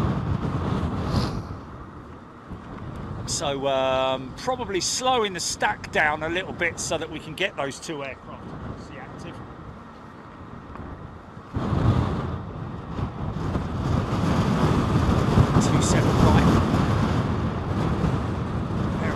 At the moment, apparently there's a big queue lined up. Neil's gifted a membership. Thanks, Neil. Is that a new member there? No, we've got Jedi Master Joe upgrading. Oh, Captain Manny, there's 10 grand. There's 10,000 likes. Thank you, everybody. Really appreciate it. We're not sort of like, you know, desperate for likes, desperate for YouTube subscribers in any way, shape or form. We'd rather have less subscribers and genuine ones at that than have...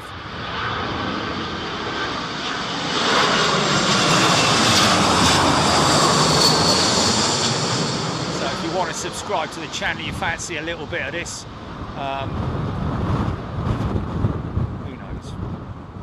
Subscribe to the channel. We're live twice a week. Roller coaster ride there. We're live twice a week, folks, Sundays and Wednesdays, and we do travel overseas as well, to Europe, and at least one trip a month to the United States of America or anywhere else in the world where it takes us. We don't know. We never make our decisions until quite late in the day, should I say, or the month. We don't know where we're going in February yet. We know that we're going to Toulouse next week, and we just got back from Miami, which was absolutely fantastic, I've got to say. Thank you, Miami. Thank you to all our fans out there as well for making us so welcome. All the folks that came up and said hello, ES amongst others. Thank you so much.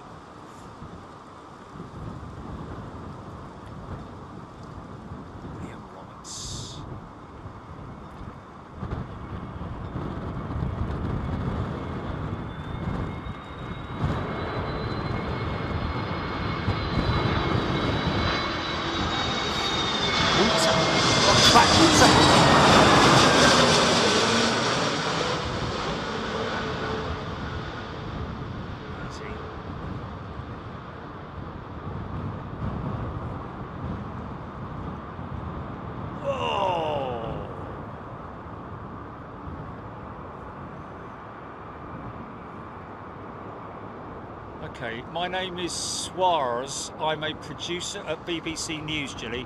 It's just come up on my phone. Someone from BBC News. Oh, not another live one.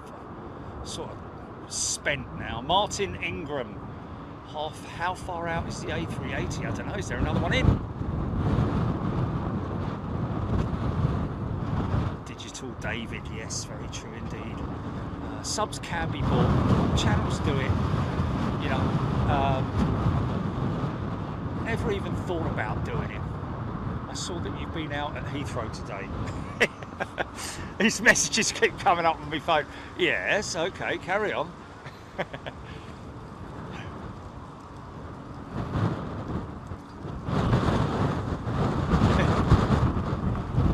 Next.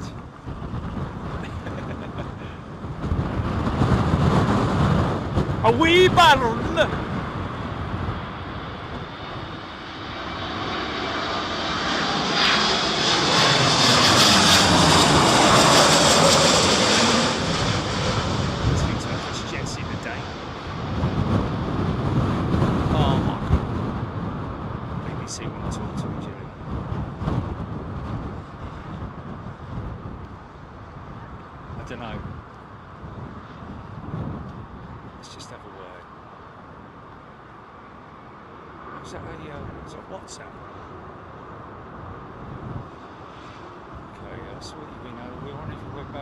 Later to talk about your channel and the possible air travel disruption with the oncoming storm. I do have to warn you, it could be at 11 o'clock.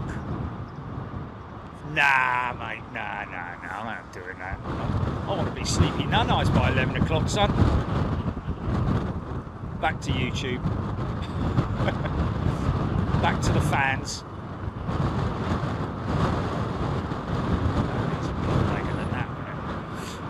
This is Lufthansa! Yeah. V8, sorry!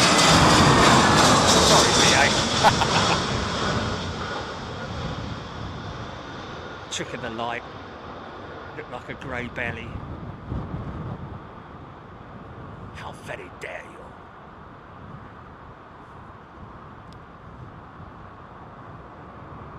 No. Sorry, BBC, you've had your 10 pennies worth today, haven't you? Well done.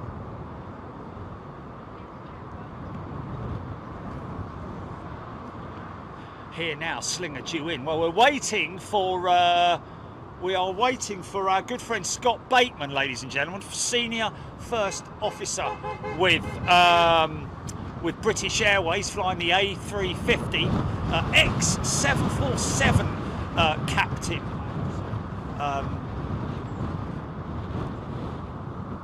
Benny Forrest. This is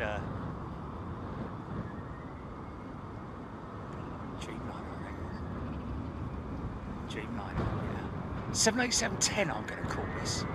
Listen to the engines.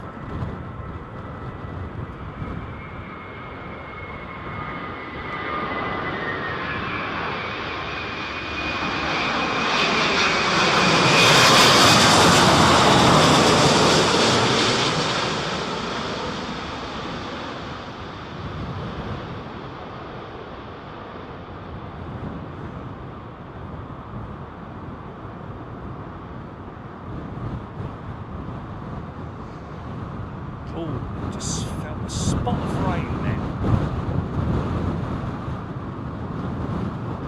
Oh my God, he's just heard my response. He's been listening to it on a chat. Oh my goodness me. I'm sorry, man, I'm sorry, but you know, he's laughing. Oh dear. Oh, I'm sorry, man, it's a bit embarrassing that, isn't it? Oh. I'm sure he's a very nice man. Beverly George, Captain Money. 12,000 likes before the Slinger, he's saying. Nigel Macy. Oh dear, I'm very embarrassed now. Gareth Sunset Shepherd. Big up at Squopy. All these folks that I'm shouting out, folks, by the way, are all my amazing members on the channel. We of course put subscriber chat on as well, so if you're a subscriber you can of course talk to the animals. No, you can talk to the audience, and I'm really embarrassed about that BBC freelance list. Oh. SQ308 on final approach, 4th to land, Aidan Campbell. Oh dear. Terry's tuning in from Caribou in Maine. Awesome. Lord Geeker. I'll wait for BBC when he asked Picture TV to come, but he was sleepy nights.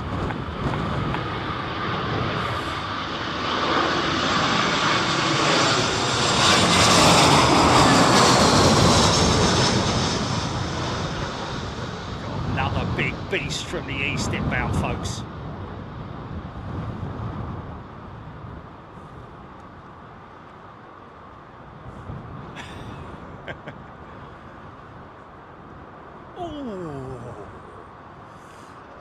It's another example of using that left side into the wind.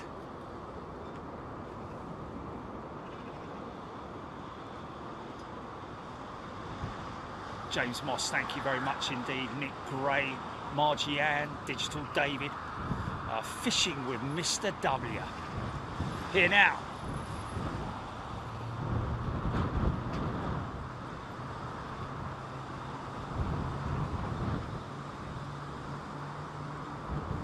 Get that start up.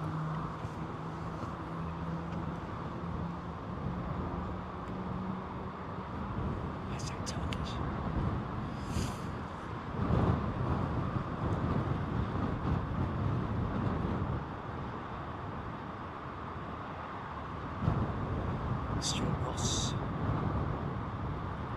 Stuart Ross, does STI close at 11 o'clock?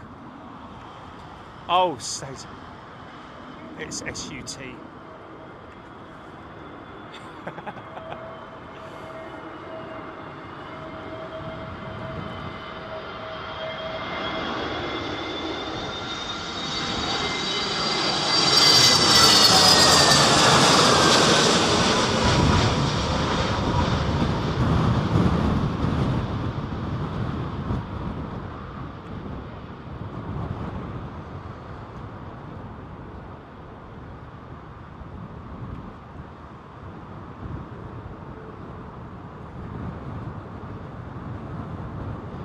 Butterbeans, Toby Riding.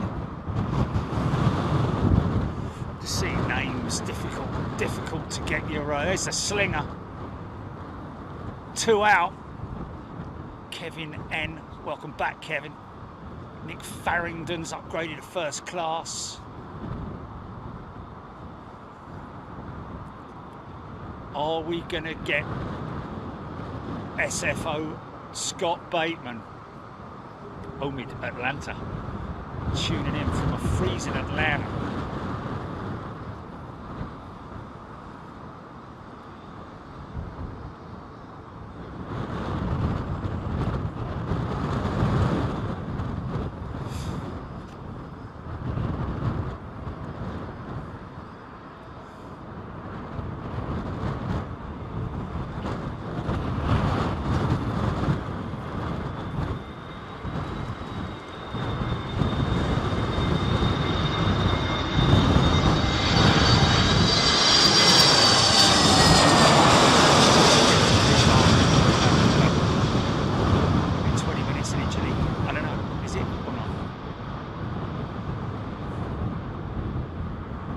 Mechanic, yeah, of course, always a big thank you to Jilly.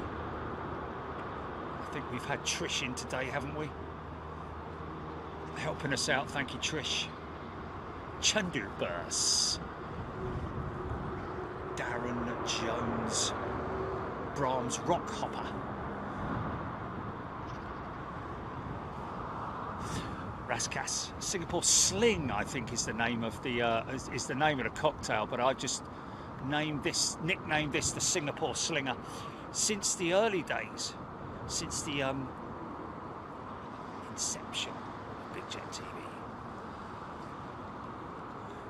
Dimitri, yeah. SFO, most definitely.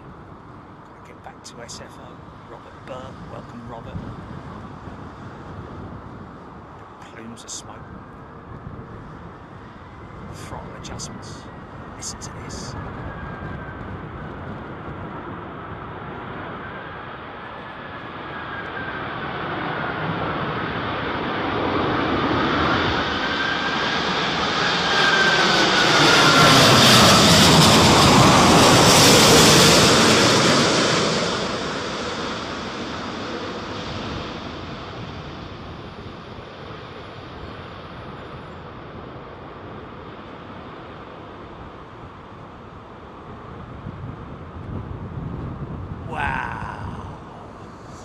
Wow. Wow, man. Still looks a bit left heavy down, doesn't it?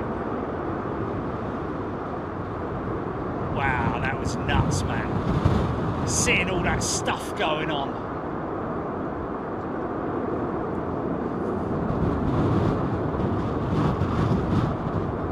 Everyone loving that.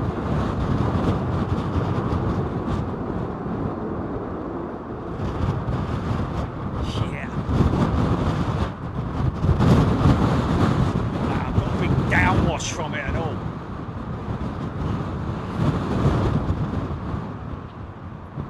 Brian Stewart, split rudder working overtime. People loving that.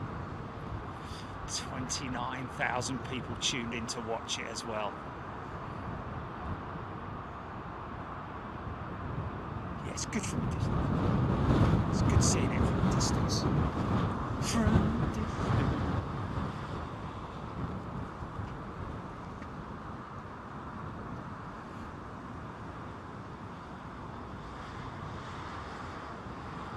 LA girl, Singapore Airlines, beautiful airline fleet.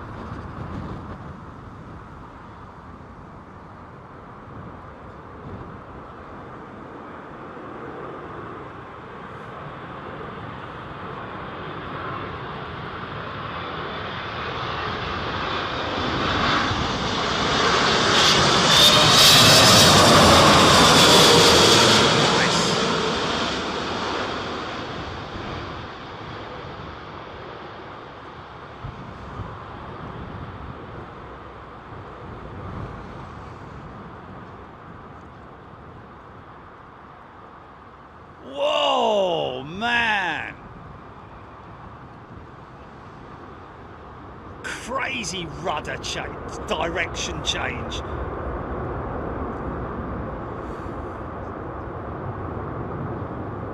Dorset Aviator. Robert Berg. Welcome, Robert. Brand new member.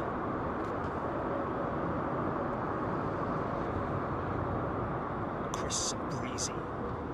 Yeah. Diane 78, let's track Scotty Bateman's BA256 flight radar 24 if you want to.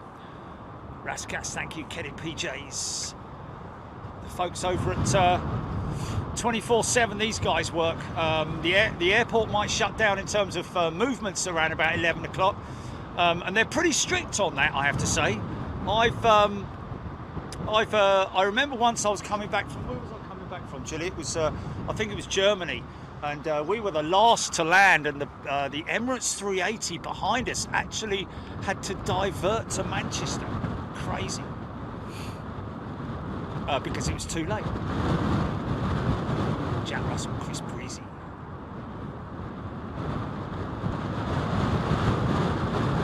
TCC geek.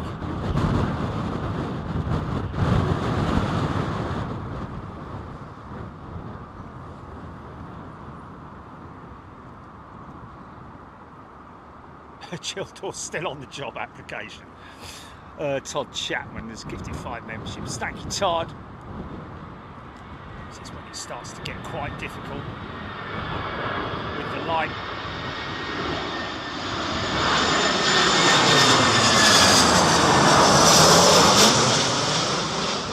Air France with a little 320 this time, not bringing their 220 in.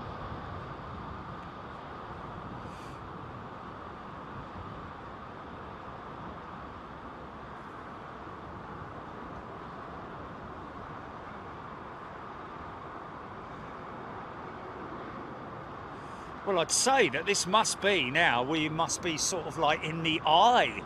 I don't think we are, but we must be sort of like at a point in time where the winds have, well, I say the winds have dropped. It's quite still here on the ground, but you know, when you're 100 feet up, it makes a whole big difference, doesn't it?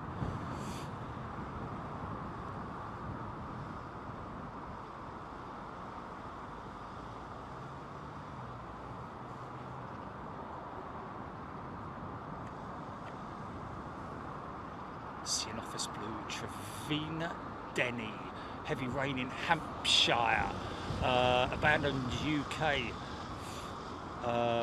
Interesting. Richard Pummel, good morning, good afternoon. Watching brings me back to when I watched their arrivals at the side of the runways as a child when Heathrow was significantly smaller, but probably, I have to say, more exciting, even though it was smaller. Because of the old school jets that you used to have, 707s, DC-8s, DC-10s, Concorde, VC-10s. Oh my goodness me. And you could probably walk across the airfield as well.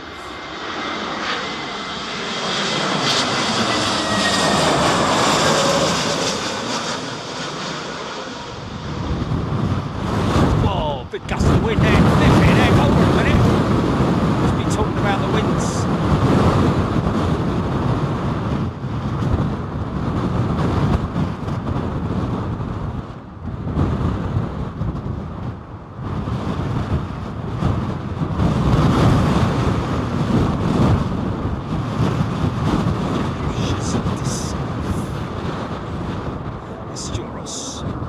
London Heathrow advising winds picking up from 1700, so okay, well there we go. Well, there was the first indication just then, a little prelude of what might be to come.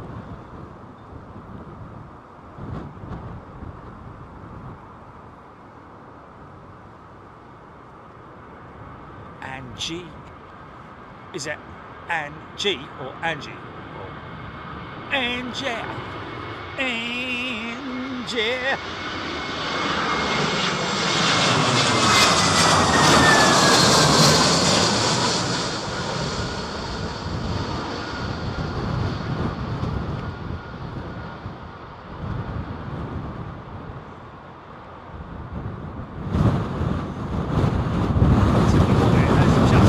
wonder if that is maybe a gust front. Flipping heck. Dip that left side in, mate. I wonder if that is a gust front that I'm feeling right now. It really is quite dark now.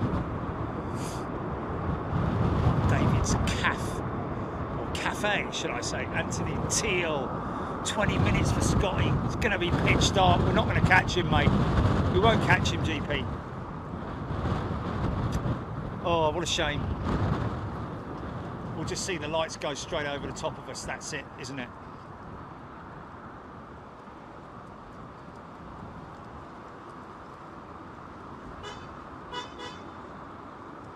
Yeah. It's going to be tricky, mate. It's going to be tricky.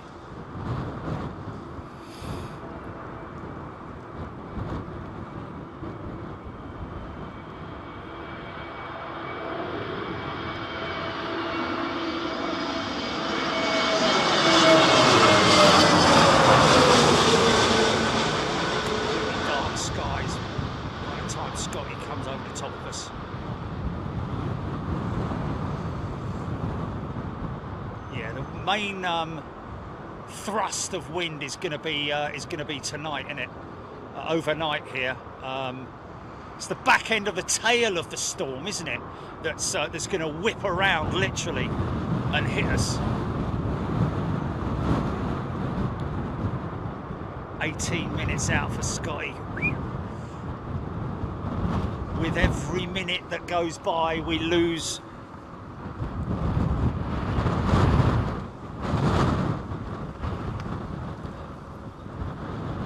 Still got 26,000 people watching, so must be doing something right.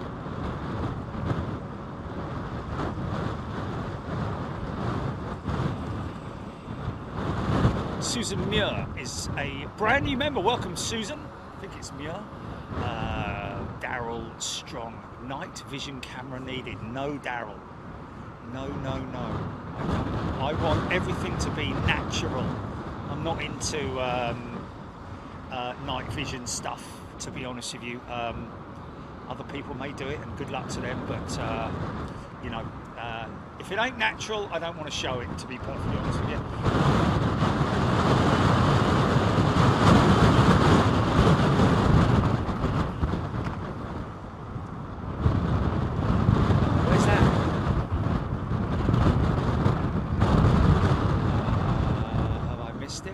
Kellyanne Davey, hubby is the skipper on BA 99 off to Toronto. Can you please say hi to our children, Phoebe and Harrison? Thanks, Jerry, as ever. You are a superstar. Thank you. Has he gone? Has he left? BA 99. Can you check that, GP? Just see if tiny glimpse of him going out.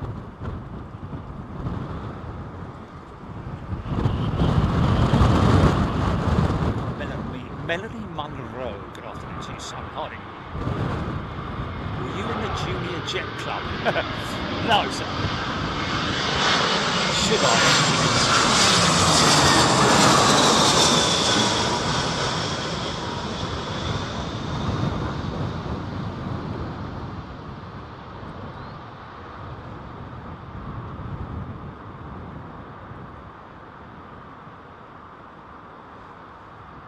Okay, BA 99 not on radar yet. Well, I wish him a good flight, and again, hello to all the kids watching. Bad Karma Drone, good afternoon to you. MVRTHXAA off now. Good night to you, Claire Bear, Jill Watkins, Melanie Munro. Don't know, lost count. But we've had great fun today. Thank you to all our to all the pilots who've been involved today as well, of course. If it wasn't for you guys, we wouldn't have a show. So, and also everybody at Heathrow, everyone within that inner perimeter who worked so hard to keep the whole place going. Mrs. Twinkle is a new member. Welcome. Luke Reynolds, 90 miles an hour to Snowdonia. Is that a song? Savannah Steen. Oh, Savannah Steen. Oh. Mickey Parker is a new member. Welcome, Mickey. Pick up that.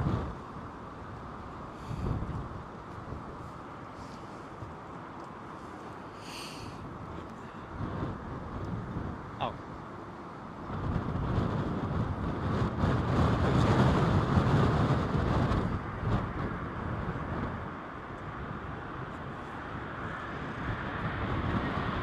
Closer to the point where you're going to say he's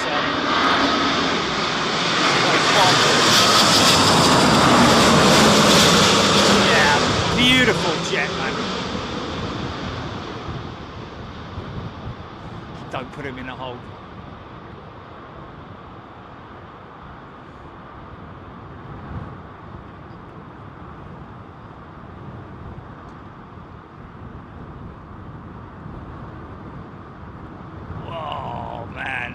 Couldn't quite see it, but that's a beautiful livery, man.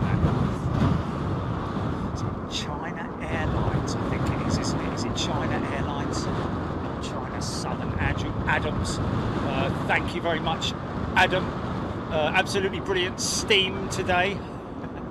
Thank you, sir. Captain Manny, always fun times. Thank you, sir. Chrissy, Daniel Burns. Yeah, very difficult to keep up, I understand. Sorry, everybody. Free Range Chicken is a brand new member. Welcome. Gareth Dixon has upgraded to first class. Thank you, Gareth James Cridland. Thank you for the likes, folks. We don't have to worry about... we've got quite enough. Thank you so much. Here now.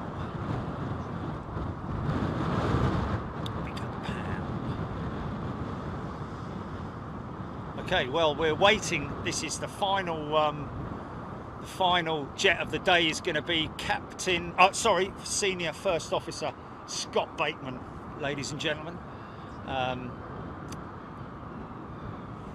Piloting BA2 256 A350 in from Delhi, I think it is. KTD, last train from Manchester to London, leaving because of the early wind, because of the winds. Yeah.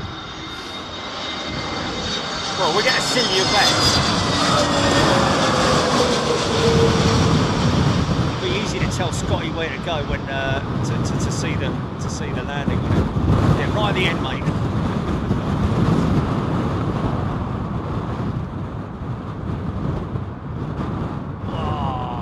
Still struggling a little bit, but skills.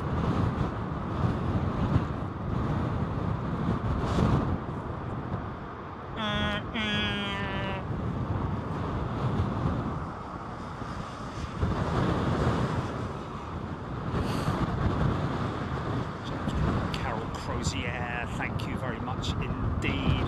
Stuart Aviation Furniture. If any bits fall off, let me know.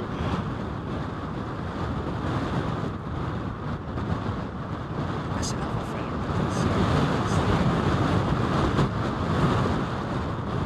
Reconditioned. Yeah, I've seen some of the things he does, like engine cowls, seats, and things like that.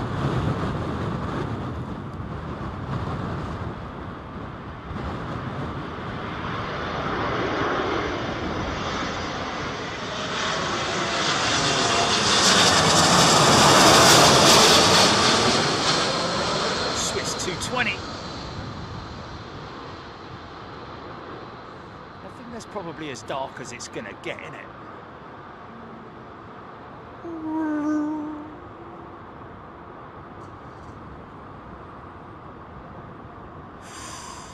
Yeah, struggling now, mate. Struggling now. Violet F. Fredio. Doug Marshburn. J Wall 86.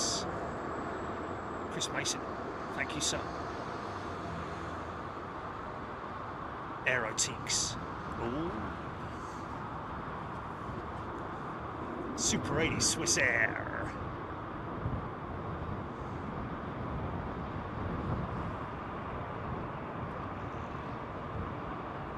Joshi Yoshi. Chris Breezy. The Dublin have got it bad. John G United, Logan HO4GG, Sarah Lancaster. Oh, are we all right, gentlemen? Are we all right? Yeah, straight there. Good. 6 4. Good.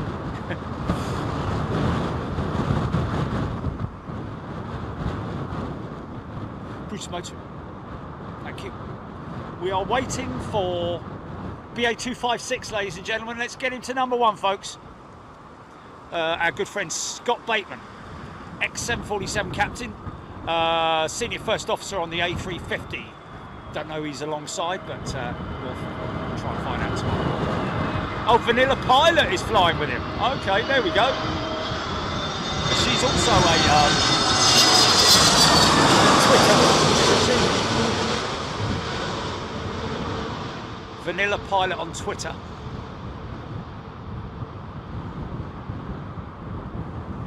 Well, go round. Blimey, that was a bit of an odd one.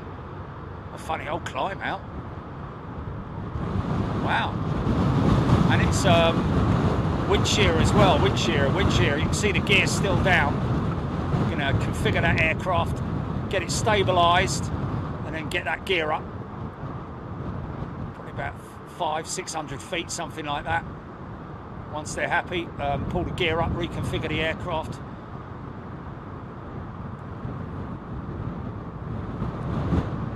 We'll go around right at the end of the show. How about that?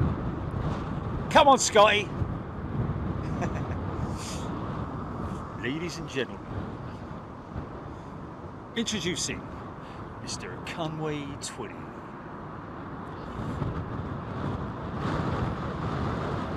Oh, it's not Vanilla Pilot then. Okay. Melanie Munro, that was a quick one, wasn't it? It was right at the last seconds as well.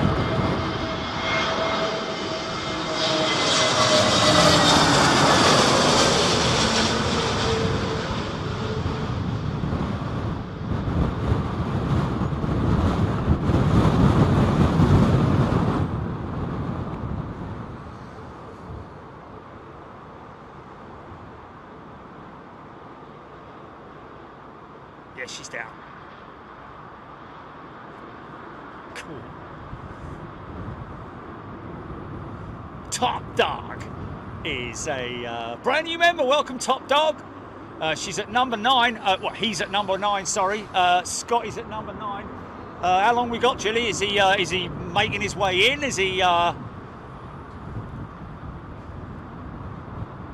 Kieran the pilot, Vanilla Pilot, is with Captain Dave on another 350. Nicola Carling, she was on the Phoenix flight with Captain Dave. Capo Dave, think my son is going to sneak in before Scott. He's on BA 108. Nicola Carling saying, okay, there we go. Emma Scissorhands. Oh, BA have just cancelled tons of flights leaving Heathrow. Dear. Well, they've got to do what they've got to do, I guess. Bobo nailed it. Adam the Great, 74 right now. 74 knots. Is that crosswinds? Trevina Denny, 7 minutes for Captain. For Scotty Bateman. Let's just see if I can see him on the. Oh, is that him turning on now? Is it? No. No. Is that him there? Oh, there he is. He's going to be in after the. I think he's going to be in after the 108. I think from Dubai, by the looks of it.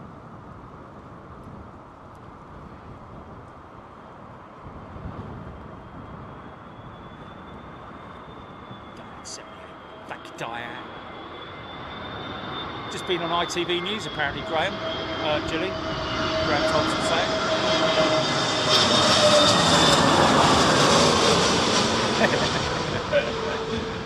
Another crazy day. Be prepared for the backwash as well, GP. The flood of stuff that's going to be coming in tomorrow, man. Bang!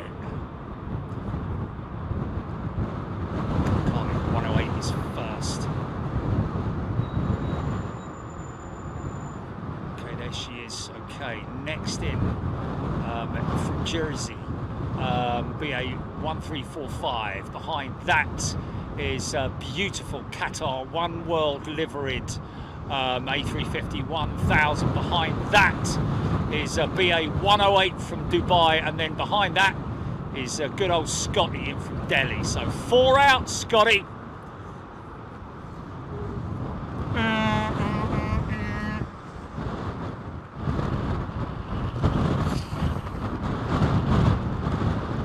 I just don't really know.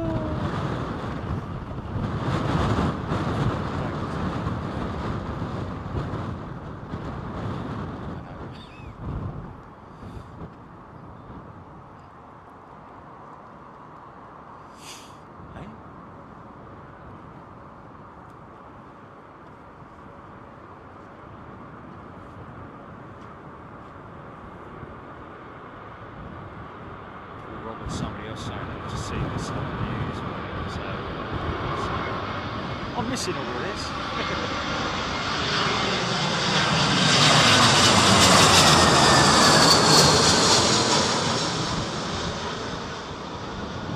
Just gauging the best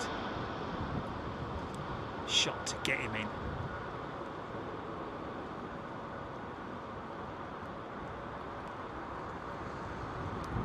Oh, mate, no, not now, not now. Oh. Oh, no, we don't need that now. Oh, mate, really? Raining, mate, it's raining and it's coming down hard and all. Oh, mate, hold on a minute, let me get my other coat on, let me get my coat on. Oh, Really? Oh, come.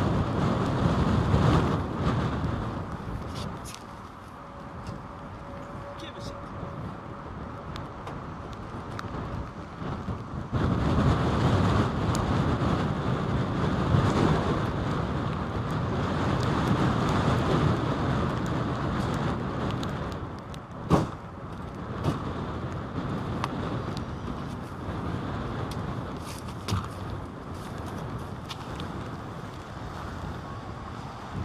At 1,000,000 miles an hour.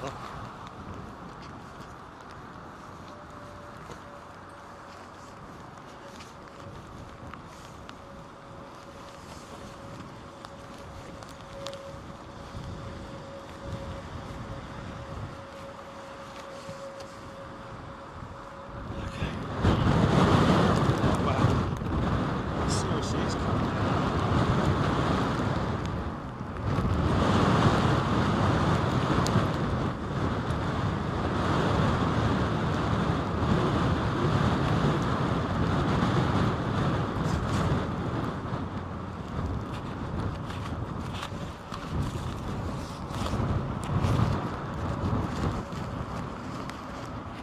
Shouldn't be too bad. Should be to the end, I think.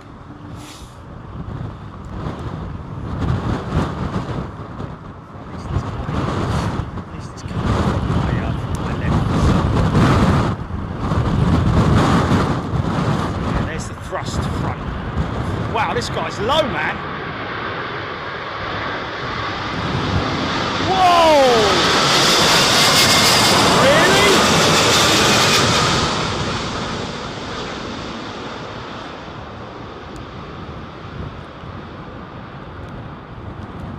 I don't know if that was just optical illusion, but flipping heck. That felt very, very low.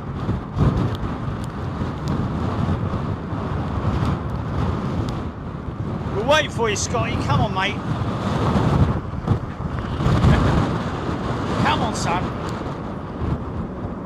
Scotland. Scotty's from Scotland.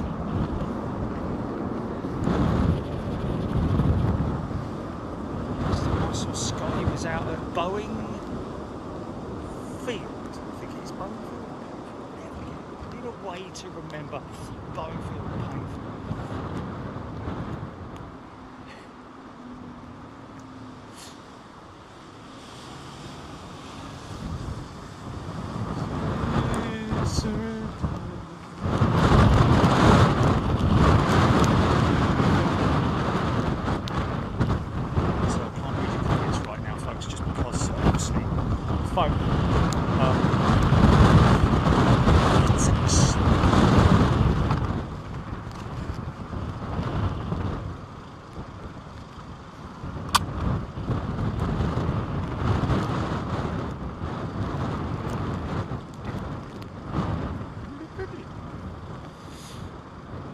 In your own time.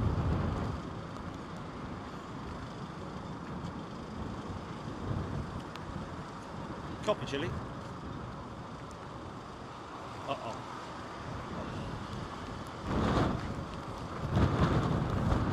Oh. Do what? Oh, okay.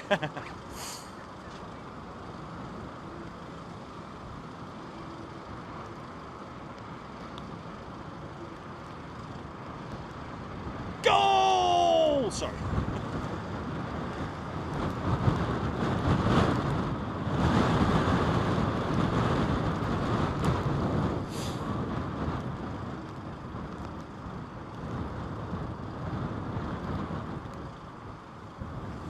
Chicken in a basket. So this is BA from Dubai, is it?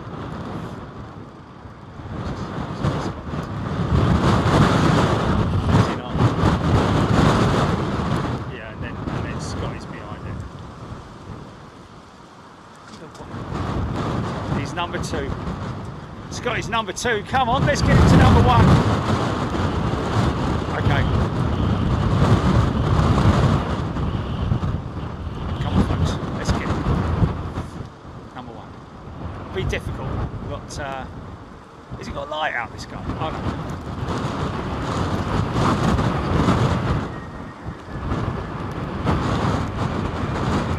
This is all we're going to get a score.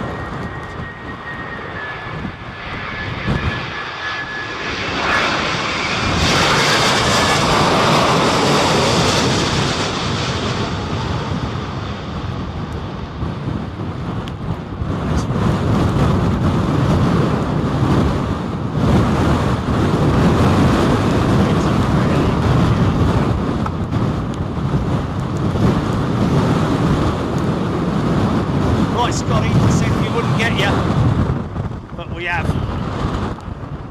So bring it on. Do us proud.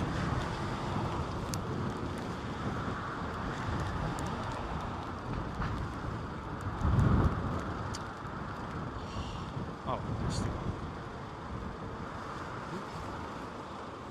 okay. Gonna wipe the screen for you, Scotty. Oh. Because I've flip-flommed it. Sorry, mate.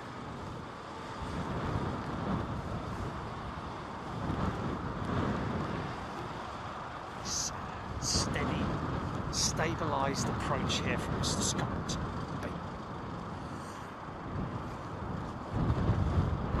PA256. In from Delhi.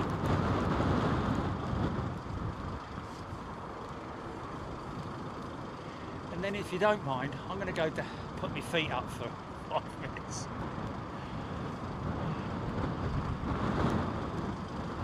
Read all the messages.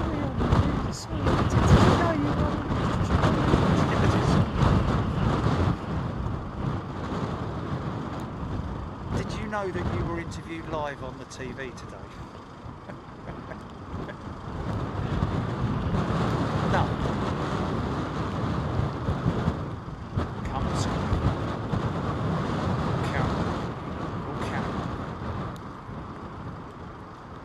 Around if you like. Yeah.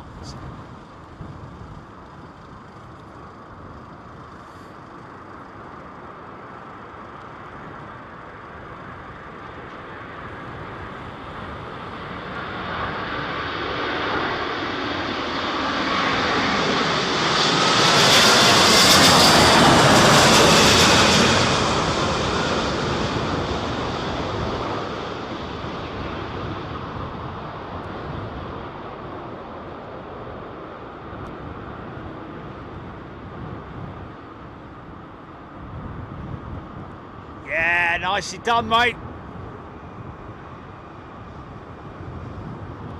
Big round of applause for Mr. Bateman, ladies and gentlemen. And that's me done. Better if I go this side, because you can see me from the light, I guess. From the lights. The street light. Can't see a thing. Folks, thank you so much. Wow, what a day. Thank you to everybody who's been with us throughout the day. Thanks for your company, thanks for everything, thank you for all your gifted memberships, welcome to all our amazing new members, thank you to all our amazing current members. We're going to be in Toulouse, France next Wednesday at the Airbus facility, but listen, thank you so much to everybody who's got involved today. Far too many of you to mention. Thank you, Jilly, thank you, Trish. Thank you, Heathrow, as well. We know that there are big delays coming up. Be safe for what's coming up tonight, folks. It's going to be a bit of a barnstormer from what I hear. And look, if it's still going crazy tomorrow morning, I'm going back now. I'm going to put everything on charge. And if it's still going crazy tomorrow morning, if we can do it, we'll come out and do some more tomorrow morning. So look after yourselves, and thank you once again. Take care. Bye-bye. Okay, GP. That's a chance of what? Oh, okay.